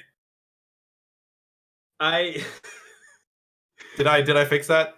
You recovered it. I'm still just kind of laughing because I saw in Twitch chat, imagine being ratioed by a primary color, and I can't get that out of my head. Honestly, I'm going to be completely honest. My analysis of this game is going to be completely threadbare because all I was doing was watching Twitch chat. Like, every time these two teams play, that's all I look at. I can't, the game is great. The game is awesome. Twitch chat is the real entertainment. Thanks, guys. It was a great game, honestly. Of course, we did have which team won again? We had the weekend. So Zyzz, of course, did come out on top. Not making that mistake twice. But Zyzz coming out on top there. You could quote unquote see. That was the expected, right? I mean, even Kung Fu put 15k channel points on Zyzz to take that match, playing both sides of the coin there. But has worked out well. Zyzz continuing their dominant run through. Here on Sick. And for the Weekend Warriors, I think what was great is the fact that there were so many signs of life, so much fighting going on in that game from there. Weekend Warriors, we know they're kind of sick of being the bridesmaid, never the bride in these tournaments. So that was a better showing than what we've seen, when they've tried to tackle Zyzz in the past. And I think give it a bit more time, give it a bit more practice. Weekend Warriors could, and I'm going to be very careful with my wording here because I'm abundantly aware, Weekend Warriors could do better than 3rd, 4th, which is seemingly their staple position when playoffs do come around. It's certainly possible. It's doable. I still have faith in this team, I will say. I think they can pull it together. But today, it was bloody, it was brawly, but it was damn fun. But yeah, Zyzz are a pretty good team. They play some good League of Legends. Yeah, and well, you don't just have to hear it from us is the best part of that one, as we do have a member of Zyzz waiting in the wings. So Quirky, take it away. Thank you, Mr. Curse Man. I am joined by the one, the only Mr. Elo. How are we going? Yeah, not too bad, man. Doing pretty good. Big win. Big win. First of all, we got to talk about that draft. How were you guys feeling when you saw that first pick for Fiora? So we actually planned for all of this. We had it in a little Google spreadsheet. We versed them in scrims about, I'd say, a year and a half ago, back in 2020, and we Control F searched Fiora. It popped up with Fiora first pick, Jinx second pick, Thresh, Gragas. We had all of it down. It was so easy. Of course, I mean, the Viego pick, I mean, I know it's such a dominant pick right now, especially in OCE. How are you guys handling it so far? For the most part, we were doing pretty awful with it. Jungler, he's getting a little bit senile, a little bit decrepit. So we asked him if he has the fingers to play it. He said, "Listen, guys, I've got this one." So we backed him up, flew through it. Of course, picking that Zyzz into the bot lane, sort of a trend we've been seeing as lately. Once again, do you guys feel more comfortable with the traditional AD carries or more with the mage picks at the moment? I think it depends on the mage. So he was trying to bring out the Syndra in scrims. We can leak this because he's really, really bad at it and no one should ban it. Really bad. And then we were like, oh, should you try the Zyzz? He's like, oh, I don't like the champion. After a little bit, we convinced him. He's on it. He's all good. Can still play the ADCs, but I think Zyzz is his best for now. Indeed. So looking forward to the future, are there any teams that you're really looking forward, that you guys are looking forward to play at the moment? I think this was the one that we really wanted to beat first off. Mm-hmm. Dissonance, that's a pretty good one. TSM if we can go with NA eventually. Yeah. Other than that, no, yeah, we're pretty settled. Yeah. That's good. Of course. Any trash talk towards any other fellow teams at the moment? Can you even kick people when they're down? Everyone's below us, right? Yeah. No one even slightly compares to us. Championship rings on championship rings, literally the best. 16-year-old prodigy in the top lane, rank 2. Who's going to beat us? Probably the rank 1. I mean, that'd be the only one. He's going to America. He doesn't count. All right. Well, thank you, Elo, for that. And we'll throw it back to the analyst desk, guys. Rank down that amazing game. Thank you very much there, Quirky. And I think it sells quite a good picture of where Zyzz are when it's like you don't want to kick people when they're down and everyone is beneath us. Like that really does sell the picture of where Zyzz are feeling. And can you blame them? 4 times in a row they've come out on top and sick, and number 5 is looking just as good for them coming through here. Yeah, they're pretty dominant. They're very good at League of Legends, and yeah, we keep talking about Blue. Like, it feels, well, we're a bit of a broken record at this point, but yeah, kids got like rank 2 and like rank 16. It's kind of nuts. And Alani, it basically feels like we talk about this team as the team that you can just transplant to the LCO like kind of wholesale right now, and they could just do pretty damn good. So like it gets to a point where it's almost like, why are you guys still here? Like, shouldn't you just go up there? Get picked up by an LCO org and take that next step. Just go to Worlds. I don't know. But yeah, they certainly are some good players, and I have no doubt they're going to continue to basically, we call them the villains of the amateur scene. They continue to be that. Like, they're the team to beat. They set the standard, and like, how do you beat them at this point? We've seen teams try and camp Blue, try and shut them down. In this case, it was kind of the opposite way around, where they did play around Blue and they got in the advantage and they snowballed around that. But really just gapped lane by lane, and they make people look foolish, and it's really, really unfortunate. Yeah, they're not doing any favors to the people that are playing against them. And I mean, they don't want to. So they want to keep this sort of momentum going. And I mean, there is a reason why Team Zyzz has been bet on for a while now. Team Zyzz has been number 1 for a while now. These guys are just too good. And now that they've brought in some, OCX experience in Relocal Poro, it's gonna be really interesting to see. Can you say it again? In the exact same voice? OCS experience. I love it. Thank you. You're the worst. Okay, so before you guys continue in this one, there is one final game we do have waiting in the wings. Nebula, newcomers to Sick, doing relatively, gonna be happy after their first victory in week number 1. And of course, Cloud Dynasty, the renamed era, coming through with probably my favorite player in the in Sick with Suho, because Call to Thresh, I must obey. Now, obviously, these 2 teams are going to butt heads for our final match tonight. And Weapon, I do want to start with you.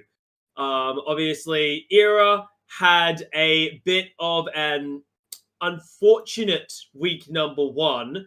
Now, coming into week number 2, is this just sort of shaking off the rust a little bit, or is Era's late game really going to start hurting them the longer we go into this tournament? Yeah, so the former Era squad, now known as Cloud Dynasty, or Dynasty, however you want to call it, however you want to slice it. Yeah, really unfortunate week, but I think what we saw from them in week 1 was actually generally pretty positive. I think, like Suho said during top clear, like, everyone was kind of just a bit sad. They all left the call, but I think that's a game where you go back and you watch it and you're like, well, everything up to literally the last minute was actually pretty good. Like, people are saying that Dissonance are a better team than we're seeing on in officials.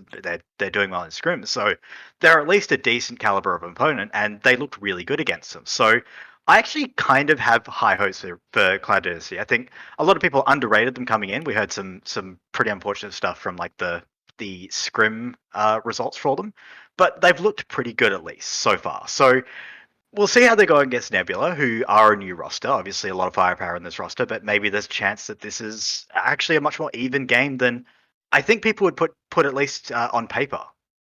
But here's one thing you need to worry about, right? So the main person, or the main couple of people that you need to worry about on Cloud Dynasty is the fact that you got Suho. Ban away the Thresh and he becomes irrelevant. No, I'm kidding. Wow. Sorry, put anything with the skill shot, just no skill shots. No, not skill shots. Any of the hook champions, that's 4 of your bans taken away from Nebula. Was it Thresh, Blitzcrank, Pike, and Nautilus? So take those away, and then Cloud Dynasty aren't going to be able to do anything in the bot lane. However, Nebula have a really, really strong mid laner, and here's the problem.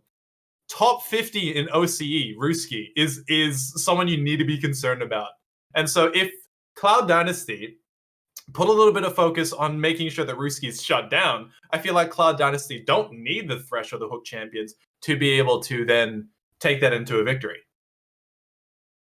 Suho losing his mind in Suho, chat. yeah, Suho heard you talking, Seeker. I'm just saying. He's not happy about that one.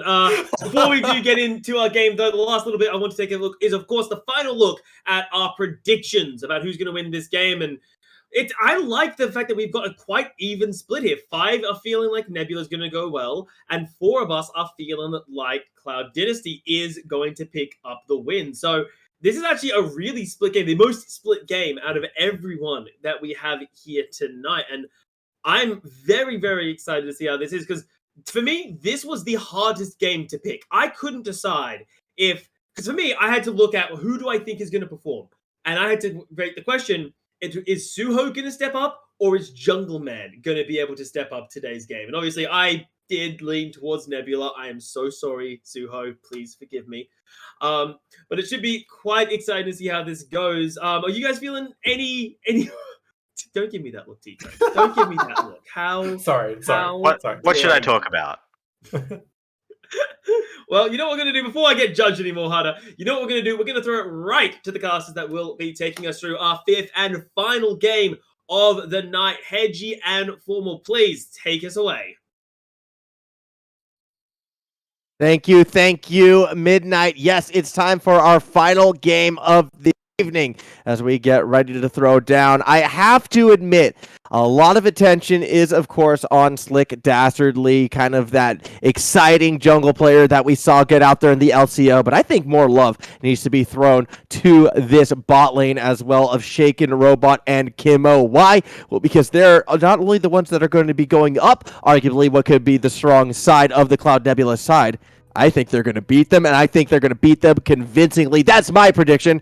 I just wanted to get one in. Joining me is Hedgie as well. You probably have a prediction as well. I'm curious to hear what it is. Look, we talk about weak links. You know, Hedgie, the Courage of Exile not banning set today. Jack Valiant in last game against Blue in the top lane. For me, versing error, scrimming against them a bunch as well. Totarific is a weak link for me. Can be exploited. Lowest rank on the team as well. So I think Ruski, being a top 50 challenger player, will be a tough matchup for him. So I think that is going to be very important to see how that one goes. No! Yeah, well, Suho so close yet so far. But I mean, look, let's be realistic right here. Okay, no, that's great. Good job.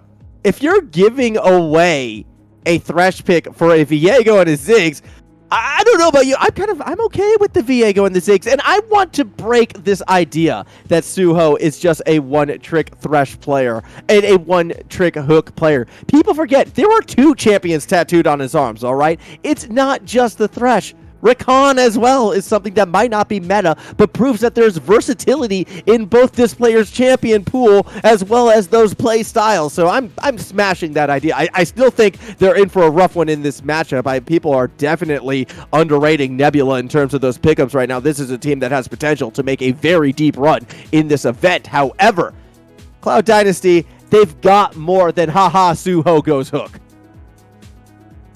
Set's gone through, so the game is over. No, they have picked up the Tristana as well, which they did do last week, I believe. So it's definitely a pick that does go well with the Lee and the Thresh. They just have so much ability to one-shot, a lot of CC, a lot of early game power, and then the Ziggs, the Set, and Viego.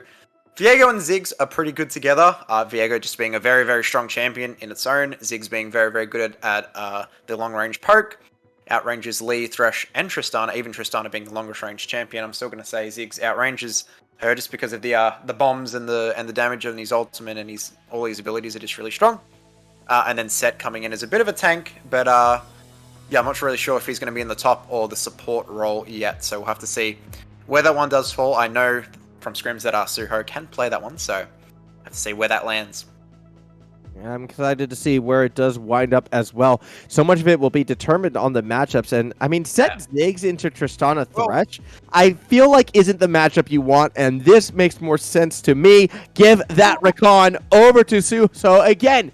It's tattooed on the man's arm, and people always forget about this one because, oh, we haven't seen that amazing game on stream yet. Well, this could be that chance because they are coming into this one as the underdog, looking for redemption on what happened just 1 week prior. And for those of you who don't remember, it was Game 5 last week as well with one of the greatest backdoors I have ever seen. Unfortunately, it happened against the Cloud Dynasty side.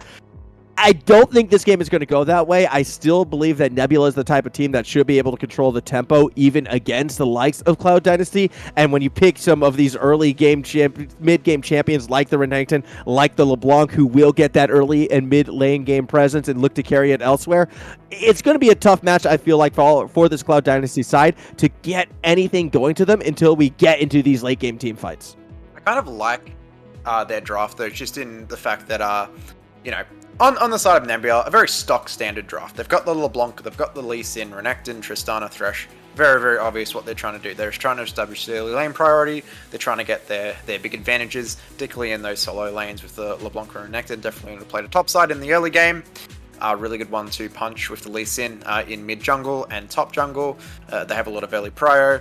They're going to win a lot of lanes. They're going to win the early game quite hard. But on the other side, with Era, they do have a lot of disengage and a lot of tankiness. So it is hard to take down a Set. It is hard to take down an Ornn.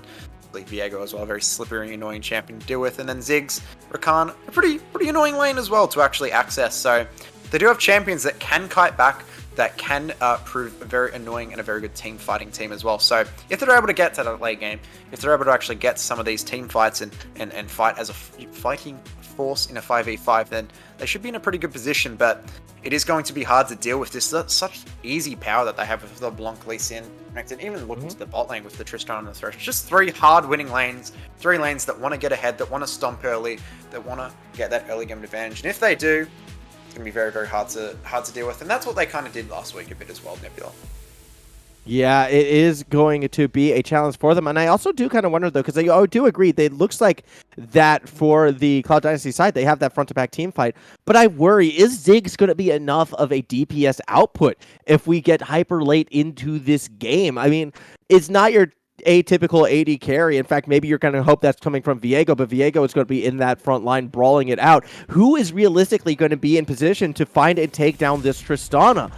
That's going to be a tough challenge in my eyes, and unless you find some near-perfect engages and some near-perfect follow-through, is there going to be enough earnest to get to an AD carry, which already has enough self-peel? Like, I don't want to be Debbie Downer here for the Cloud Dynasty team, but when I look at this matchup, I can't help but realistically heavily favor this blue side, both at the early and mid stage as well as the late game, because I don't really know what they can do in a late game team fight besides front to back, but not have enough damage output.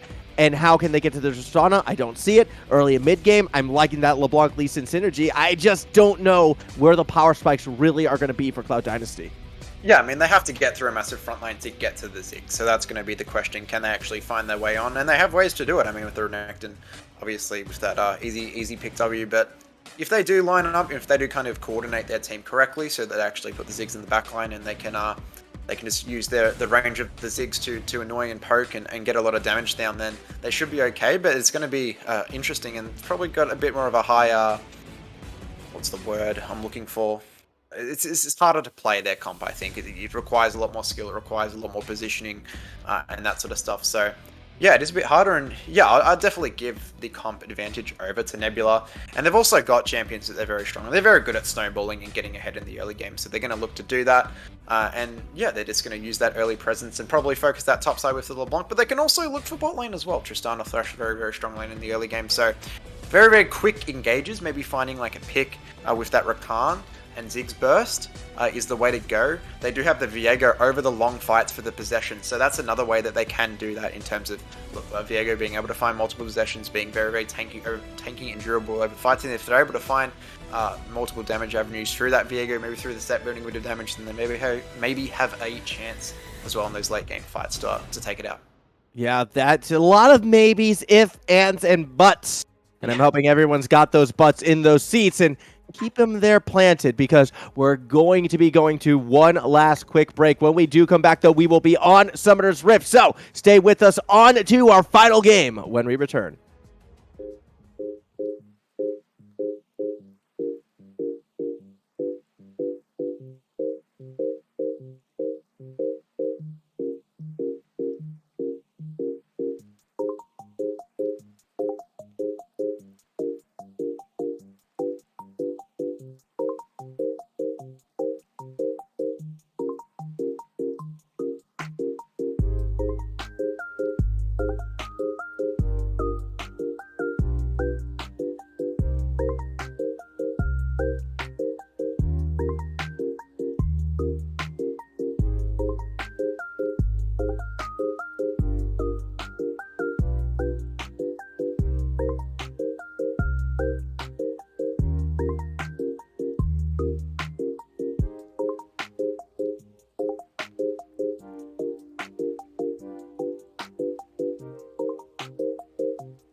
Welcome back to Summoners Rift. It's our final game of the night, and we thank you all for staying with us, and we hope to reward you with one last exciting game as Nebula takes on Cloud Dynasty. The desk presented this as a tale of two carries, Slick Dastardly versus Suho. I see this as a team possibly destined for greatness in the playoffs versus a team still struggling to find their place after a heartbreak last week. Will it be a story of redemption, or will it be more of the status quo? We're about to find out on the Rift as the line of scrimmage is set and no real invades are to be had. When you're talking about Cloud Dynasty is as if it's my love life here. A bit sad, but yeah, we'll have to see what Nebula can do. Obviously, a very strong team after week one, a really, really strong performance. Wait. Are you saying in your love life you got backdoored by a troll? Anyways, yeah, it's definitely a little bit of a rough one right now, as we do see, a bit of pressure in the jungle right there being set up. Look at that. Hey, jungler starting on opposite sides. Yeah? Now I'm supposed to be the analytical breakdown man here, but why is Lee starting blue? Good question. Let's talk about that. Let's talk about why Lee is starting blue right now. As I don't know. Like you have to tell me on this. I mean, that's your job. Wouldn't you just start red, move to path into top side, and then go to your top side where you have those two strong lanes that aren't really gonna. I mean, actually, they probably will push hard. On is shoving this lane for some reason, but and then just gank top. Gank top or mid. I don't know. That's my my avenue on the game. But he's gonna path towards the bot side here. Doesn't have his red buff obviously because he started the blue. Probably gonna take the wolves as well, and then move to his red. Maybe look for a gank bot lane or mid lane. I'm not sure, but yeah, a bit confusing to me. That's a bit puzzling. I'd love to ask him about it, like what is the decision making there, because I just typically see junglers do start on red side if they're playing Lee Sin, right? I don't know. Well, it could be the I'm mind just a bit game. confused.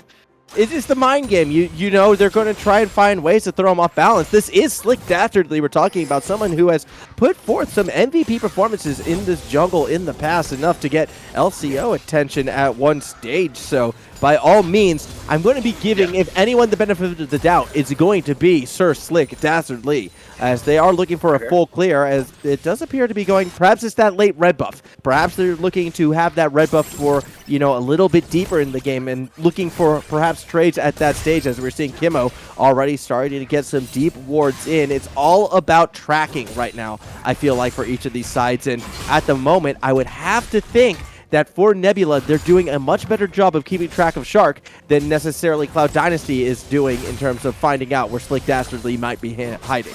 I mean, with that red board, you probably know that he's bot side right now and you're taking the top crab, so if he was going to path into the top side, he'd be on the top crab right now, so probably know that information. He's just going to look into the enemy jungle now. I'm not really sure why he's checking there, as he... Okay, he's just going to check. He's going to see all the camps though now, so he does have information on where the Lee Sin should be, as he can kind of gain from that information that he just checked the camps, that where the Lee Sin could be, but he's going to actually recon, walk to the top side. But now gain potential in the top lane, and acting caught out just a bit. Nice. As we do see Tostino and a little bit of stripe flashing in, kill going to be secured, and that's going to go to Cloud Dynasty, finding that first blood, a nice gank out of Shark. Yeah, Ornn able to pick up that one? No, Viego does, so want to get that kill on the Viego, not the Ornn, obviously. Just with those tanks, that's not really going to be helpful to get the kill, but get the kill on the Viego. Shark, I mean, he did have a very good performance last week on this Viego as well, so definitely a pick to look at for now. Ooh, a bit of a fight between our junglers. That said, Rin is going to be able to roam down first. Tomasino a bit too far away. Does take a tower shot as well for their troubles. Eventually, we will see Slick Dastardly back out of this one. And it's interesting to see that tempo control in favor of Cloud Dynasty against this Lee Sin. Yeah, I mean, actually kind of beating him in this early game, getting that first blood as well, but you may be wondering why the gold lead is only 100 to 200. Just because of the CS advantages across the map. LeBlanc is building that one up against the set in the range versus melee matchup. Same for the bot lane, able to get a nice reset off. So although Nebula do lose that first blood in the top lane, they are able to actually pick up some really nice resets, push those waves in. So just a minor mistake in that top lane, nothing too much for them to worry about yet, but we'll just continue trading, just continue trying to put that pressure on you. Remember back to last week, Nebula did not have a good start to the game. They did get significant gold advantage down against Sanguine, who proved themselves a pretty decent team tonight with their win over Exile.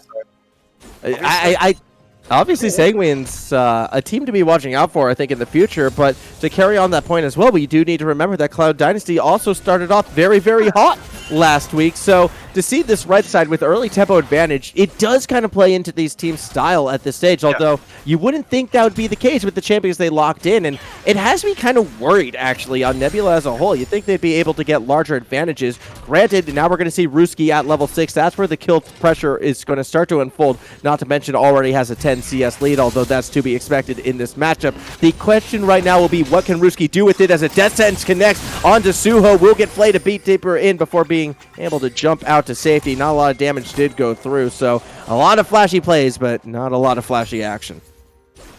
Yeah, just a bit of a trade in that bot lane, but yeah, and I mean, eventually, if you're going to keep having bad early game performances, and obviously this isn't out of control or anything, they literally just lost the first blood.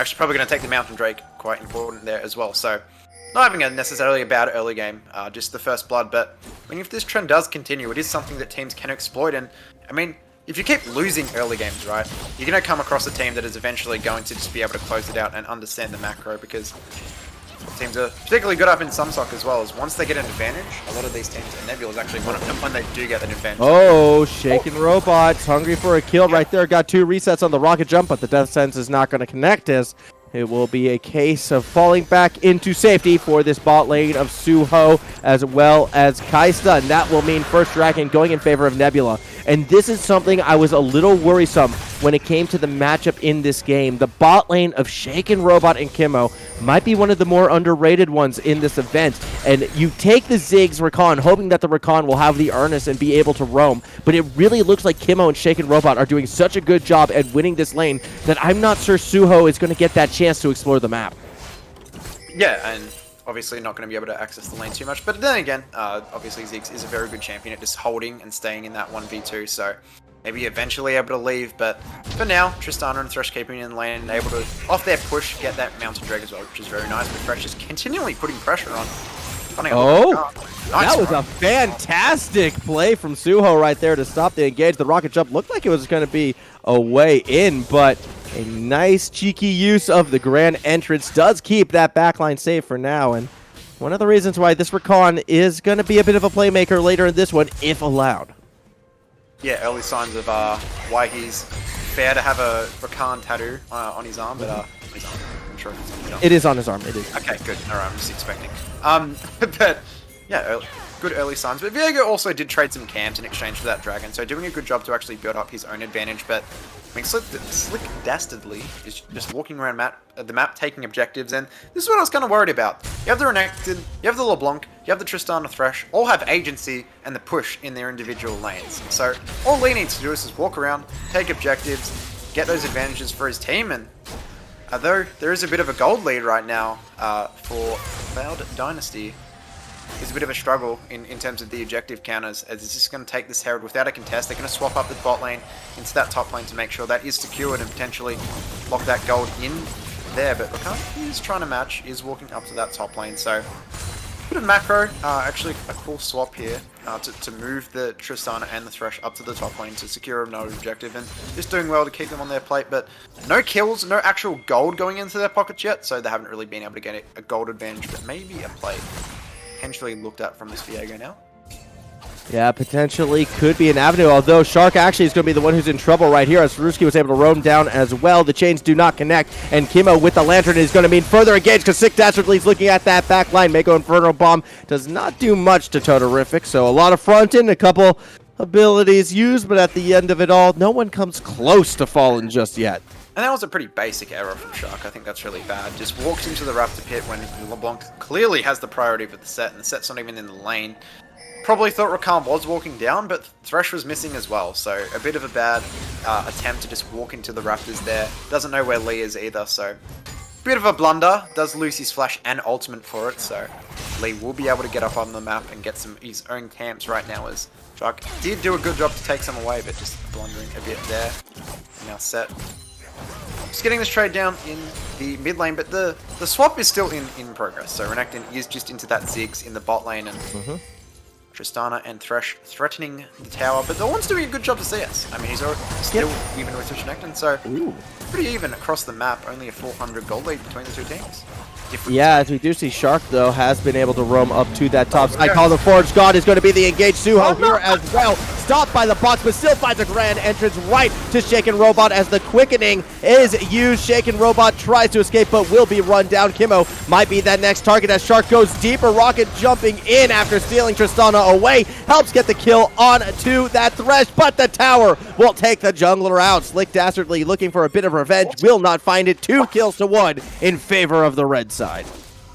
Weird flash there by Ryan, but they do manage to find a few kills, and again, just that consistent thing in the first 2 weeks of Nebula, just falling behind in that kill score. Obviously not too bad in the gold department, as well as having those 2 objectives still on the map. Still got the Herald to play, so that will get them some extra gold, but just finding they're just going for some skirmishes that don't really make any sense, and or now overextending it a bit. Imagine if he had flash.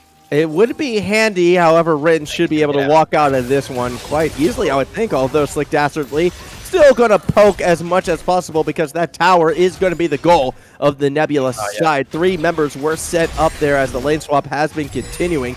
It's interesting, though, because this lane swap kind of does play into Cloud Dynasty's favor as well. It's been a way for Suho to be able to roam around this map now and try to provide pressure elsewhere. We saw that in the 2 kills secured, but the unfortunate fact of the matter is, for this Cloud Dynasty side, it hasn't resulted really in any map pressure. Yes, they're going to get a Dragon, but they're losing their top side. Mid has been going slowly in favor of Ruski, and Suho really can't do much to stop theirs. Where is Rin? Finally, he's going to show up with his next wave, but the tower is already essentially gone.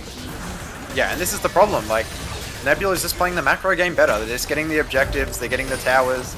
They're just playing off the Rift Herald there much better, and they're playing off the reset timers a lot better. And that's one, you know, you got to review if you're Cloud Dynasty. How does that happen? How do they get this massive chunk on the tier 2 as well as the first tier turret in exchange for just a dragon? Not even any plates on the bot side.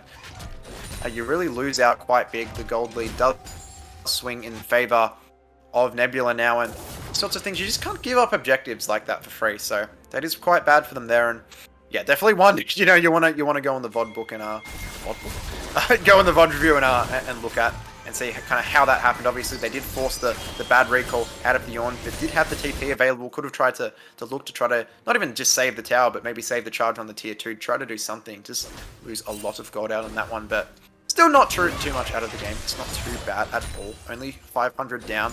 1 dragon apiece now, as they were able to capture that one, but yeah, just a bit of a blunder there, and they lose a decent chunk of gold off it. As we do see more poke, more harass in this mid lane. Totarific has been taking it like a champ, but again, it's been a slow bleed, I feel like, in favor of Ruski right now, who has been able to shove in this set at times and been able to hopefully start to look around the map in the near future. If you actually take a look at the tower damages, it's slightly in favor of Totarific, so perhaps our jumps to the mid lane have not been an entire telling of the story thus far.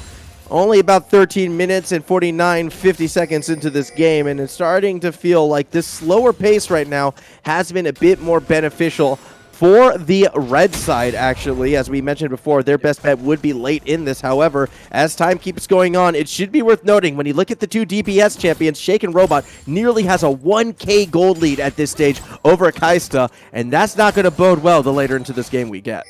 Yeah, definitely. And this Tristana is the running force in that late game. I mean, LeBlanc into Ornn, Viego, Set, even Rakan, like, she's not going to be able to do much, right? And then Lee Sin, obviously, kind of a burst champion as well as the Renekton. So they don't really actually have much extended damage, which is going to be bad against the multiple tanks facing them, but need to use that damage to try to block the pigs. Quickening used to engage, actually does find contact on Nikimo. Meanwhile, up top, Tomasino as well as Slick Dastardly are looking to find and take down this Ornn. That will be enough to secure the kill. Back down below, Sharks going under the tower and just immediately gets popped as Ruski is looking for that back line. Might find Suho, who cannot escape with that grand entrance, but the cooldowns will keep the Rakan alive. That was just awful from the Viego, diving in way too deep, making a few blunders, and then dives under that turret and does die for that. And now the gold lead just expands. They get that tier 2. They crush a massive wave up there. Ornn is now down a big 30 CS as well. They're able to also find a kill in the cross map in the bot lane. So Nebula opening up that gold advantage. And again, they were a bit sloppy in that first 10 minutes, losing a few kills, but it's a few really silly mistakes from Cloud Dynasty across the board. And now they're going to find themselves at a 3k gold deficit, and the second Rift Herald is also going to go likely into the hands of Slick Dastardly. He's actually going to walk away. I think Viego will be back on the map. If you look at his team, they have reset quite strongly as well, so probably not going to be able to actually contest this. But anyway, they are going to have a nice little gold lead as well, and just slowly building up their advantage. They're a very slow-paced team here, Nebula. They're not looking for a fight every 2 seconds, and I kind of like that. They're just playing the macro game quite strongly and controlling the objectives because of it. Yeah, they are absolutely doing a good job in that regards as we continue to watch this game press forward. Shaken Robot having a peek in that mid lane, deciding I'd rather roam up because there's a Rift Herald up for grabs, and we want to have it. Eventually, I don't expect to see a challenge, although you can sort of see members of Cloud Dynasty lurking around, not committing for the play. They ain't going to try to steal this one away, rather clear out that vision instead. It really feels to me as if the tempo and, well, a lot of the pressure has been coming from this side. We're waiting for it to start falling in favor of this blue side, and over the past couple minutes, it has very much been the case. What are they going to do with this Rift Herald, though? Because I imagine it could be the catalyst for our next big fight. Yeah, well, a lot of the times you want to use the second move tail to capture a dragon, so you can just chuck it mid, get the mid pro, and then you have first move from the dragon. So if you're walking into a LeBlanc, Tristana, and Renekton at this stage in the game as Cloud Dynasty, then that is not something you want to do, right? So obviously they're going to start it up now. The dragon is on its way as well, so they're going to... Oh, they're actually just going to look for a diamond. Slick Dastardly making it look oh so easy, gets the kill on Kaista, and now you kind of see that the Cloud Dynasty team is in shambles. A nice death sentence grabs Terrific, throwing him into the box, but they will be able to walk out for now. A teleport will allow Rin to come and play. Call of the Forge God is available. The Infernal Dragon is the goal, and we do have a Zyzz with teleport coming back in 10 seconds, so fighting not out of the equation just yet for this Cloud Dynasty side. They're going to be looking for the pick as they look to go in on Kimmo and not on Ruski. A little bit of more patience, and perhaps they would have found the LeBlanc. You see the showstopper, but that just allows Ruski to escape. Zyzz now trying to teleport in as Terrific tries to jam up that front line, but it is Tociano on the flank getting a kill, and now all of a sudden this red side is in shambles as you see Tomiciano just shredding that back line, staying alive. The late Denton finds Kaisa and throws him back in, but Rin actually was able to get to the back, forcing Shaken Robot away. Has to use that ultimate defensively. It's a 2-for-1 when it's all said and done, and Ruski is still lurking around, perhaps looking for more. Yeah, they actually found a way to get some massive CC combos there and try to draw back the fight a bit, but they're not going to be able to take it in the end. A TP coming through for the Renekton. Just going to be able to capture the mid prior here. Just probably going to be able to push out the wave, rip the red buff as well, and they're just going to get their cell started. So they will take the Drake as their prize for winning that team fight as well. A little bit of an advantage here, so good work by them. But yeah, just using that early prior they have in these fights, they are quite heavily favored on the item spikes. They have champions like Renekton, like Lee Sin, like the LeBlanc, all like to fight around that one item spike. So all at that right now, and yeah, showing the power of it. Able to really take these team fights, take these objectives, and if they're able to roll that into the third dragon then for themselves as well, and potentially a Baron, if they do take a decisive fight, then they should be in good stead. Yeah, as I imagine that will be the next goal as well, as soon as Baron makes its way onto the Rift. I mean, we're still a little bit of ways away from that. It's hard to believe that this game is 19 minutes in. It feels like it's almost been a little bit longer just in terms of the tempo of this one. You feel like with the way how some of these team fights have been going, they're fighting to get that Baron, but instead only a second Drake necessarily. So Nebula, I mean, we still have tier 1 towers in the mid lane, Hedgie. Like, this game, long way from ending right now, but with that gold lead and with this sort of team composition, you have to feel like eventually Cloud Dynasty is going to look to accelerate things as, okay, well, Shaken Robot jumps right into the Mega Inferno Bomb, takes a little bit of damage, but gets the tower. I'd consider that a trade well worth. Yeah, well, Nebula is kind of slowing down the game a lot, and they did this last week as well. They didn't take too many unnecessary fights, only really take fights they really want to take. In this mid game in particular, they do really slow down the game, and they really control objectives because of it. They're just getting early prior, and with these champions like LeBlanc, like Renekton, like Lee Sin, it really sets them up to do it. They can push into the enemy jungle, they can get vision, they can shove out these waves. LeBlanc doesn't actually have a real CS lead at all over this set, but what she's been able to do is just constantly push the waves, constantly get prior, constantly move to things first. And that's all they want to do with these comps, and then they're able to actually start the dragon and start the fights and fight on their terms and get the tempo. So continue to shove out these waves. Not many kills, but they're just setting up for these fights and for these objectives. Yeah, that they are. It's a slower game, it's a more patient game, but it's one that can be dangerously effective because it really does feel like, as you're saying, there's just no way for Cloud Dynasty to realistically step up and into them right now. As it's kind of like we're in, as much as I kind of hate to play into every single narrative, but it's like the Slick Dastardly waiting room. We're just waiting for Slick Dastardly to see openings, and then he will go in, drop the Dragon's Rage, throw Rin further deeper into enemy territory. Call of the Forge God, alright, gets 2 members, doesn't get Kimmo, so that means more crowd control will stay on him, and eventually the kill is secured. Fantastic Slick Dastardly leads the charge yet again, but realistically that damage was coming from Tomasino as well. Down bot, a bit of a trade. Ruski looking to chase after Totarific. The chains will land, the root will be placed, and Totarific will just continue to strut away, although they are going to be taken quite low. Yeah, just obviously shoving out these waves, creating defensive vision on these objectives, and then every time there's a pick, they take it, and with that pick, they're looking to start up this Baron, already down to 5k. Oh, what an engage from him! Getting that play, but the quickening actually buys time for the Titan to start taking that back as there's a showstopper, throwing Tomasino deeper and more towards that blasting cone that Renekton should be able to escape despite Kai'Sa trying to chase him down. It's only one pick in the end as Kimmo thought that engage was good, but the quickening helped turn things around, and now, okay, we're going to clear out some vision around the big purple worm. I don't think you can start it just yet. It's hard to start it against the Zyzz. He has a lot of poke and damage, so trying to take the fight, trying to go off it, but it doesn't end up well. Thresh overextending a bit there, just going a bit too far forward compared to the rest of his team, gets taken down very quickly, not really having anyone else to back him up, and gets taken down. No extended fight off it, but you can see Nebula's plan working reasonably well, but just a bit of a blunder there, just going a bit too far forward, not really working as a team for the engage, and ends up losing a member, but back to the same old, just shoving out the waves, getting those nice recalls, slowly wearing down those turrets as well. LeBlanc did actually stay in that side lane, managed to get the bot lane turret while Set did TP up to the fight, so doing okay. To actually try to pull back some advantages though, Cloud Dynasty, they're definitely not out of this game with the way they're playing it. If they can actually find a team fight with the champions they have a lot of that engage. If they can find a team fight where they're able to outplay their opponent a bit, could lead to a bit of an advantage.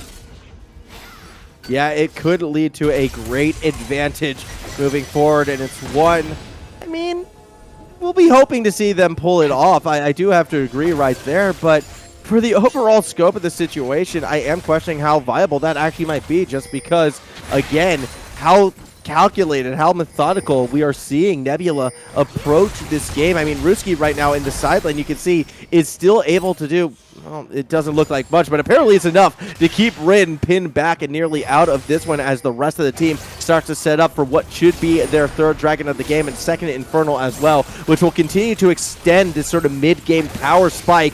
Suho and Shark looking for a way in. They're just not going to find it through all that vision, and that is third dragon secured. Yeah, and just kind of suffocating them is the word for it. Just slowly creeping their vision line more and more far forward, and just makes it even easier to take these objectives. And now they're just starting up the Baron potentially, or even just looking for a pick. You can create picks with the vision that they're extending into this enemy red side jungle, and now you can fight over things like the red buff. Just kind of create that pressure. They're actually going to go in, and the red buff was smited and secured by Shark, so it was interesting. We almost saw a fight over red buff, Edgy. After a game with very little fights in it of itself, at least compared to the rest of the games we've seen, had that one gone down over a red buff, that would have been, I think, a little comical. But now both of these teams' nature is to wait for those right moments as this game does continue along. I'm starting to wonder, there's a couple players from New Zealand on that Cloud Dynasty side. Is it just a case right now they're just feeling a little sleepy, a little more laid back, a little bit more relaxed? Is that why they're taking less and less risks and just kind of in autopilot right now? Or is there an end game to how Cloud Dynasty is approaching this? Because I feel like the slow bleed is just continuingly to whittle them away. Look, they probably had a few Red Bulls, so they'll be alright, but no, I think they do have a bit of that late game scaling. I think they do have more of a chance to win the late game than the early or mid. So playing for it is probably your best option with the comp that you have built for yourself. So I don't think they're scaling towards nothing as such, or like waiting for nothing. But if they do lose a Baron, I think it is game over. So they probably need to defend that one. And they have done a good job of that so far. And they haven't really had too many horrible deaths or anything. They're only down 2 kills.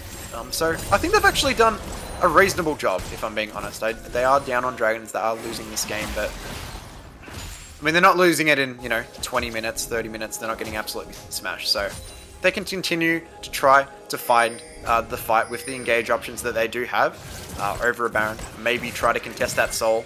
If they can one dragon and just try to get 5 more minutes of scaling, then I think they'll be in an okay position. And they're just putting gold into this Zyzz, putting gold into this Viego, just trying to build up some gold. And eventually, if they do get to that point, they may be able to find a good engage and a team fight because of it.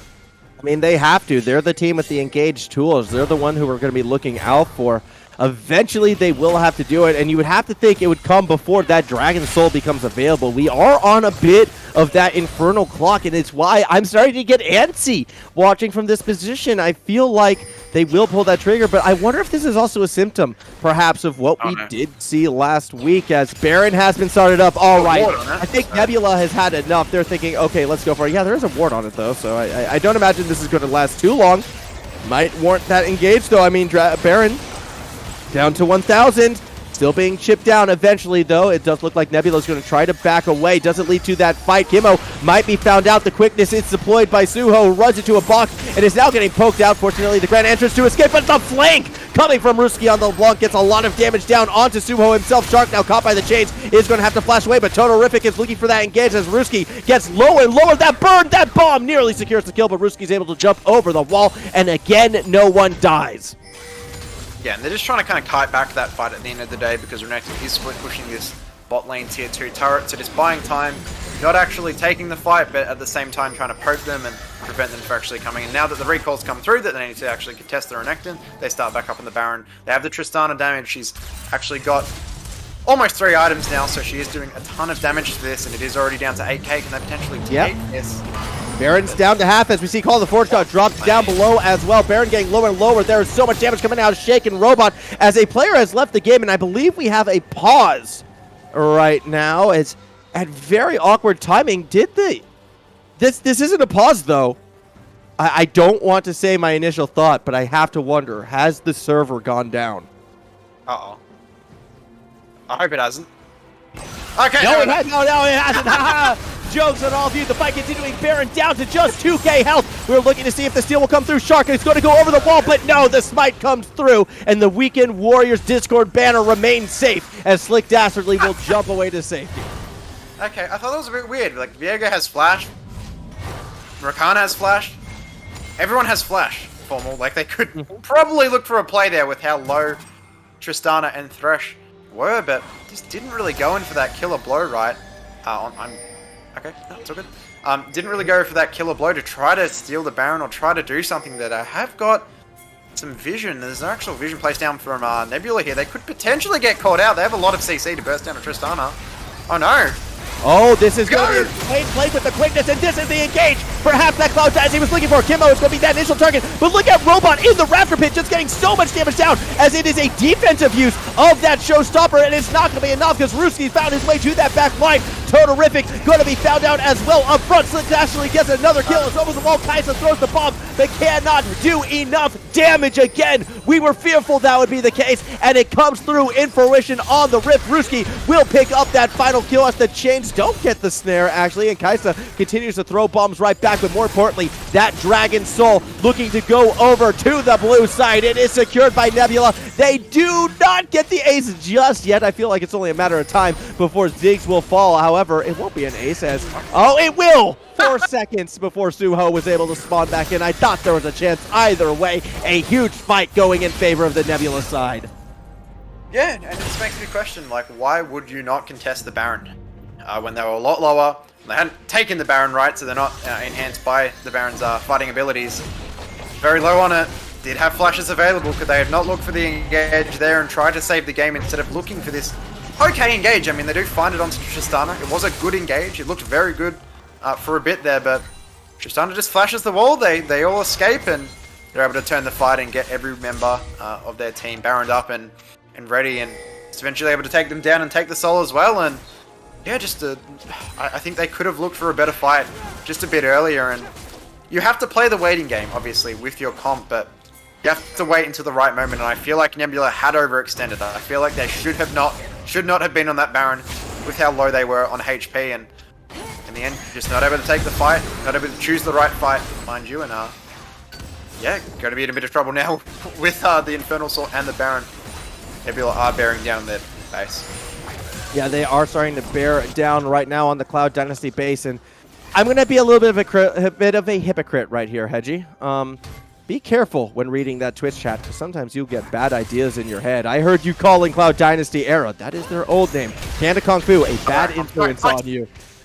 bad influence on you. Either way, we are 30 minutes into this game. Thereabouts, actually a little bit over, and we could be looking at the potential of that final siege. You have to wonder, was the trigger pulled a little bit too late by that Cloud Dynasty side? Do they have one more fight left in them? Because if they fall now, it is all over. Totorific getting jumped upon by that Tomasino in the bot side of the map. The Mega Inferno Bomb's going to throw some damage back as Ruski stays safe and away from Rin. Siege continuing on multiple fronts as the Baron has run out, I do believe. So no more Baron empowered minions, that the siege is continuing along. Normally this is where you'd reset, but why reset when Tomasino has access to those inhibitors up top as well? We see that engage of Flay, though, causes chaos on the side of Cloud Dynasty. Totalific in that front line nearly gets Kimmo, who is barely able to escape the call of Forge God. Not going to get that snipe, instead only knocking up one Slick Dastardly, who is 7-0-2, by the way. Meanwhile, yes, Tomasino tries to end on the other side. A re-engage from Ruski gets a lot of damage, but does find a kill on Suho, and that is the engage gone. Here comes Taken Robot over the wall. He knows that he can get these autos out without being touched, and is looking to find Shark, is looking to find Kaisa, is looking to find another victory in the sick event, as 2 inhibitors have now fallen, and the siege might possibly continue. It is Rin and Totorific versus the world. More siege coming down. We do see Tomasino hang with it. A teleport coming in off the cannon. Tomasino going in deep, and that dive comes through. There is your ace. There is your game. It is going to Nebula. They advance to 2-0 and continue to leave their mark on a very exciting Summoner Society season. Yeah, that was about a 3-minute fight, so nice one there. You get a bit of a break now, but yeah, very strong performance from Nebula as well. And yeah, just 3 pretty clean macro games essentially from our last 3 matches. But yeah, just really good early game. I felt like Cloud definitely had a chance to take a good fight there at that Baron pit. Just didn't go for it, just didn't hard commit when I think they should have. And yeah, I mean, looking at the comp as well, I'm going to say it was pretty massive draft death in the favor of Nebula. Not saying their draft is unbeatable, but just with the champions on the other side of the rift, doesn't look that good. So they do have the Zyzz, obviously. I think Zyzz Viego was a great rotation, but after that it was a bit messy and doesn't really make much sense to be. But in the end, Nebula will take it, and they are looking like a really strong team in this tournament. Maybe they can actually even make the final with just how well they're playing. And on the side of Cloud Dynasty. Now, I called them error because when we scrimmed them and we played them, they were called error then, so that was past tense. Okay, Excuses. Excuses.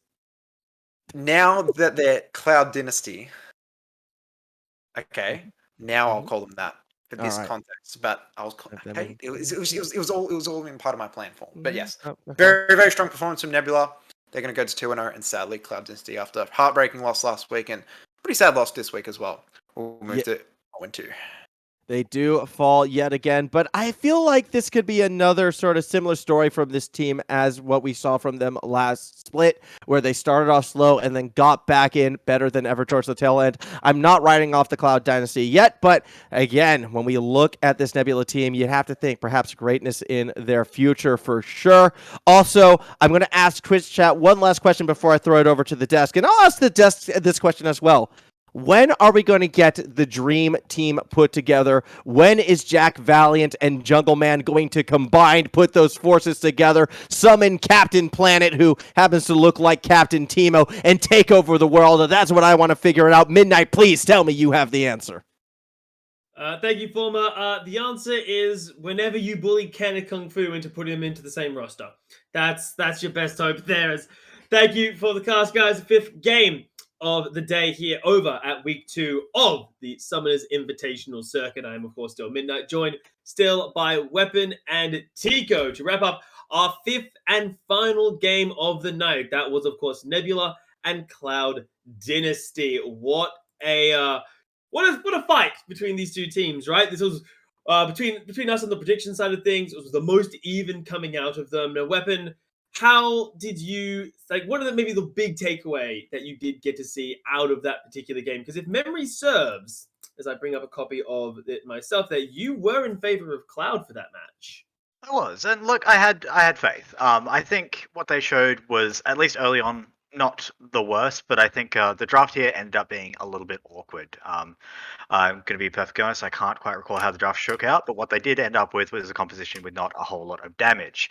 And unfortunately, a jungle that really, really needed to get ahead. Shark looked incredible on the Viego last week, but this week, overextended a little bit too far against some very good players who knew when to play defensively and how to avoid these ganks.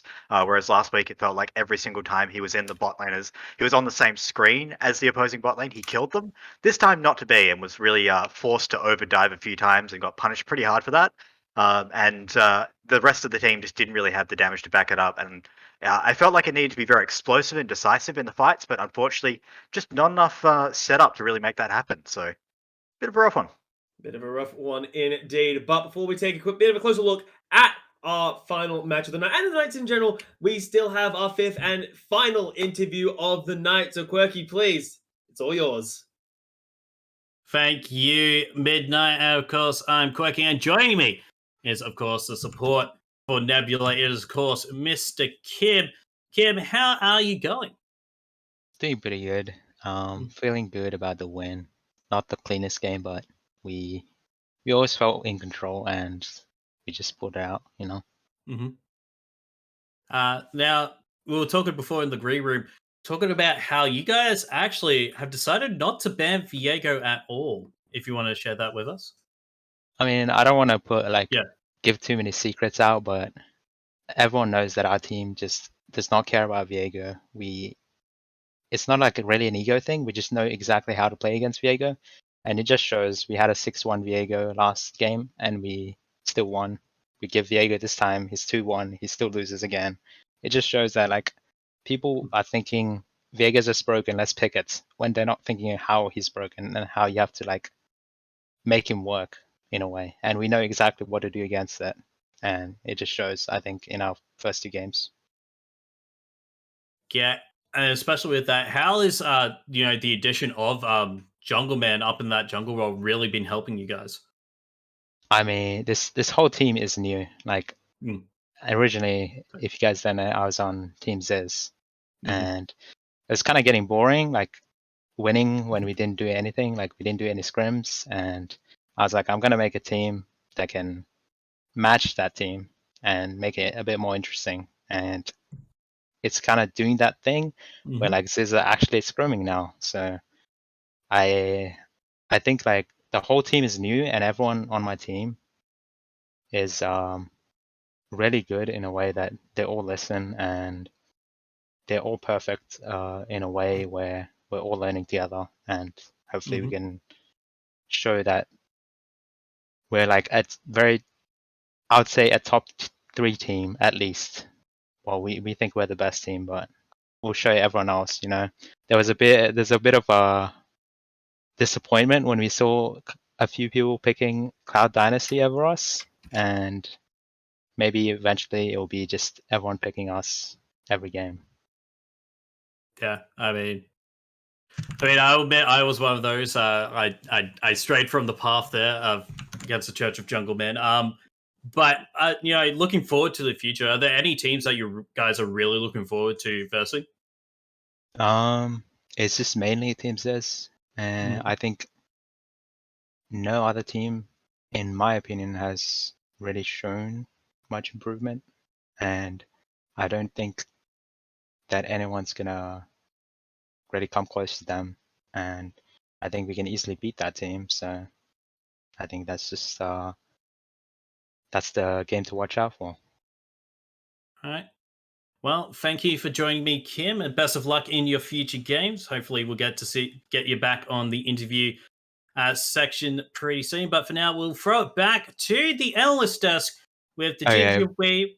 Sorry. Before I leave, I just want to say I've been hearing a lot. This is Jungle Man's team. Yeah, this is not Jungle Man's team. This is my team. Okay. Okay. Yeah. I'll see you guys later. Yeah. That's all right. Thank you. Thank you, Kim, for that. And we'll throw it back to the analyst desk there. Thank you very much, Quirky. And what an insight into one of the newer teams coming into the Invitational here. I don't know where to start. Do we look at the start where, hey, this isn't Jungle Man's team, this is Forward's team, Lost and Minions team, sorry, down in the bottom lane. Or do we start on the fact that this is a team that is literally built from the ground up to take down Zyzz? I think both of these are just brilliant ways for Nebula to kick off Split 2 down here. Yeah, it's pretty exciting. I mean, we know this player from his success on the Zyzz roster, and obviously we know Jungle Man. We know Brewski. We know a very good player in the mid lane, and obviously some newer names towards the top half of the map. So this is a very scary roster. We just didn't quite know where they were going to fall. The fact that they say that they are working hard, they are scrimming, their aim is obviously to finish in the top 3, potentially win the whole thing, take down Zyzz. It's exciting. It means that the one thing we can probably say about our circuit, obviously, it's produced we've had basically about 60% of the players who go through our competition at this point go on to be pro players. But the one constant has been that Zyzz are the team who just wins. So if there is one aspect of the competition that's kind of been stale, it's that. And if we can shake that up, then who knows how far we go. Like, teams just keep pushing and pushing, and the talent just gets better. And that's probably the most exciting thing for you to listen to that interview. Yeah, it's like it's just the Giant Slayer. These guys were built from the ground up, as you guys mentioned. As was mentioned by the coach there, the team captain, that they're here to defeat. They're here to beat David to Goliath. They're here to make sure that this team does not get any further than they've gotten to this point. Split 1, that's in the past. Split 2, this is Nebula's time. And look, they have a really strong team with them. They have Kim, for one, who has his highest played champion on Thresh. So that was a really, really strategic pick there, to pick Thresh as their first lock-in and take that away from Suho, which was honestly probably one of the bigger brains that I've seen today. They also have like a really strong player in the mid lane, as I mentioned before the game started, top 50 in OCE right now. So look, they have a solid lineup. Jungle Man, we saw him do well in previous splits as well. So Nebula are definitely the ones to look out for. I want to see them perform really well, and I'm sort of rooting for them, even though Cloud Dynasty was in my pick'ems. Off the bias. even though Cloud Dynasty was in my pick'ems, like Nebula, they're stacked. Like I can't even. Yeah, they're stacked. Well, strong showing from them so far. And, well, speaking of a strong showing, might as well take a look at how the results stand at the end of week number 2. Because some things went as expected, some things didn't. Of course, game number 1, Dissonance and Desire battled it out, with Dissonance claiming the victory there, and is now sitting at a very comfortable 2-0, joined, of course, by Nebula and Zyzz, which is about what you'd expect some of these teams to be, assuming you'd actually put Nebula in your pick'ems there, Tico. Of course, trailing them on the 1-1 squad is the likes of Dissonance, Exile, MCOM, and Sanguine, which is a pretty good position for them to find themselves in. And of course, unfortunately, bringing up the rear is Cloud Dynasty, the RMIT Redbacks, and of course, the Weekend Warriors to wrap things up here for week number 1. So, I suppose, guys, I do, before we look at next week, because of course next week is an absolute banger, and I really, really want to talk about it. But looking at the end of week 2, Weapon, I'll lead this on to you. Is there a team here that you're surprised where they're currently sitting, or is it about where you expected us to be this early on into the season? I mean, yeah, it's gonna be Weekend Warriors. There's really no other way to slice it. I thought this team was incredibly strong. I had them kind of low key at the top with Fury, with Vendrick, with just the talent on this roster. I rate them really highly. I think they'll still bounce back. I still have a lot of faith. They do sometimes have splits like this where they have slow starts or they kind of fall off, but like I expect they'll finish strong. So we'll see how we go. But I kind of expect they'll pull it together. And who do we have next week for them? I mean, we'll get to that, obviously. Well, we'll come to that in a bit. Tico, same question I'm going to pose to you that I did just pose to Weapon. Any team here that's surprised you other than what Weapon has already mentioned? Because I feel like I know you're going to go there. Well, I have to go there. It's not Weekends Warriors' fault that they're 0-2. It's Midnight Caster. So at him at Midnight Caster at twitter.com / Midnight Caster.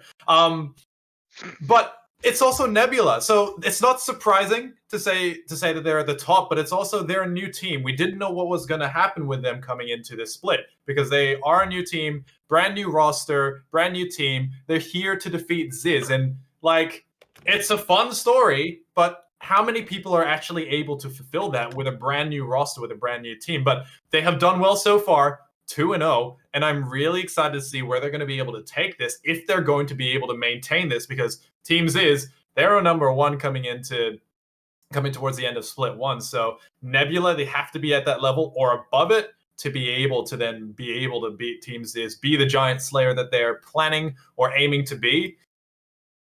Other than that, Desire supposed to be there. Well, I guess they're supposed to be there, and Team Zyzz as well. They're doing really well at the top as well. Yeah, well, I think it's about time because you guys are asking, well, I'm looking forward to, again, some of the matches, and I feel like it's time to take a look at week 3. And I say week 3 because it is our first ever Super Week coming in. That's right, 2 days worth of League of Legends here at SICK is done and dusted. The Monday, same as usual, but also now it's going to be out on the Thursday. So we are going to have 2 days ready for you. And there are some absolute banger games in prep for this already. Like, I think some of the games that really, really excite me are actually the teams that are currently hanging out in the middle of the pack. Exile Cloud in, of course, the Thursday round, I think is super, super cool.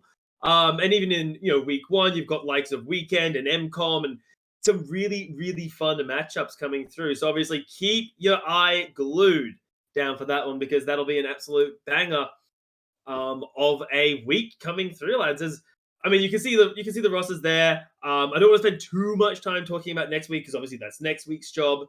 But are there what is maybe the one standout game that you think, Zyzz, this could really start to let a team pull ahead or get out of the situation they're currently hanging out in? I think you have to start with probably the final game of the final day. Desire versus Zyzz. If both these teams continue on the trajectory they're on, I think these are 2 of our top-ranked teams. And this is going to be another Clash of Titans. I think top of the table standing, and we'll get to see a lot about who's really going to be sitting at the top of the heap at the end of the Super Week. Yeah, no, I definitely do agree with that one. Someone has to lose that game. And what if? No, there is not going to be there's not going to be a tie there. Someone has to lose the game. Unless the game goes for like 2 hours and there's no clear winner, then at that point the cast is going to be like, okay, let's stop. But no, there's definitely going to be a winner coming out of that and a loser coming out of the end of next week. So I'm excited to see who's going to be coming out a winner on top. I definitely do have a preference, but I'm not going to mention that just yet. You're just going to have to wait for the pick'ems. That's unfortunately what you're going to have to wait for. But the other team that I am excited to see is Dissonance versus MCOM, because they're both towards the middle pack. Not necessarily the highest in terms of priority, in terms of where they sit on the ladder, and in terms of where people think they belong, but this is one of the bigger ones. 1, because I like MCOM, and 2, MCOM versus Weekend Warriors may not be the game that we're looking for, may not be the exciting game, but Dissonance versus MCOM is going to be a fun one to watch, just because the different play styles that these 2 teams have in terms of like how they play, their warding strategies, their priorities in terms of their laning, is going to be fun. Should be exciting, but unfortunately, that is something you guys are going to have to wait for till next week, where you get those 2 days. But for tonight, for week number 2, that is it here over at Summoners Society. Of course, I want to thank everybody for hanging out with us for the past, 5, 6 something hours. And now it has been a blast to watch teams fight it out, and it's going to be even better when they fight it out in the next week. If you haven't already, please remember to follow Summoners Society on Facebook, Twitter, Discord, Instagram, and YouTube. If you want to watch these games, they're going to be on the YouTube channel. You can study them, you can analyze them, you can laugh at them, do what you want. I can't stop you at that point. Of course, again, thanks to everyone who worked on this week, players, the teams, and you guys at home. Make sure that you are staying safe out there, and we'll see you next week for week 3 of the Summoners Invitational Circuit.